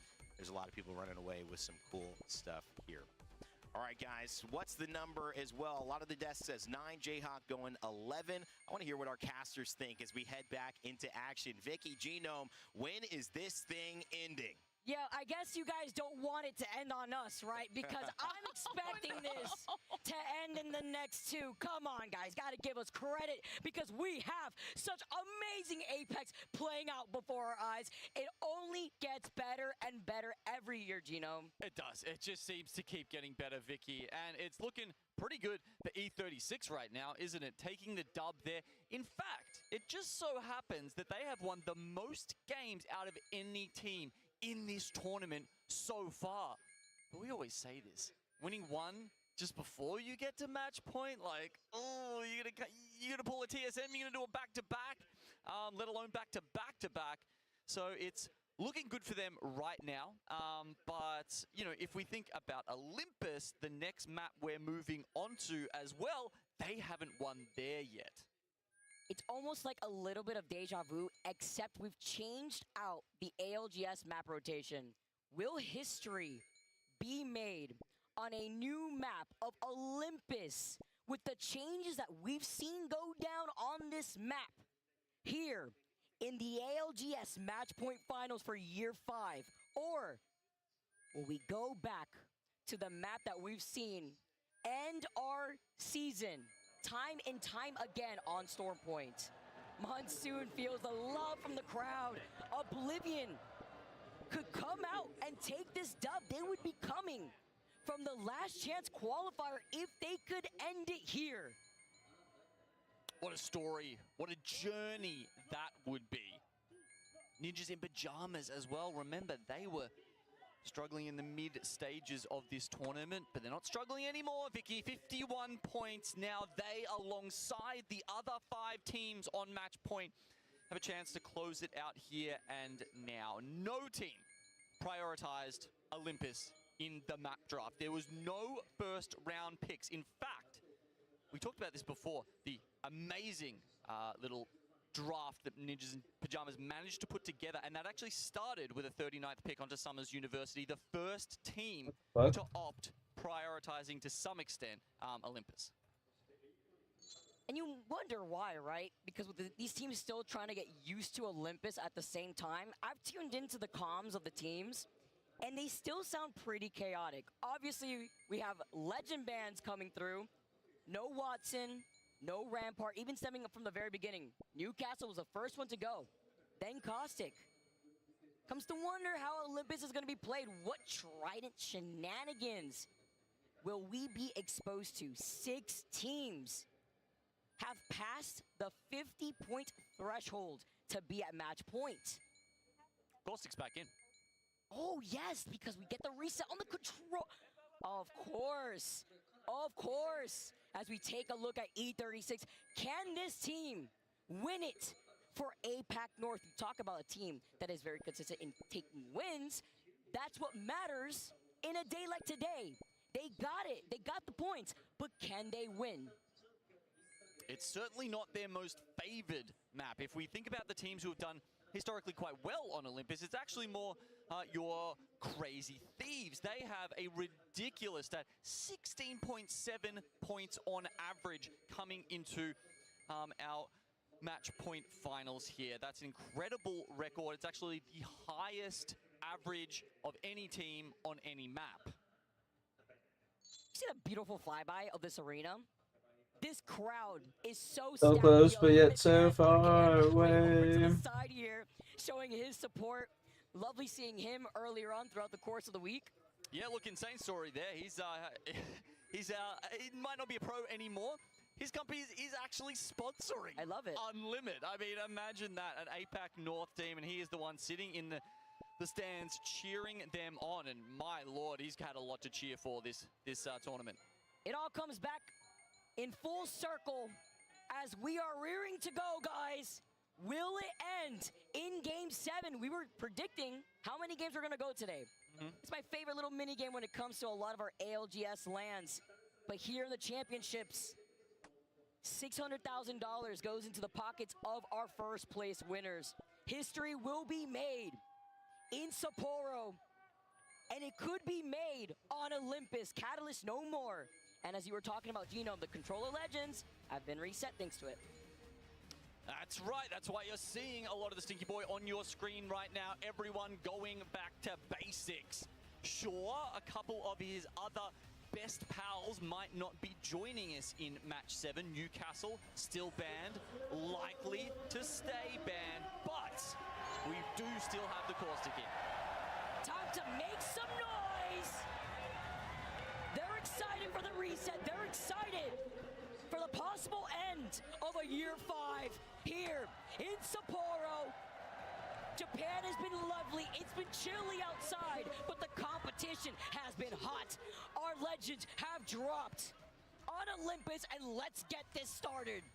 S8UL, Oblivion, Falcons, Ninjas in Pajamas, Grow Gaming, and E36. You heard that crowd go wild after E36 just took our previous game.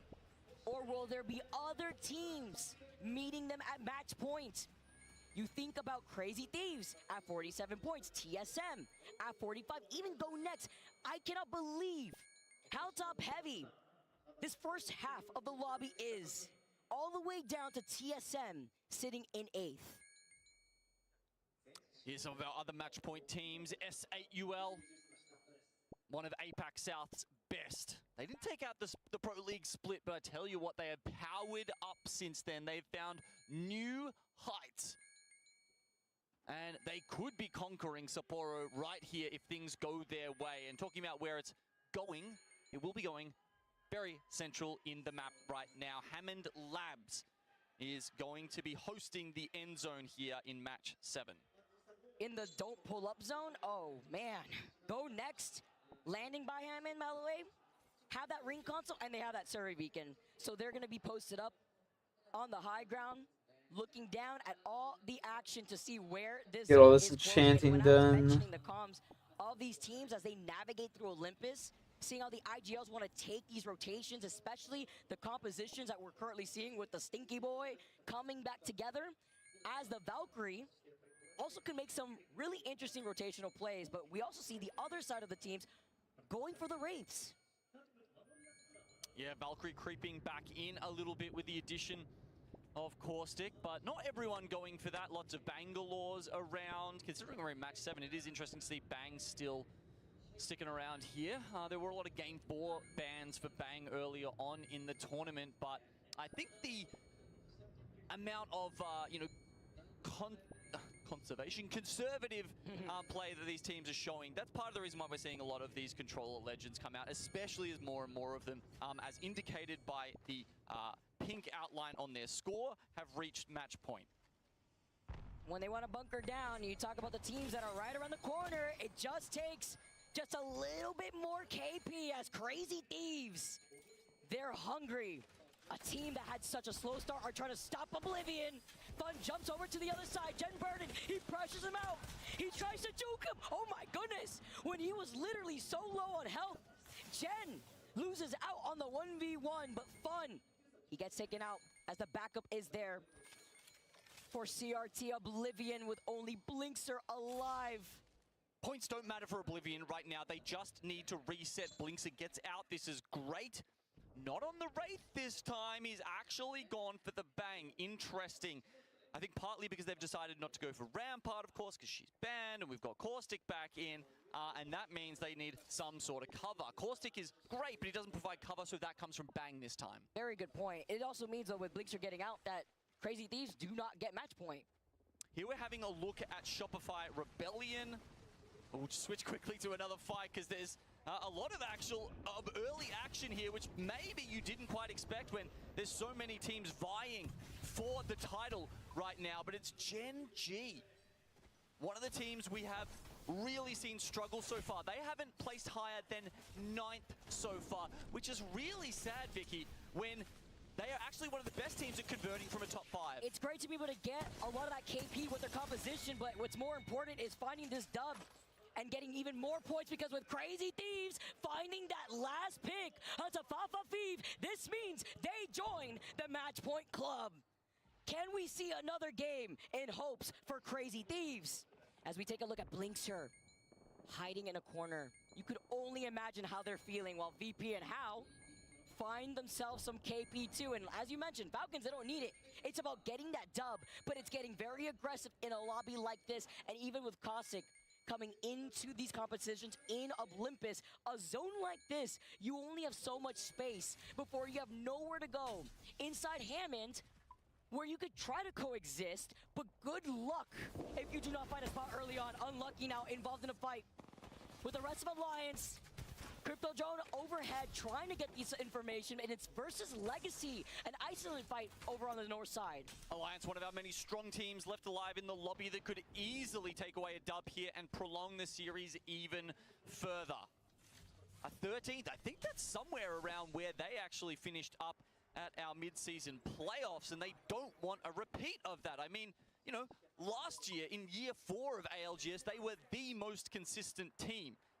And that's, I don't think, something they really wanted to let go of, and something that has actually surprised us a little bit throughout the year, because it doesn't feel like any of them have gotten any weaker. They're still their same, their same selves that excel in so many areas of the game.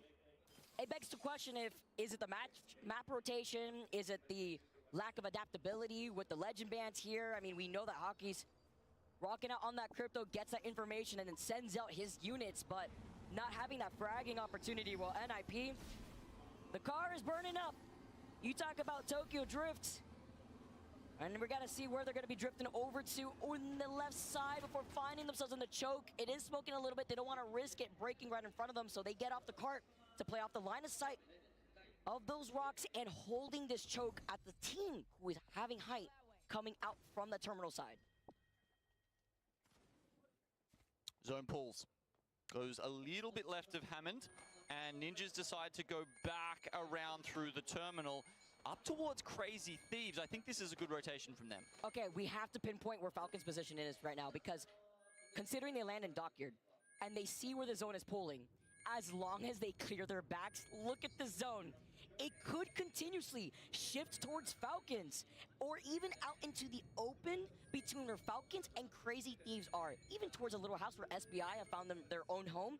I've seen this zone before, a little bit open, but you do not want to get pinched if it does continuously pull over to the south side, because you could play around the lip of the mountain, but then you're forced to be playing on that path where a lot of the teams that do have their backs cleared will be able to take shots at you from the high ground. Yeah, Falcons sitting in those 2 buildings up on the platform, that could work for them for now. I guess one of the other things people should note here is that they have changed the architecture coming into Turbine, and now there are those 2 large mountainous places where teams can hide under. Oblivion have gone down in 20th. Blinkster, unfortunately, cannot hide out long enough.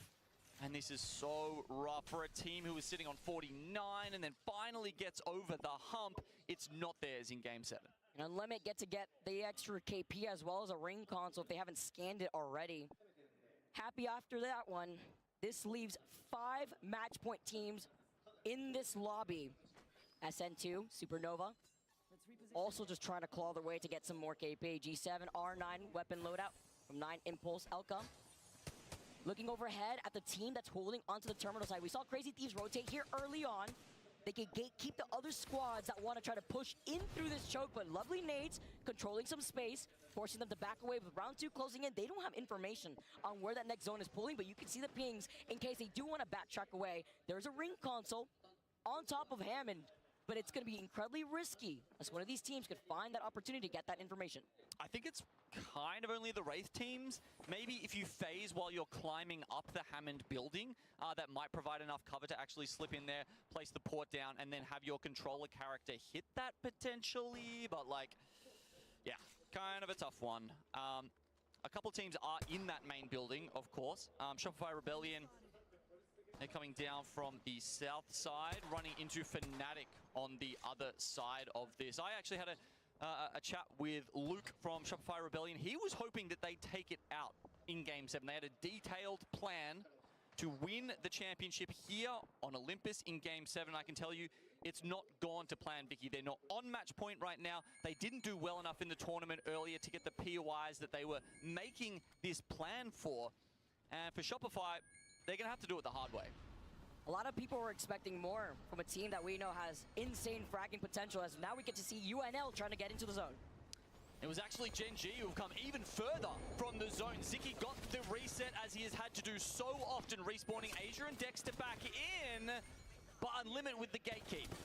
Trying to get the knock into Asia, they get it, but taking way too much damage. This only leaves Peace alive. They're only in 10th. They only have 35 points. They need this. Leaving Dexter one shot, looking to the other side, but having to be careful with the Sky Nades. It's so hard against the Caustic, but here we go. TSM Panic pulls up. They've heard this, and Panic is pulling in. They're going to get the reset, or are they? How quickly can TSM get on top of them? Dun, dun, dun, dun. TSM with the John Williams music. Oh. Jaws is coming to take a bite, because they only need one more KP as Gen G get eliminated before TSM find themselves with the invite to the Match Point Club. Gen G have the highest top 5 to win conversion ratio of any team. But as I was mentioning earlier, they haven't placed higher than 9th. When the lobby quality goes up this high, Gen G's plan isn't working. Hopefully they'll have another opportunity. Now they could only wait and see what happens. More picks here in the feed as Lou goes down. VP picking that up. It's a trade though. Legacy 2 in trouble. Hot Dogs with Our Lady picking that up. 5 Fears have taken this fight versus VP and Falcons. They've gotten a whiff of this because they know their priority is taking the win, which means they need to clear their backs. Talk about not going to plan. That's been VP's day so far. Slayer trying to hide out here, but no. He's going to get found out here by Team Falcons, who are pulling up. It's not 5 Fears, actually. It's the Falcons trying to put paid to them, but Hal says, look, I'm not going to commit too hard for this. We've got match point on the line. We don't need a little kill here and there. We need the dub. And that's a difference maker in terms of pacing, because they know that there's still Valk teams that can fly overhead as McLovin and NIP. The next match point team to fall. Their fate is out of their hands. Verholst with the rest of Crazy Thieves. 3,200 is what I need, yeah. This game alone. 3,200. Get eliminated. Shopify meet them back in the lobby, and VP are left behind Falcons, which means Falcons do not want this contention. They do not want to get 3-peat, so it's only 2 members of Falcons looking at VP. You got to clear your back. You've heard this so many times. It is a mantra in Apex. You must clear your backside. Falcons are doing that right now. They hear the respawn behind them. They don't want VP to start looting some boxes and then become a problem. They're going to take care of it before it even comes to that. With Alliance also eliminated here, Falcons are hungry. They're looking to swoop in for the dub. VP, they get taken out by the smoke launcher from the Bangalore. Hal placing that chef's kiss, as now they hold the final zone pool. They hold height on top of this platform. 4 match point teams left alive.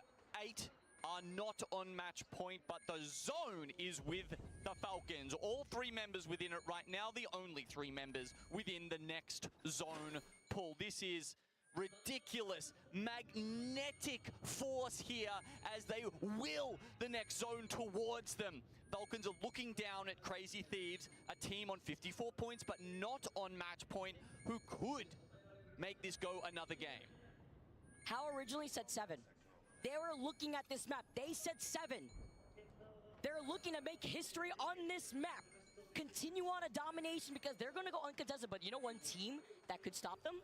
Crazy Thieves, who have not moved from the southern side of the zone by Terminal. And Supernova... Red aspect, what are you saying, dude? But I think a lot of teams could expect Falcons to be holding this position. Appreciate the dono, bro. God bless. What you been saying? What you been saying? S8UL trying to stay alive. TSM now move up. A team that just hit match point themselves are trying to put a stop to what S8UL are doing. Panic puts the portal out. The team doesn't really have many options other than to take it. They can't tank the zone damage and they can't tank the caustic damage. EMP will remove some of the barrels, but SA Try and run it sometime? Yeah, I fucking honestly just forgot the other day. Look in. Sharky, he needs to win this cleanly, but I don't think there's a way he can. It's too much of a pile up. Good luck. If you want to later today, I'm down.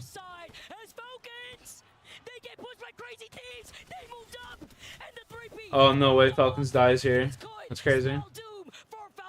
We could keep going, but again, with Legacy now getting eliminated, we have more opportunities from our match point team still alive. 2 is still alive from Crazy Thieves. Hell, he knows it's a 2v1. He doesn't want to stick around.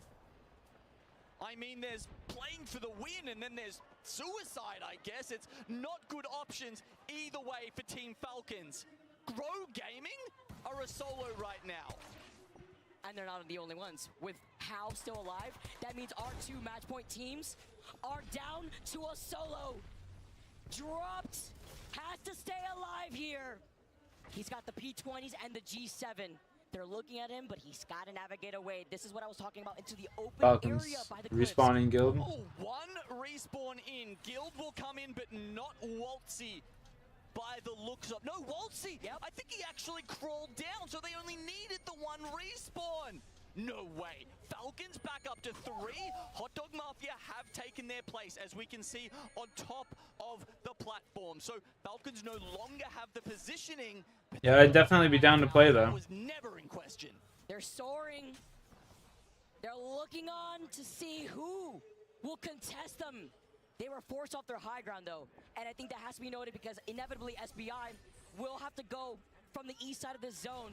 Some pressure from the crypto drone and still the solo that is left from Grow Gaming. The only other team at match points. But all these other squads, they could stop Falcons. They could keep this going as Grow Gaming get eliminated. And it's Fnatic with the Valkyl. Libel Ace guides them up onto the 2nd floor, it looks like. Underneath Hot Dog Mafia, but still as a trio, they get in safely, break the barrel. Fnatic now with a chance. Do these teams know that this is Falcons? Falcons are the only team running the crypto, by the way, left in this lobby before Hal drops down. The RE45 with the gold extended energy mag is all they need to take out SBI Esports. 3 teams left, standing in their way from being your ALGS champions. And as Hal resets, he hears the fighting over their heads.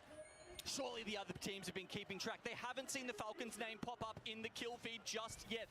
As you said, only crypto team left in the lobby. They won't know for sure what composition Falcons is running, but damn if Hal isn't so clean with this RE45. Not a weapon that everyone will pick up, but with a mag on it, it is incredibly impactful. It's crazy seeing the impact that he's been able to have, breaking records within the ALGS and his career kills. Verholst does 3,200 done. Alchemist. Graveyard. The crowd rallying right on top of their heads are giving them their energy, but they have to look at Hot Dog, who still has the height. But Hot Dog Mafia, they're down to 2. They've lost the caustic. In these endgames, the caustic is the most important. Oh shit. Serving them up the glizzies. Carlo Garcia is looking to get the res, backing away with a full triple take. They have to take this slowly. Last 3 squads, and Falcons are the only ones uncontested with the most space. Are you kidding me? They're the only ones all alive right now. Fnatic do get the revive. They're back up. Let's see. Yeah, fix your PC first. Oh, what happened to your PC, bro? He doesn't have the barrels to throw. He doesn't have the gas grenade to take that space away from Falcons on the low ground. In a clean 3v3, with Hot Dog only having a duo, The script writers are hard at work with Falcons versus Fnatic. There's only really one question here, Vicky. Do they know who Falcons is? Do they know which team is Team Falcons right now? Because if they do, it's a 5v3. Surely they don't take it. But if they don't, it could be Falcons' game. I mean, it's Waltzy on the crypto. This is what they like to run out with. These teams should know. But Fnatic are also worried about Hot Dog. Now with the zone closing in, they are all forced to go into the line of sight of Team Falcons. There's a Trident in the final circle? Who knows how that's going to impact things? I mean, with the damage it does now, maybe they can push them into the zone. There's so many possibilities. Oh shit. The barrels and the caustic grenades are what should decide this final fight. Will this be it? They take to Oh, they take to the sky. Desperate Hail Mary to survive, to stall the inevitable as Team Falcons. Victory in sight. Guild moves up, but after the res, he doesn't have an extended light mag on this R9. And now Team Falcons with the EMP move up. This is great. It locks so many people down. Oh, they win this. It look like they should win this tournament. Will they? They're playing out of the line of sight. This is the chance. They wrap up behind Fnatic. They get the next knock. Waltzy takes a lot of damage. That's a lot of caustic damage here. With this gas. This is a lot of caustic damage. Oh shit. Squads left. They have to look behind them. Oh. Another chance. No way. Oh shit. It just doesn't show on the monitor. The HDMI cable? Fuck.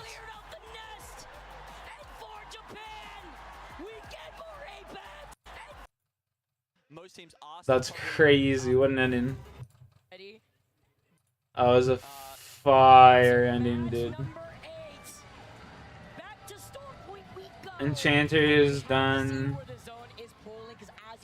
The great. We can see the ramparts. We can see our players locked in. 8 total teams now at match point. Will it end in match 8, or will we keep this party going? Fnatic landing over by Cascade Falls. Nature room, so that's all we shortly need. after they get the survey beacon, but they'll be happy to see it's pulling right close to them, Nature and even happier. runes. So we'll just do the telekinetic bullshit. 200, 320. This zone is pulling right on top of them by checkpoint. Whoa. 6 becomes 8. In terms of teams who can take out the dub here on match 8. Crazy Thieves, as you mentioned, one of those. Alliance, not.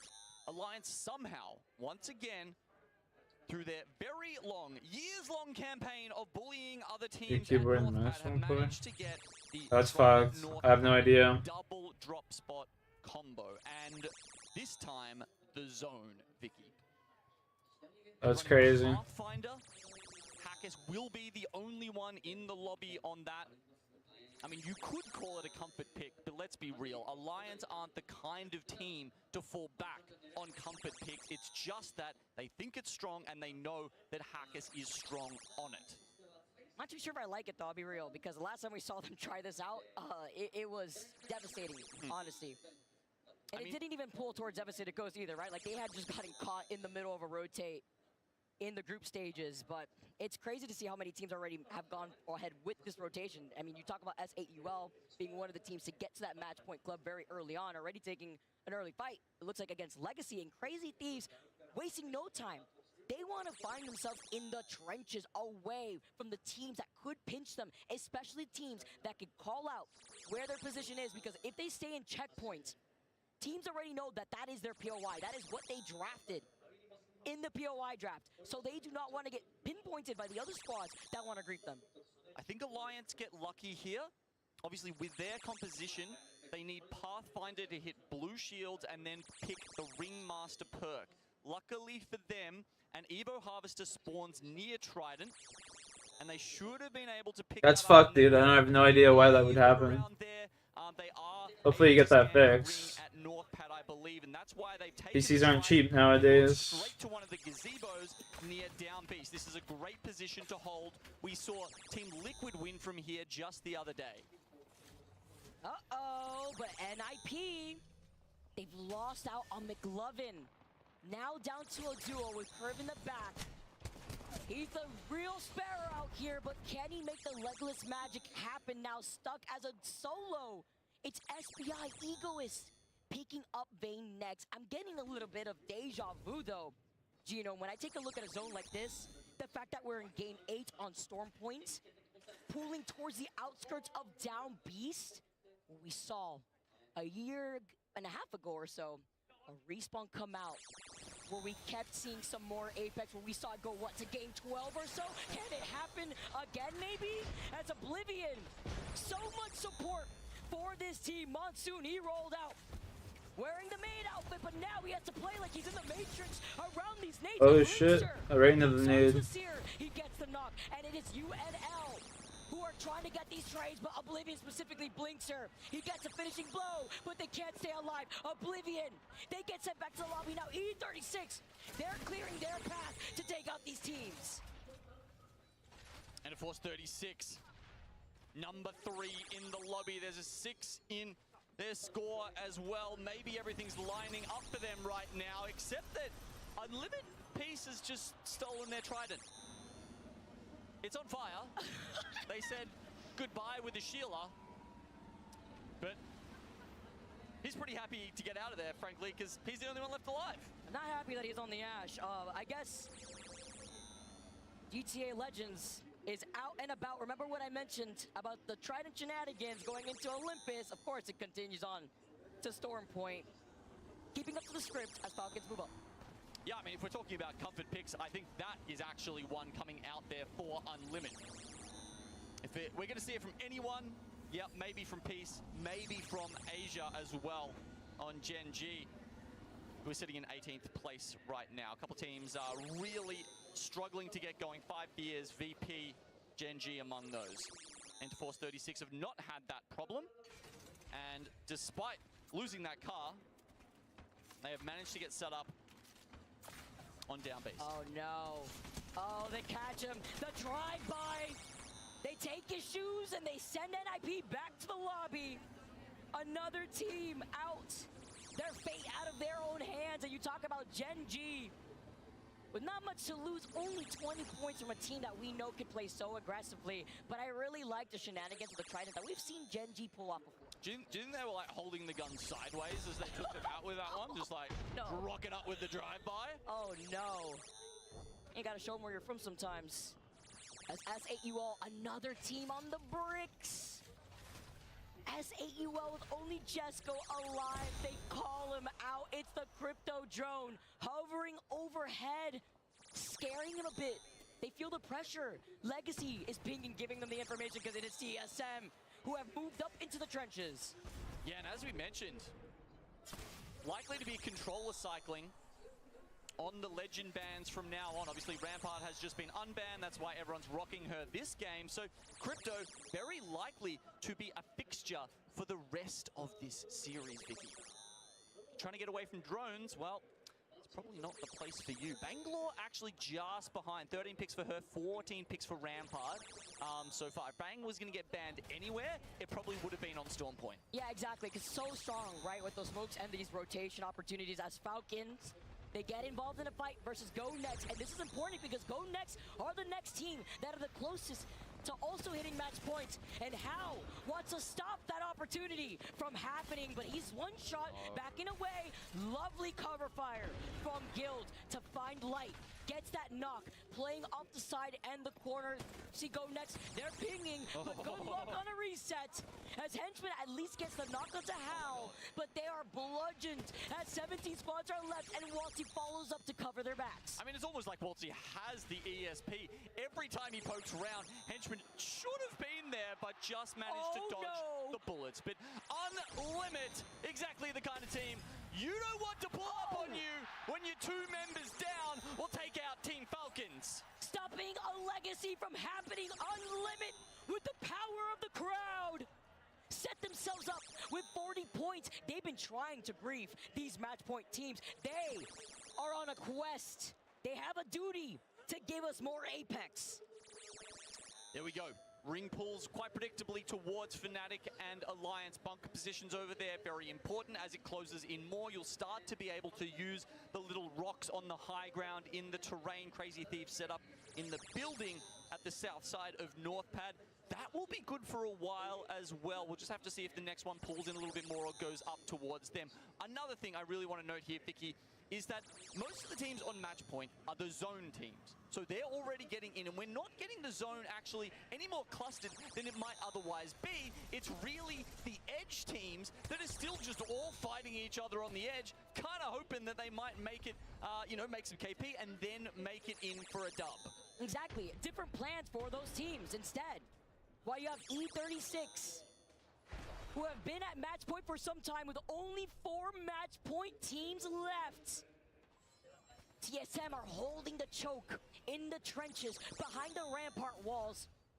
On the bottom end of the zip line, looking at checkpoint, looking at the pileup that is inevitable between Legacy, Hard Dog Mafia, SBI, Shopify, VP. Meanwhile, E36, not sure if they have that ring console to get the information on that next zone pool.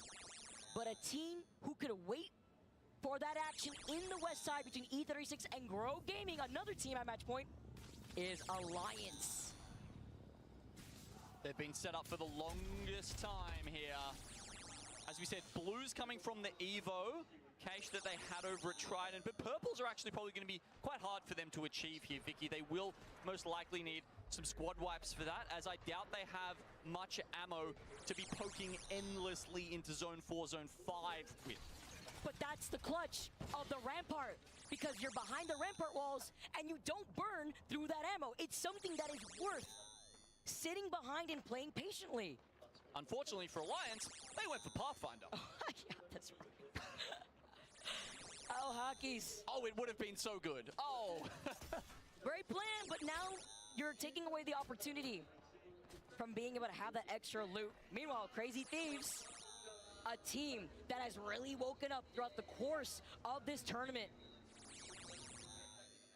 Coming out of the last chance qualifier to put themselves on the board, looking from North Pad, the zone. It pulls on top of Fnatic on the outskirts of the trench building that Alliance is holding on the south. And with more teams now having to rotate in, Gen G taking their time with a roundabout rotation. They hear the fighting ahead of them. Supernova, they're trying to take this fight versus Shopify, a team with still only 20 points. They get shot from the side, they get that information, but SN still hold height. Supernova had a great performance, but Hard Techie with the yeet of the nade, hurtling it up into the sky to find that knock. And now it's up to Elka to jump up on top of the roof. I was talking about 9 Impulse not finding anyone, but maybe shooting his ghost and having to look to their backs because here comes Gen G for the 3P. Something they're pretty good at. Something their composition is designed to do. You got the Crypto to spot them. You got the Bangalore to cover your approach, and you've got the Maggie to do the damage. Oh, and there we go. Supernova down and out. Koifel will get 2 of those KP. Gen G picking up 1 as well. Ooh, respawn for Go Next. Come back here, Zainu. Asia has your number. We're not gonna let you reset. As E36, this is so important. E36 just moved up. They just passed Grow Gaming, and they just found this spot for free. Now, can they hold it with Alliance to their back? Falcons still in the #1 position with 74 points. Grow Gaming a second, 10 behind them. A dub would surpass them. Shopify Rebellion go down. 23 points, 18th spot for them. If it ended right now, they'd be devastated. Unlimit are the match point team hunters, but they want more KP. They're looking at Hot Dog Mafia, but after losing out on Yulari Man, they have to back away. No Mad Maggie to help them out, and when you're rocking an Ashe, after the nurse, it can be difficult having to hide behind your own teammate. Knockdown shield. Arcstars, defensive bombardment even coming out from 5 Fears. Ordnance all around the map in Grow Gaming. We were just 50. talking about them being able to potentially take away a #1 spot. This shit's so slow. My god. This game, but it's going to be pretty tough if Noct is the only one left alive to try and achieve that. Gotta do it. What happens when you rotate even slower? As Dropped gets finished off, Skittle Cakes in the distance after the action we saw in Checkpoint is able to also re-knock Yulari, man, but it is Fnatic. The scriptwriters are hard at work. They're the only team in that next zone. Oh my god, 2 in a row for these guys? I mean, Checkpoint is about to pop off, by the way. We've got Go Next, Legacy, Unlimited, Hot Dog Mafia, all jam-packed into a tiny little space that's left in Checkpoint.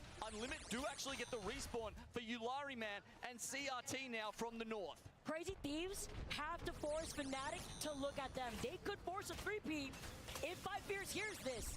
They're trying to take a different off angle. They do have to rotate into that next zone in the next 43 seconds. And Fnatic, they know this. They want to clear their backs, and now 2 of the members of Fnatic move up. Oh my god, yes. Being so aggressive.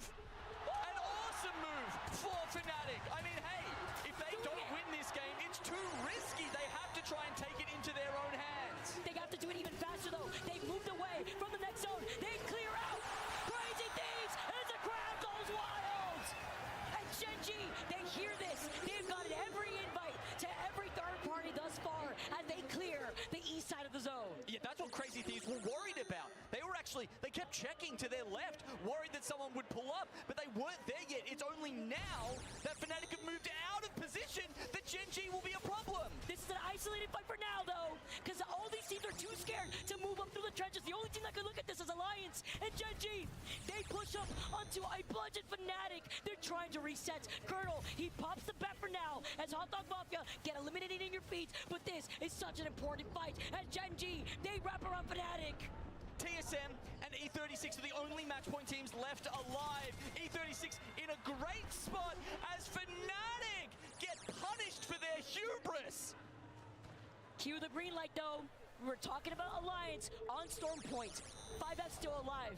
UNL, who have greased so many match point teams, but there are still 2 who remain. E36, TSM.